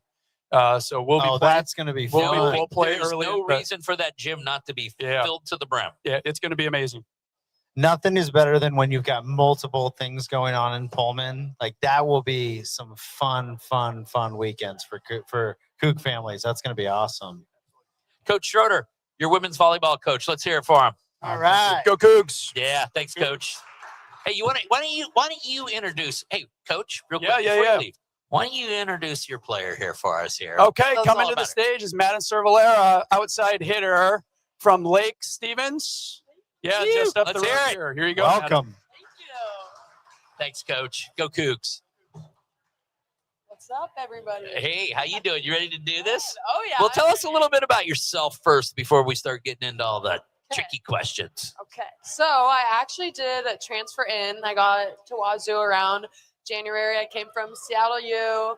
I'm a rising junior this year. I study kinesiology, and I'm planning to do PT after school, outside hitter, like Coach said. But yeah. And you're a Seattle girl? Yes, I live in Lake Stevens. So Lake Stevens. Okay, so you're from the area. Yeah, I kind of like moved all around Washington growing up. So, Okay. yeah. What was your family's reaction when you were going from Seattle U to WSU? Oh, they were so excited. It feels like it was just so surreal, like going to Wazoo, because it definitely was like a big upgrade for me. And so I have like just throughout my family a bunch of like Cougar supporters, like diehard Cougs. So a bunch of my family went there, so many of my friends, and so everyone was just really excited for me. So it was a really good transition. Well, Seattle U is a great school, but a very different student experience. for So sure. Yeah. what have you noticed? I bet there's been a couple times in Pullman where you've gone like, this didn't happen at Seattle U. Yeah, are Saturday nights a little quieter at Seattle U than they are in Pullman? Just curious. Oh, for sure. Yeah, there isn't even like the student population, like just for comparison, it's about 7,000. So it's really, really, really small school.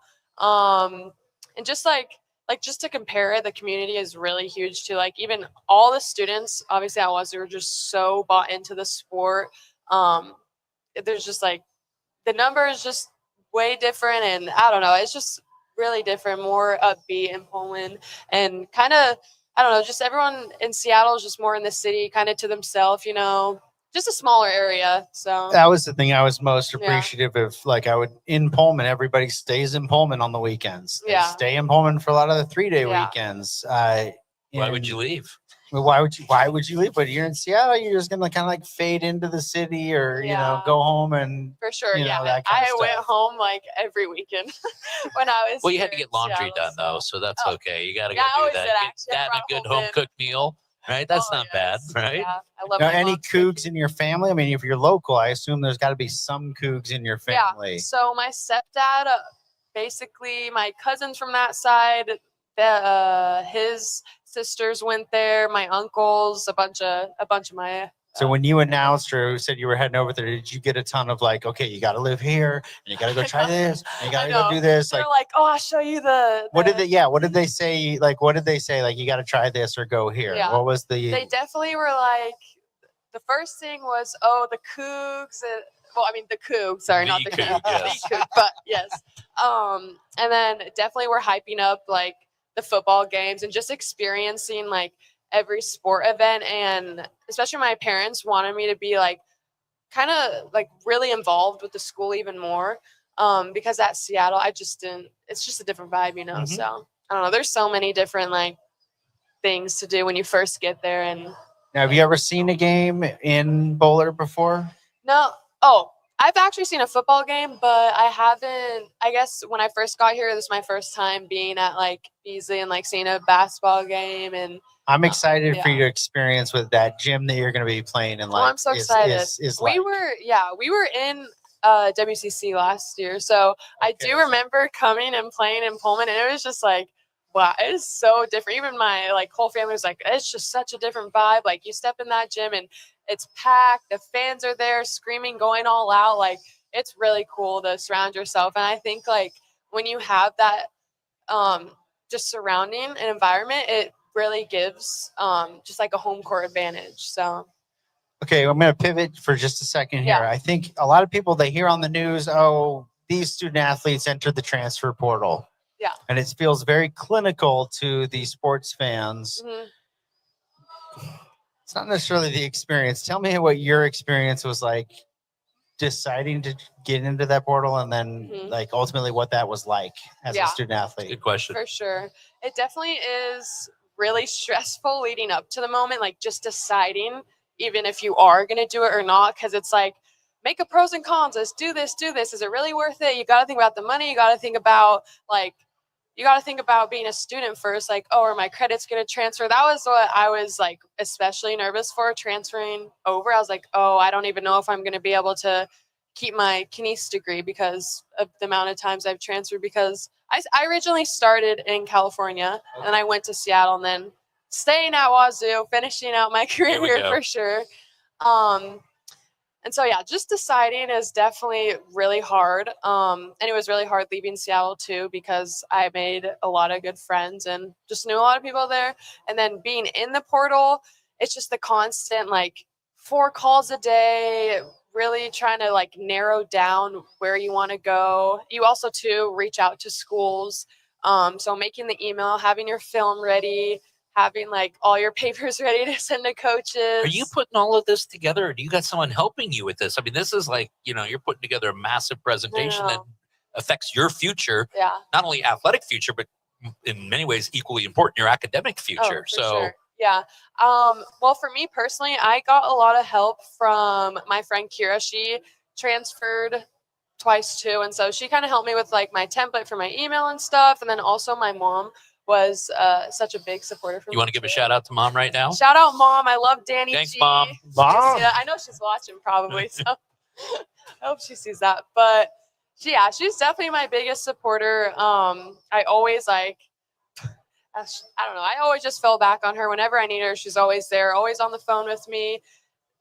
And she always told me, you know what, like, I don't care where you go, wherever makes you happy, I'm here for it. We're all here for you to support you, and we're going to show up to all your games and all this. Like, we just want you to truly be happy, whatever you choose. And so it's really nice having her too. Well, and you mentioned some good friends that you made when you're in Seattle. Yeah. The best part about being a Coug, you probably experienced this already. Those friends stuck in Seattle Yeah. love to come over and visit. Oh my gosh. Like you're amazed like at how I know. short they think that drive is, because they're there I every know. weekend. It's a lot of fun. Yeah, I always have like my club friends from volleyball, or even just like high school friends, are like, "Oh my gosh, like I need to come take a trip out to see you," and like, oh yeah, it's awesome. Well, Bill's got some questions You ready to for play you. 5 questions? Oh yeah, Here we hit me. go. Here we go. Don't worry. Most of them, there are no right or wrong answer. I have one that does have a right answer, though. We might try I'm that one. scared. That Is that goes the right. last one? All right. The most influential person in your life is?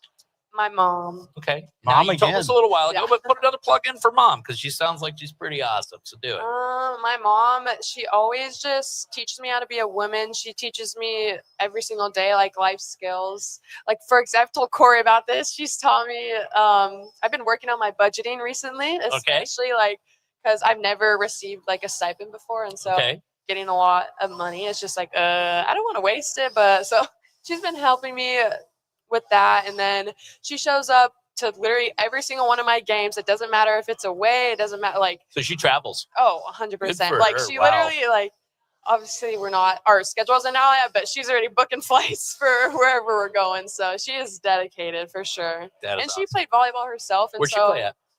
she played at Central Washington for a little bit. All right. And then, so it's just like her seeing me play just, it makes her so happy. And that makes me happy seeing her happy for me.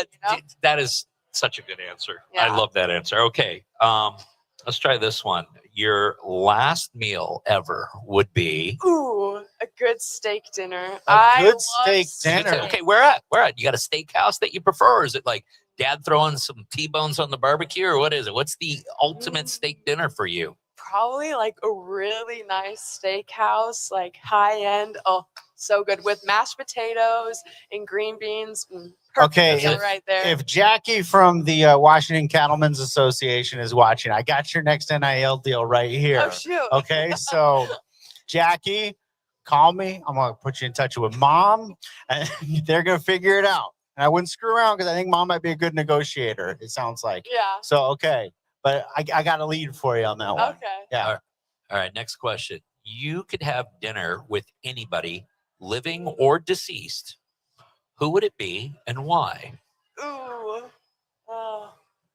Hey, this is really hard. Well, that's what we do around here. We ask hard but thought-provoking questions. Probably Jacob Elordi because. Okay. Wait, now what'd you say? I missed that. Jacob Elordi. Okay, tell us why. This I is don't your know. dinner, so you tell us why.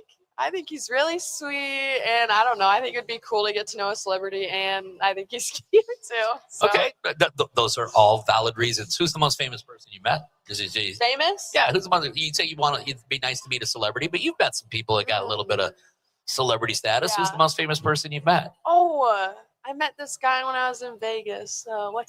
He was so He famous. was you so can't remember popular. his A lot of name. people have said that before. Yeah. Maybe Morgan Wallen actually. Oh, that's Morgan that's Wallen's a big pretty name. famous. That is a Yeah. big name. I love him. I've seen him twice. Were you cool like when you met him, or did you kind of? Or did you kind of like fanboy out, fangirl out on him? Like fangirl moment, like oh my god. All right, I got a question for you. If they made a movie about you, who's playing you in the movie? Ooh. And mom. And my mom. And your mom, yeah. Oh, yeah, I like She'll that be one. in the Let's throw movie. one. Because obviously, if we're doing a movie about you, your mom's going to play a very critical role in that movie. So, Yeah. who would play your mom too? Yeah, that's a good one. I suck with names. I'm not gonna lie, but for me, I would say, what's her name? Natalie. Natalie Portman. That came to your head. That's the only Natalie I can come with. You both got dark curly hair. That's about the only similarity I see, though. But Probably. I'll just go with that. I don't know for my mom. Shoot. if mom's watching, come up with just some stunning actress's name right now to play your mom.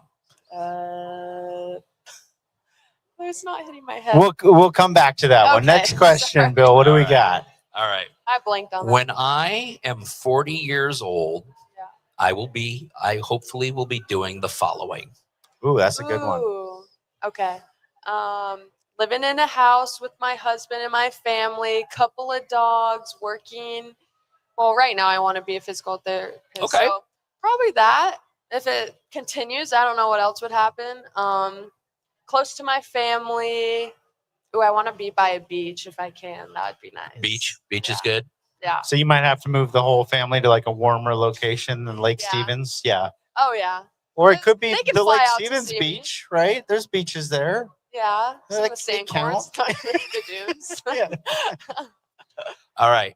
I got 3 questions. These actually are right or wrong answers on this one. Okay, you ready? Here we go. Yeah. The best color is Blue.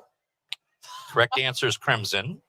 Oh wait, crimson. That just went right over my head. The worst color is Purple. there we go. We got that right. And the final question is, if you could commit one crime and absolutely get away with it, Ooh, that's a good one. what crime would it be? And there is a correct answer to this one.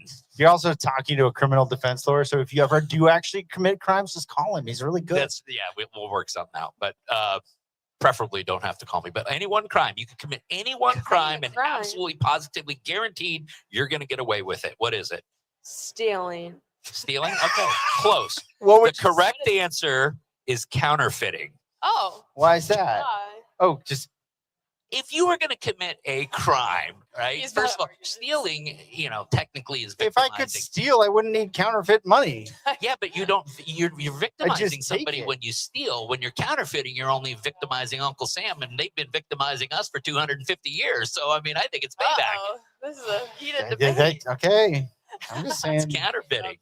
All right, listen. Last couple questions. We won't ask any more of these, but what are you most excited about playing in this new Pac-12 conference? Ooh, I'm definitely excited for the travel. Just the teams we get to play definitely are in cool areas and just playing at different, all the different gyms. And then I'm also really excited for just the group of girls because it is hard on one side playing with new girls and kind of getting to mesh, but we're all like, it just feels like we're all on the same page of how competitive and like how badly we want it. And like, we always like work with our coaches and work within ourselves about the goals we have and just the standard like we've set. You guys got a good thing going on there right now, don't you? In A that good program, thing? you got a good thing going on in for that program, sure. don't you? Yeah, for sure. A lot of change, but it's been really nice. Well, we wish you all the best of luck. Give us Thank a you big so go, much. Cougs. Go Cougs! Go Cougs! All right, thank you so much. Thank you so much. Thank you. You were great. It's nice to meet you. Thank you. All right, if there's any, it was pretty fun. One of the things I like that they do about this at this CougsFirst show is that they have recent grads from WSU going around, kind of putting their resumes in. So if there's any recent grads that are looking for a job right now, even if you're out there on the show floor, come over to the stage at some point. We'll get you on the stage. We'll do a mock interview, see if we can't find a job for you. And one of the people watching the stream or one of the people out there. Hey, Cougs hiring Cougs, man. What's that? Sure, come on up. You want to come on up? It's open mic night.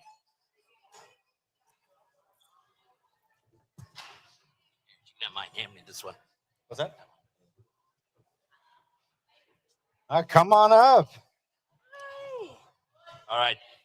Okay, what's your name? I'm Marlene. Rylene? I graduated in 2000. In 2000? I went to school with Ryan Leaf. Oh, you did? Right on. All right, so now what brings you to the CougsFirst show today?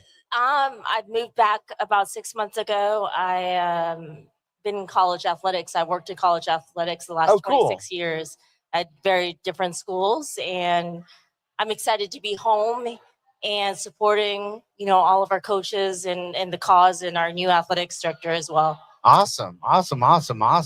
So what brings you to the show today? Are you looking for a job? Or are you what are we doing here today? No, I'm glad Checking to be it home out? because I've been at a lot of schools since I graduated, and like our athletics director said, we need the support of all Cougs around the country to be where we need to be in the Pac-12. And I truly believe that we can win championships in this new conference. And it really ticked me off too with now that I see our former predecessors that were in our league, the travel. They should never have left. I honestly Well, you look at like Stanford and Cal. Stanford and Cal just had to play a tournament game on the East Coast. They're a 45-minute drive from each other. And it really does not help the student athletes with the travel and the time constraints. And Let me ask you, you bring up a good point. I want to ask you this question. Do you think for those schools who did kind of that stupid thing, you know, and now they're playing, like, you got 2 Bay Area schools playing in the Athletic Coast Conference, and you got a school right on the next to the lake here having to go play in the Eastern time zone.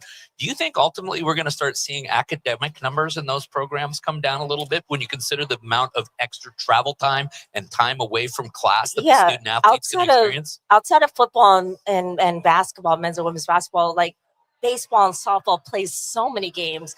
Someday I hope the NCAA will change midweek games for baseball and softball, because I really for academics, they're not home. Like baseball, softball, they are not home during the season. And congratulations to our baseball team and what they're doing right now. How but cool was that? Yeah, shoot, I'm so glad we beat Oregon State today.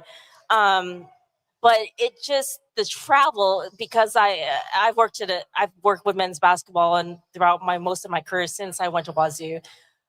The travel is hard on your body. It is to travel.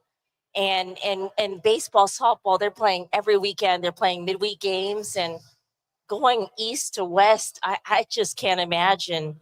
I was at the SEC school before this, and even that, the travel is hard.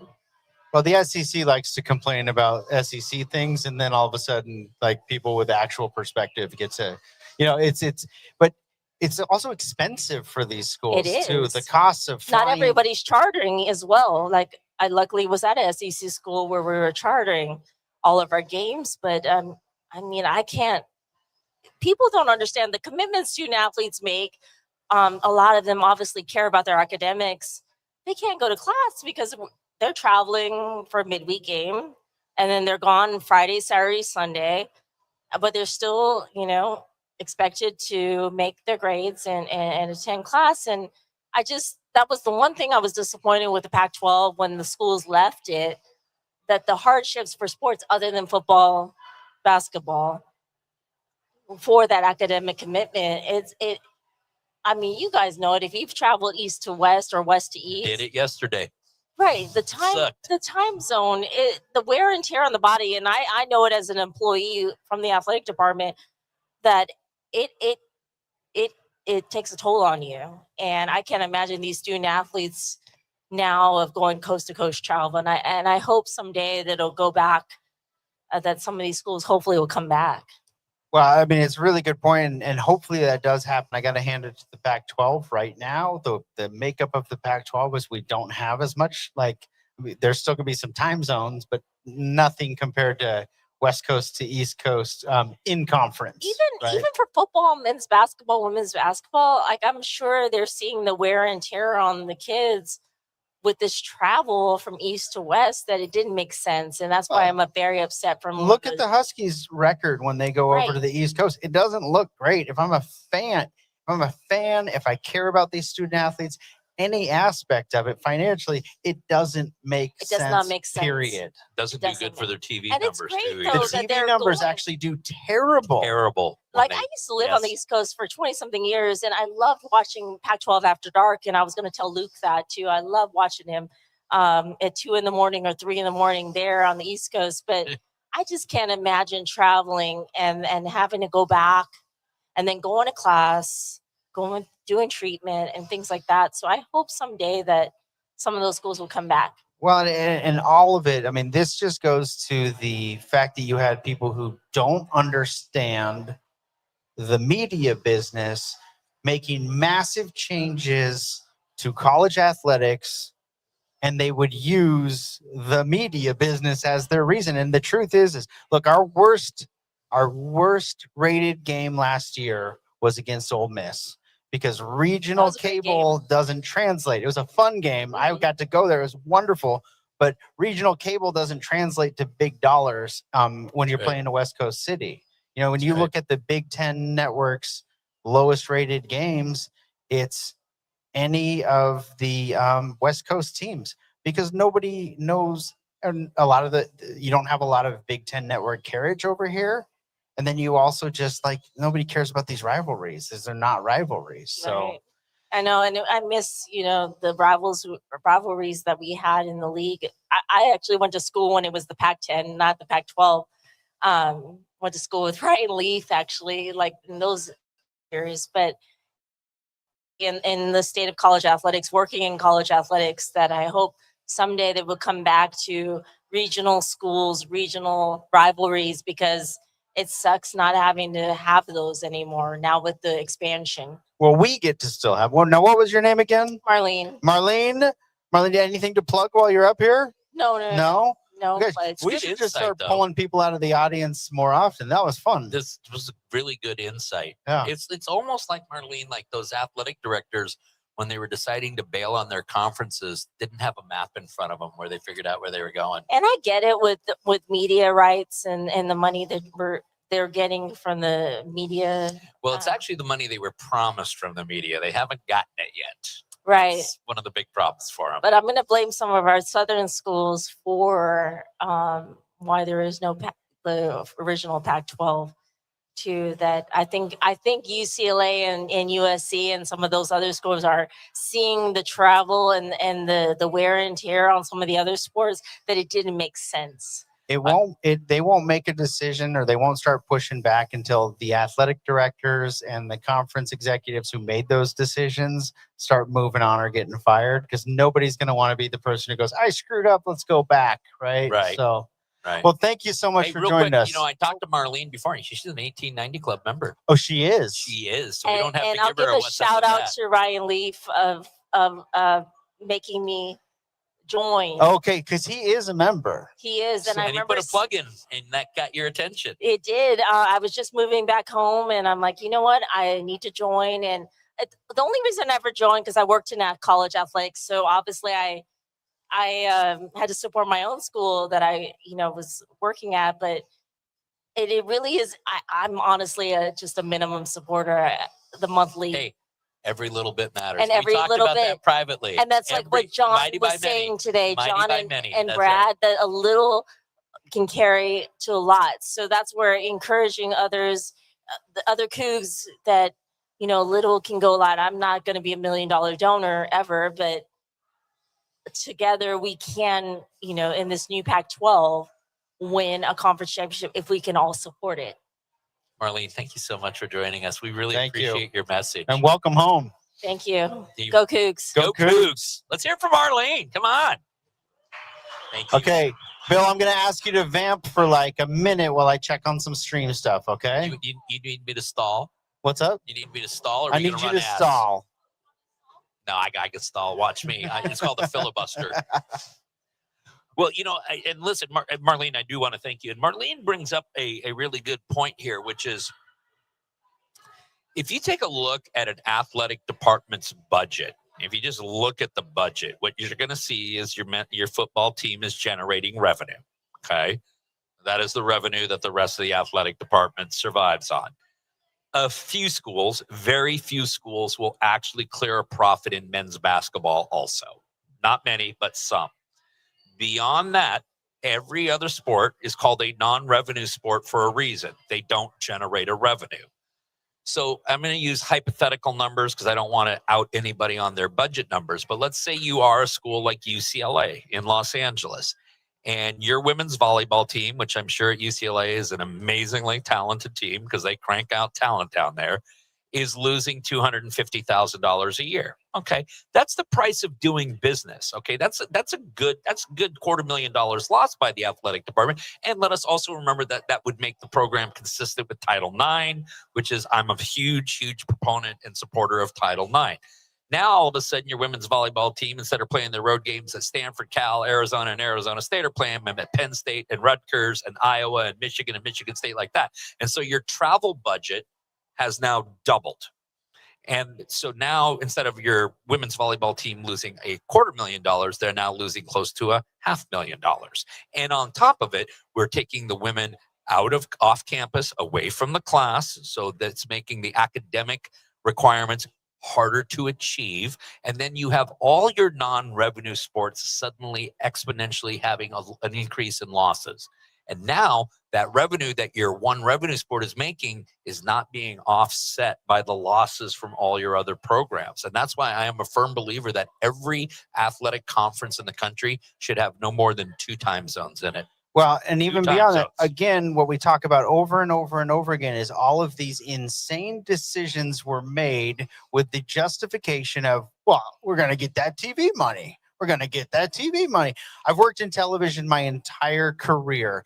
Nothing is worse than when you work for a media company and they land that media deal because they're never profitable. So when you're a media company, getting a sports contract is a lot like getting a boat. The two best days are the days you get it and the day you get rid of it, right? And so all of this was done in this like, well, we're just going to follow the TV money. Ask any of your friends how the media business is doing. It ain't great. No, it's getting smoked. It's getting smoked right now. And we even looked at it. On a former episode, we looked at the revenue. Yeah. That the ESPN's revenue doesn't really change in third quarter when it's WNBA and some fun MLB games and just kind of a smattering of games from different genders and different sports across the country. The revenue doesn't move from that to when it's the height of college football in the playoff race and even into the playoffs. The revenue stays exactly the same. The production cost, however, in one of those quarters goes through the roof. ESPN makes the most profit when it's those WNBA games and when it's the MLB. They get smoked when they have to air all those SEC games. And this notion that we're going to go to a 24 college football playoff game ain't going to happen. ESPN is getting killed by having the exclusive rights for the CFP right now. And all that means is they have to add more production. Did you watch any of the CFP games this year? I watch all of them. Okay. The ones that were streaming, I thought this was really interesting.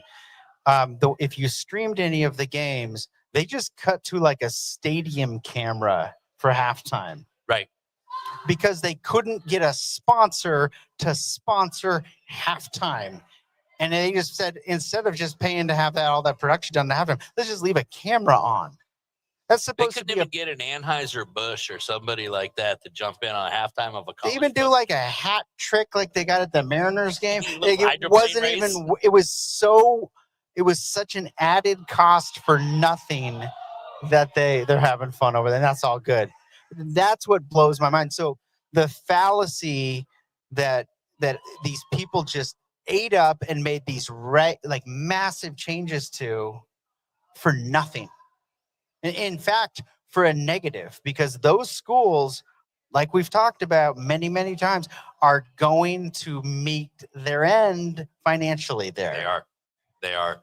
And we've also talked about the media deal that's been negotiated on behalf of the new Pac-12 conference and how much more advantageous and realistic it is. I'm going to take and now let's dive in because the WSU football schedule was just released. And it's a good one. It's a great one. Now, if you saw it, I kind of had some head scratching when I first saw it because there's a couple things. Let's talk about the big headline is doing the game on the Apple Cup. Apple Cup on Sunday.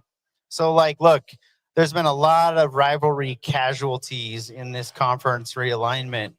Having the Apple Cup on the Sunday of Labor Day weekend. Standalone game on NBC is massive. So now I just got off the phone with King Television, the NBC affiliate here. Right over here. Right over here. Yep, Yeah. Yep. Now, when that Apple Cup was on CBS last year, and this is local market, right? So you're going to have a little bit more demand local market for this kind of stuff.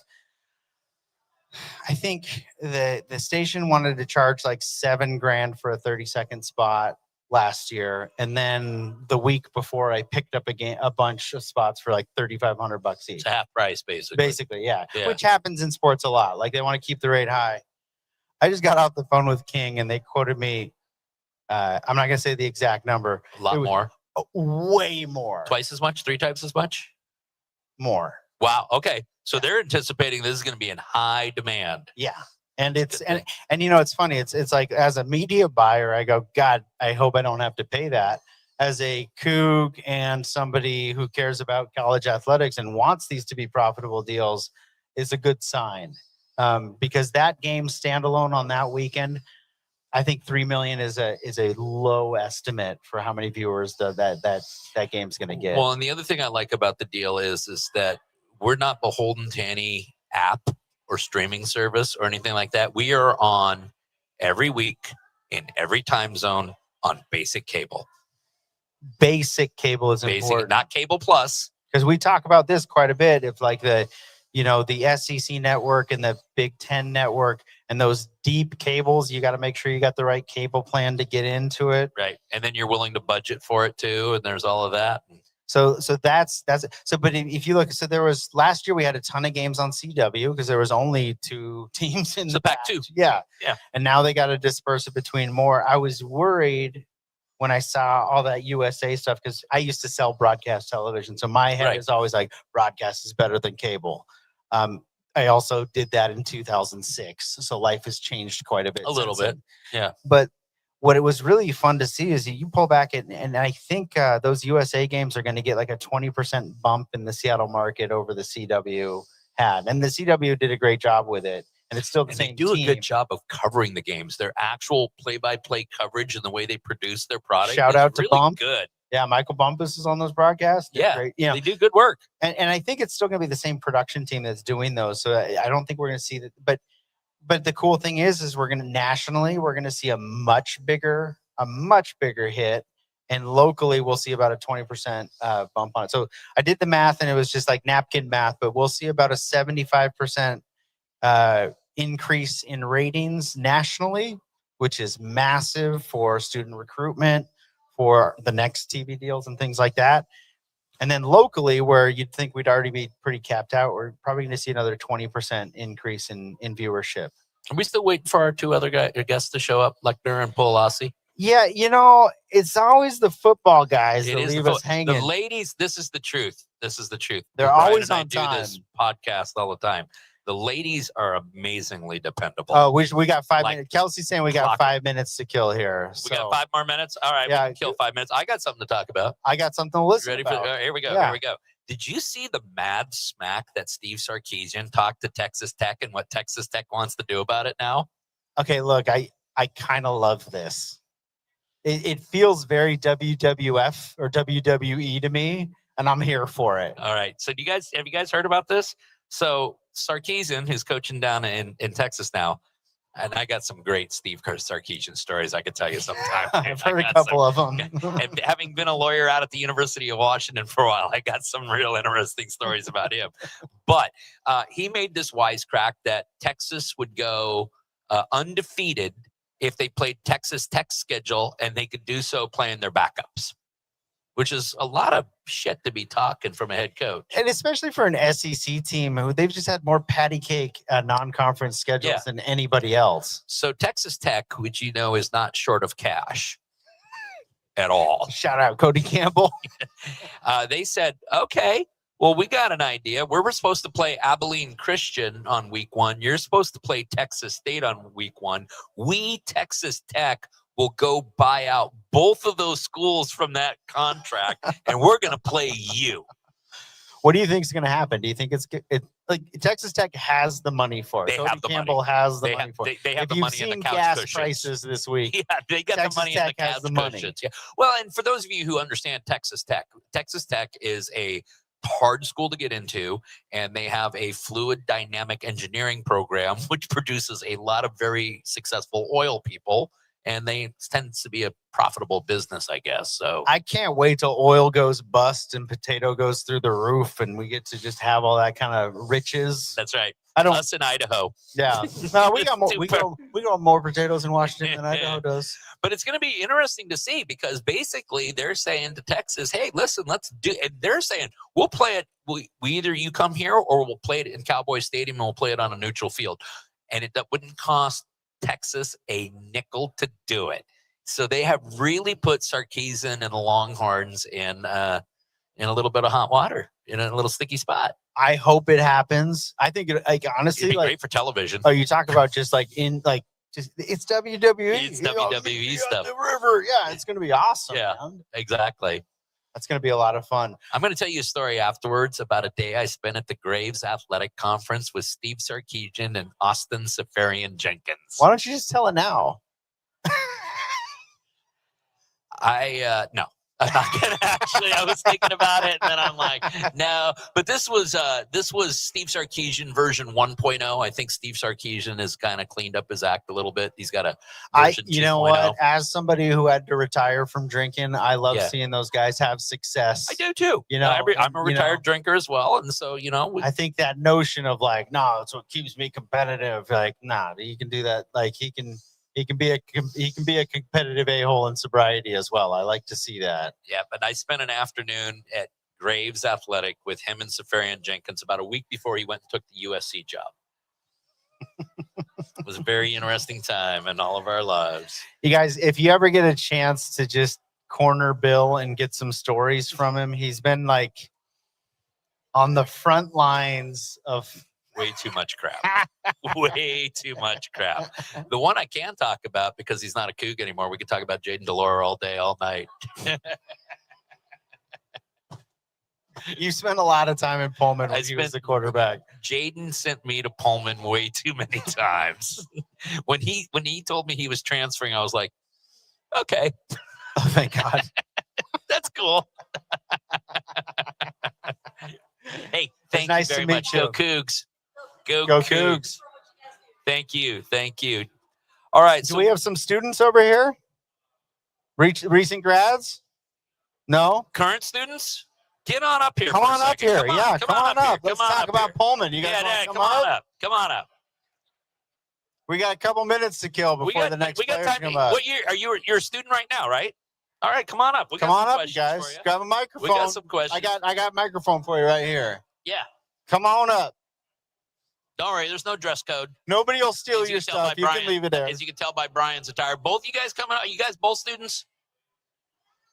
Come on. Come on. Oh, no. Come on up. Here we go. We got 2 microphones. This is great. Yeah, here we go. Grab a seat right in there. Ah. That's yours. Okay, so there's about, I just checked back, there's about 300 people watching on the stream right now. And 3 people here in the audience. All right. What's your name? My name's Jessie. Jesse. Yes.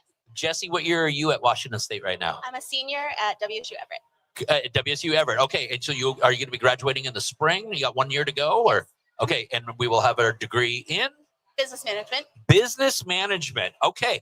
You got a job lined up post-graduation yet? No, I think so much is changing year to year, like month to month. We'll see what happens by next spring and then go from there. Okay, but hey, listen, you got some Cougs out there watching, and you got Coug-owned businesses all over the place. So Jesse, why don't you tell potential employers out there why they should think about hiring somebody like you when you are a WSU graduate? Well, I want to pursue like talent development at companies, corporations, big companies, because I think something businesses kind of overlook is how reinvesting in your own employees is just good business practice. It helps bring loyalty, gives you a good reputation in the industry, whatever your industry is, and entry-level employees end up staying much longer than the usual 2 to 3 years and then leaving job jumping. Do you think that makes for a better corporate culture then when you have people been with this company for 12, 15, 20 years and grown through the ranks and all that? I mean, that'd be ideal, right? If you had somebody stay, like my last company, the average employee there was like 15 years. Wow. So it's great, but I mean, I think there are a lot of things have changed since then, but in general, like helping your employees build their skill sets so that they can help your company succeed from entry level and up. I think that's just good business practice. I think it's a good investment. I like where you're going with that. Why'd you pick Washington State University? Other than the obvious, we're the coolest ones in the state, but you know. So I actually spoke to the admissions officer who's here at WSU Everett, and I felt like she actually listened to me. She helped me find what I needed, helped me to navigate the system and how to get, into WSU Everett. I'm a late returning student, so it was something that I was struggling with, just confidence-wise, and I'm older than most of the students here. And she was so great that, like, I honestly left that meeting almost in tears, and I was just so excited to start. Best class you've taken so far was? Negotiations, probably. Okay. Very useful in real Okay. life. Worst class you've taken so far? I don't think I'm allowed. What they're Yeah, you're all allowed to so say great. it. Okay, that's a nice politically correct answer. But there was that one class that just kind of was every Tuesday. You're like, oh God, I got to do that class today. But I'll throw out there that Everett's a smaller campus, so like she may have that instructor next semester. All my classes are great. Okay, we'll go with that. All right, so all the professors out there, Jesse thinks all of you are fantastic. There you go. Congratulations. Okay, so now, sir, what is your name? Hello, I'm Kevin Kevin, what's your last name? Sandstrom. Okay, now, what are you WSU Everett as well? Where are you? Yes. Okay, all right. So where'd you grow up at? I grew up in Florida. In Florida. Yes. And you looked at a map and said WSU Everett. Absolutely not. Okay. How'd you make your way up to Western Washington? My dad got a job here, and we followed where the money went. So Of now course. we're here, yes. And there's also some family up here, big old family. So we came here for that as well. Okay, great. So now, what made you decide on WSU Everett? I was going to a community college, and right across the street was WSU Everett, and it just seemed so easy. It's right there. Same commute. Seems like it was, yeah, a pretty easy commute. Oh yeah, very easy. It's only like 15 minutes from where I live. Awesome. So now tell people, like, here's the thing is, like, each of these satellite campuses has its own vibe a little bit. How would you describe WSU Everett to maybe somebody who went to a different location? It's a little cliquey, but like, because there's only around 240-ish students, everyone knows each other. You can be walking down a hallway and see, oh, it's that person who's in business management or one of the engineering classes, and you know who they are, and you can just like talk. And there's a lot of interconnectedness between all the different, I guess, fields of study. Because colleges within the colleges themselves. There's only like 4 or 5 of them at the school, so everyone really knows each other. So it's that's a very interwoven community up there then. Okay, now what are you majoring in? I was majoring in like computer science and software engineering. Big was. Yeah. I came along and I was like, I might do something else. Or what was the thought there to change that? It was very much like there's so much AI and changing, and it's just it was too chaotic for me. So I did a wonderful transfer to a different degree program entirely. Okay. Currently, I'm going to be transferring to WSU Vancouver. Okay. And pursuing biology, which is completely different. Oh, okay. Yeah, but you know what? I like that. So WSU Vancouver has a good biology. Do they have like a marine biology? What kind of biology down there? Do you know? Very broad right now, just because I want to see what's available and just keep like a very wide net before actually focusing in on something. Because there's just every single job offer relating to biology that I got in my wonderful 5 different Outlook inboxes. All of them are super interesting. When it's like, oh, we have fish and wildlife, we have forestry, we have all the forest rangers, just so many interesting things for biology. People like me ruin the reputation of WSU because they just think frat boy party. But we've got some of the smartest minds in the country doing some of the coolest stuff with science and STEM possible. So thank you for proving that it's not just idiots like me. It's actually mostly super smart people like you guys. We're just pumped to have you in the Coug family. All right. Thank you guys for joining us. Thanks for being here today, guys. Yeah. Give us a big go Cougs, both of you. Go Cougs. There we Right go. on. Thanks, guys. Thank you. Thank you. I'll grab that from you. You guys want an apple? Grab an apple or 5. They're Cosmic Crisps. They're the best. Okay.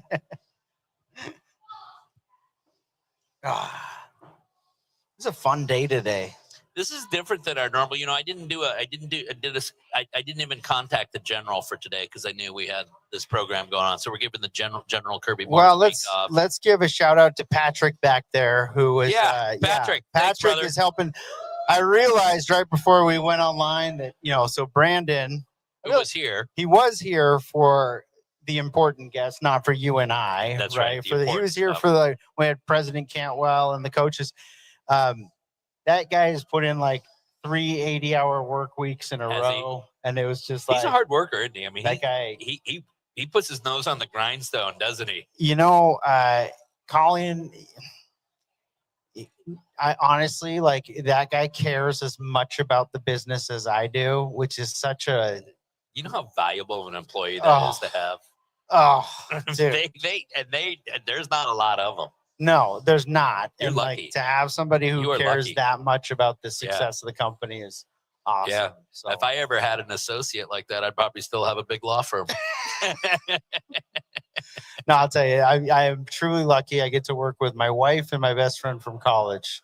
And then that's probably why we end up doing so much Coug stuff, because that's where we all met. So you excited about that new schedule? You like it? Like the way it looks? I'm stoked. And actually, you know, the last thing on that is, well, actually, there's two cool things about it. One is the general start times are pretty early compared to like, there's not a lot of late night Not a starts, lot of night games. which I love Pac-12. I don't mind night games in September, early October. It's those night games in November that get a little chilly. I think the only night game we have was Colorado State. But it's great for just the safety of driving back and forth to Pullman. It's great for TV though, because we got to remember that the audience is on the East Coast and the Midwest too. Well, yeah, and those mid-afternoon starts gives the folks in Spokane absolutely no reason not to be shagging on down to Pullman. You know what? It gives the folks there in Seattle no excuse Used not to, to get yeah. over there, because I don't have anything to announce yet. But it seems like the old Crimson back home bus will have a Western Washington pickup and drop off location this year. So Really? even if you're an imbiber still, you know, you're going to have a bus you can pick up and go to. So, You know what I've always dreamed of, since we're killing time here, but how cool would it be if you had a train that left Friday evenings right here from King Street Station over by the stadiums? It'd get you to Pullman by Saturday morning. You have the sleeper cars, the bar cars, the whole bit on it. And then it takes off 3 hours after the football game's over. You just got to get back to the train station. And it takes you back to Seattle. You'll be back by Sunday morning. here's the problem, though. That comes back to the first time the city of the Pullman got kicked in the nuts. And that's when they named their dang town Pullman, hoping that the railroad would go through. That's and true. it did. That is totally And it true. didn't. That's like naming your kid it's after- totally it's not a feasible plan because they don't even have the tracks that run to Pullman anymore anyways. So Yeah, so like, yeah, exactly. But, just think about that. You know, but- you could spend a couple hours on the bar car I'm for the looking forward- non-retired drinkers, and then hit the sleeper car, and you wake I'm up. in looking the forward to autonomous cars, like truly autonomous. Brian from Valley GMC was just here, and they've got GM has probably one of the better autonomous systems. Is that right? And so if you get a Sierra from Valley GMC right now, you could pretty much have it drive you there and back as long as you keep your eyes on the road like once every 5 seconds. It's Highway 26 is mapped. So Junior, where are your buddies? We are looking Where's for Leo? Where were Pulalasi they and at? Leckner. Do you know where they're at? Huh? Do you really think they? Okay. Well, hey, William, come on up here for a minute. Come on up, William. We're going to interview you. Come on up. You got a mic for him? I got a mic for him here. Have a seat. All right. You may, if you've been around Pullman, you've probably seen this gentleman either on the sidelines or camping out at the airport to see which coach is landing. Yep. Go ahead and introduce yourself. I know who you are, but I'm Will Kirk. This is my dad. you are what generation to go to Washington State University? Fourth Generation. Coug. That's right. 4. Yes, sir. Tell us about, you got a pretty good gig. You actually had this gig in high school. Yeah. But you've got a pretty cool gig with Coug Fan. Tell us about it, because some people and tell us about your social media platforms, because you've built a couple of platforms yourself. So Yes, tell I us am. about that. So I got hired senior year of high school by Greg Witter of Coug Fan to help social media, and he also wanted me to be a sideline videographer. But Bill Stevens kind of put the kibosh on that because I was a recruitable age. Oh, right. So he didn't let me be on the sidelines for about a year, or my senior year, at least of high school. But once I came to WSU, and It was obvious that they were not going to recruit you at that point. yeah, I mean, you have to probably play football to get recruited, so Yeah. I didn't do that either. So definitely wasn't getting contacted by the golf squad either at WSU. So, but I've been doing that for about 3 years and have had some great shots. I've got to have some great friends built from the football team and all that, and absolutely love So what I do. you're basically a sideline videographer that's instantly posting to social media is what you're doing during the course of the games. Yes. Yeah. Yeah. You've also built a pretty well-known Instagram account. What's that? That Tell is us about true. that. That is true. I started this in 2017 when I was in middle school, right before the 2017 Apple Cup, because I thought we were for sure going to win, but we did not. Well, if it's an Apple Cup that Mike Leach is coaching, then I'm not going to probably win that one. But I started a little Instagram page called Die Hard Cougs, and I have built that up to nearly almost 8,000 followers, all that. And I've kind of really followed past 2-3 years of the Friday beers thing where they do the Almost Friday stuff. And I've kind of really built that. And then that's gotten me a lot of connections with guys on the team and all that. They keep hitting me up like, dude, I need a How many Almost Friday stuff. followers do you have on that? It's a big one, right? It's probably almost 8,000.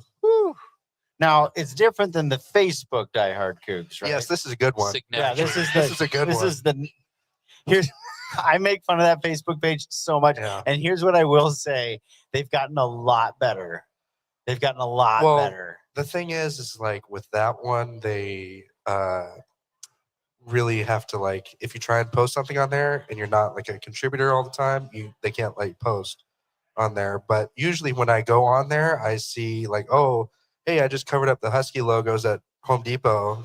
This is what I'm doing. It's really either that or we need to hire Gardner Minshew as our head coach, kind of stuff like. So mine's a little bit different. Well, look, I have given that Facebook group a ton of flack, mostly because people just post ignorant stuff on there about children who play sports. Exactly. That then those same kids see and they decide to go elsewhere while we're working so hard to keep players here. Right. Yeah.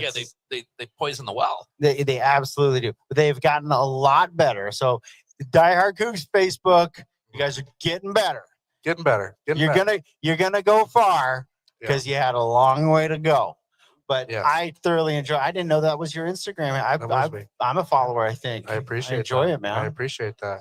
William, you and I talk all the time privately because we get to spend some time together. Yeah.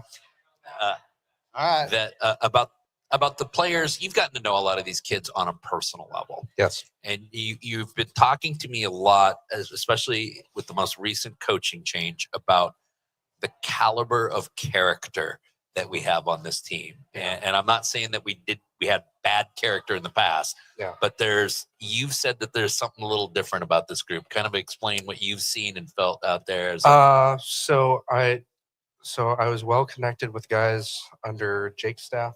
I was really well connected under the guys of Jimmy's staff, which I actually just remembered Jimmy Rogers today. It's been a while. You'd forgotten that name. I forgot about him already. But then these guys under the Kirby staff, a lot of them is guys from the Jimmy staff, but it's all the ones that stuck around were the ones that gave a damn.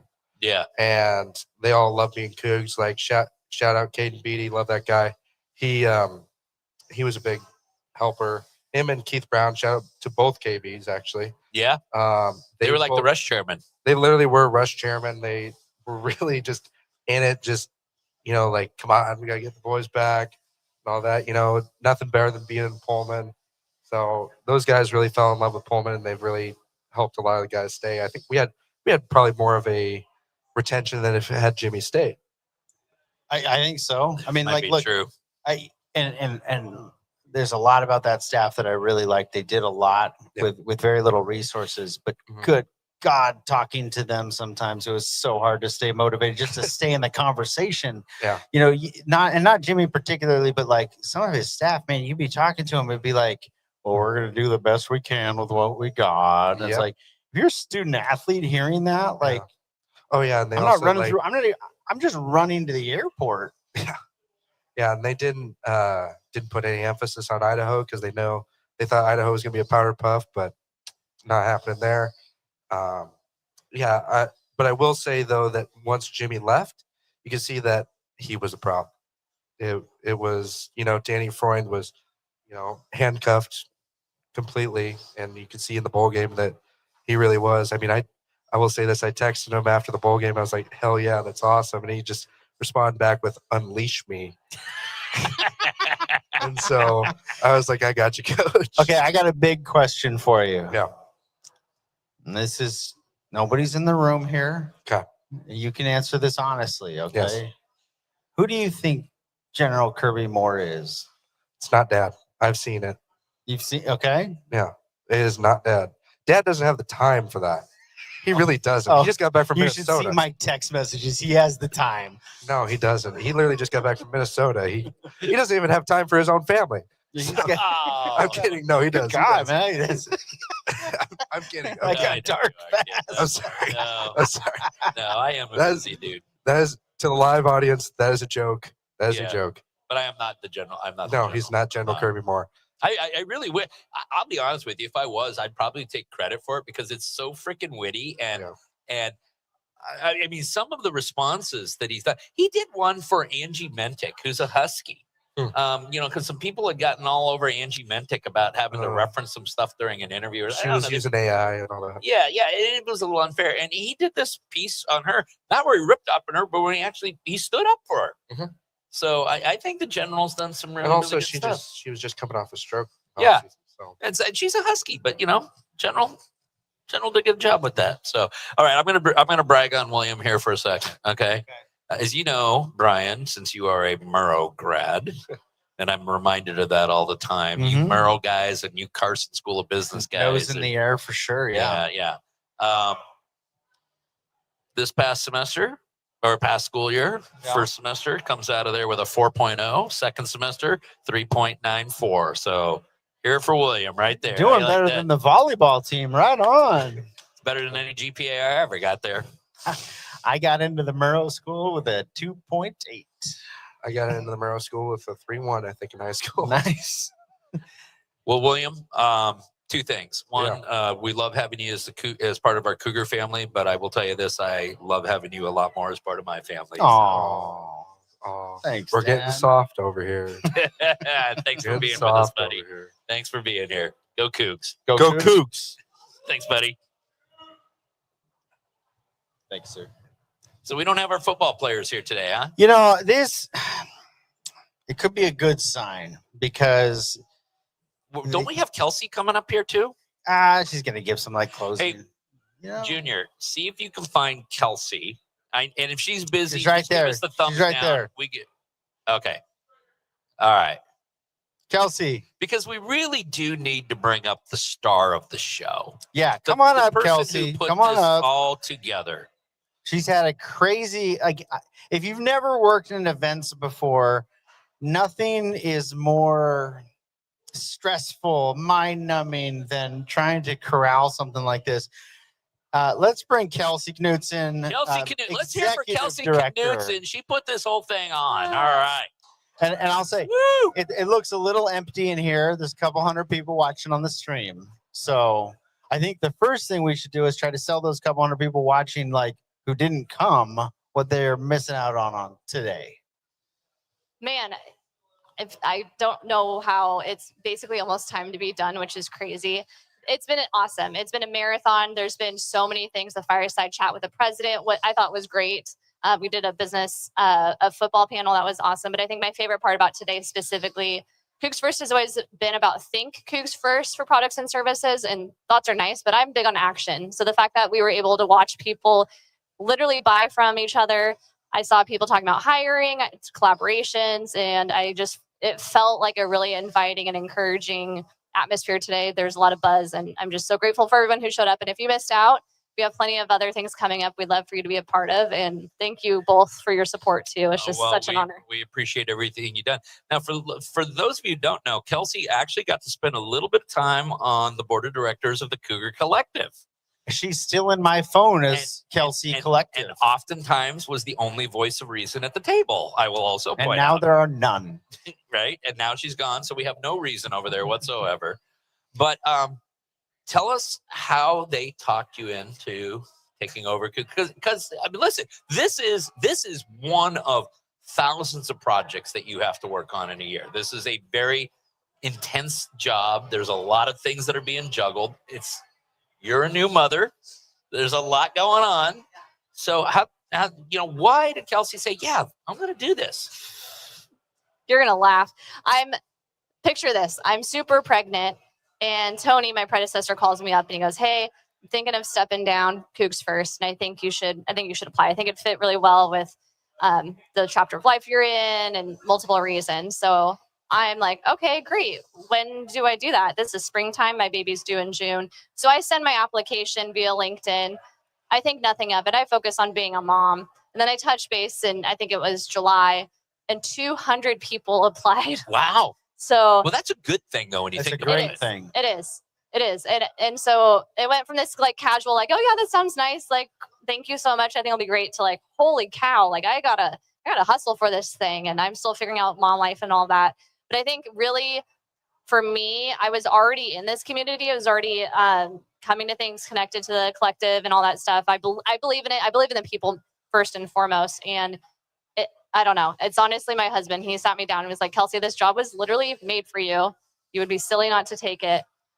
Well, So I will applaud say to Matt. that Applaud to the Matt. first reaction I got when it was announced is and I'm not saying this because you're here. I would say this anywhere. I was literally like, oh my God, I can't think of a more perfect person. No, exactly. Once it was announced, it's like, well, who else? Like, no duh. And honestly, what's cool is, but you're almost like, you're not even a year into this job, right?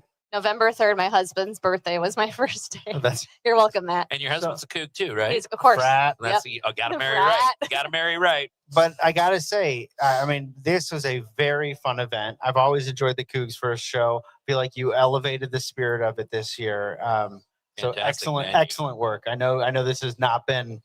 I mean, guy, you like Sisyphus most days, just pushing that rock up a hill. So, nice work. And CougsFirst is in wonderful hands. It's clear. And Kelsey, for people who've been living under a rock, who don't understand the importance and the benefit of being a member of CougsFirst, talk to the folks out there about why they need to get in if they're not right now. We can't refer you if we don't know you exist. And I think CougsFirst, just getting in the membership, our base level is $100 for the year, just gets you in the room. But the more you come, you show up, you shake hands, you make an effort to get to know people, the more that we send those genuine connections and referrals. But that's just one piece of it. CougsFirst, and this is the future of it. It's so much more than just referrals, which is what it's been for a long time. It's thought leadership, it's business conferences, mentorship, and other parts of running a business that CougsFirst should be the answer for. We're just getting started. It's been around a long time. We have a solid foundation, but we have nowhere to go but up. But if you are a Coug business owner or you want to support Coug businesses, CougsFirst is your solution to do that. And we're almost out of time here. So, Kelsey, I'm going to let you kind of give the final thoughts of the day, okay? And sign us off. Does that sound good? Yeah. All right, let's hear You got to it. do all the plugs too for all our products. That's not fair. I don't. I see some here, so I'm like, okay, I think that you can check that off your list. Check that nice hat. Check that off the list. I don't know the plugs. I'll just say this. This podcast is awesome. You two are amazing. I love what you're all about and what you're doing and who you're highlighting and how you're doing it in such a genuine, approachable way. This is the Coug way. So thank you for tuning in. Thank you for being here. Please continue to support these two, the different people who sat in this chair. I know you worked really hard to get some good people here too. So thank you so much. Check out CougsFirst to see all the stuff we have going on. We have after hours next week in Renton. We're going golfing. So if you want to brush up on your drive, come do that. That's everything for me. How about you guys? Let's sign it off. Let's sign it off. Hey, listen, just remember, if you're not a member of the 1890 Club, what's up with that? What is up with that? If you're not a member of CougsFirst Business, what the hell What's up is with up that? with that, man? For really. Kelsey, thanks so much. And you should be very proud of yourself. Congratulations. You have put on one fantastic program. Brian, this was fun. We didn't screw it up. Yet. Yes. All right. You guys know the words. Go Cougs. Go Cougs. Go Cougs.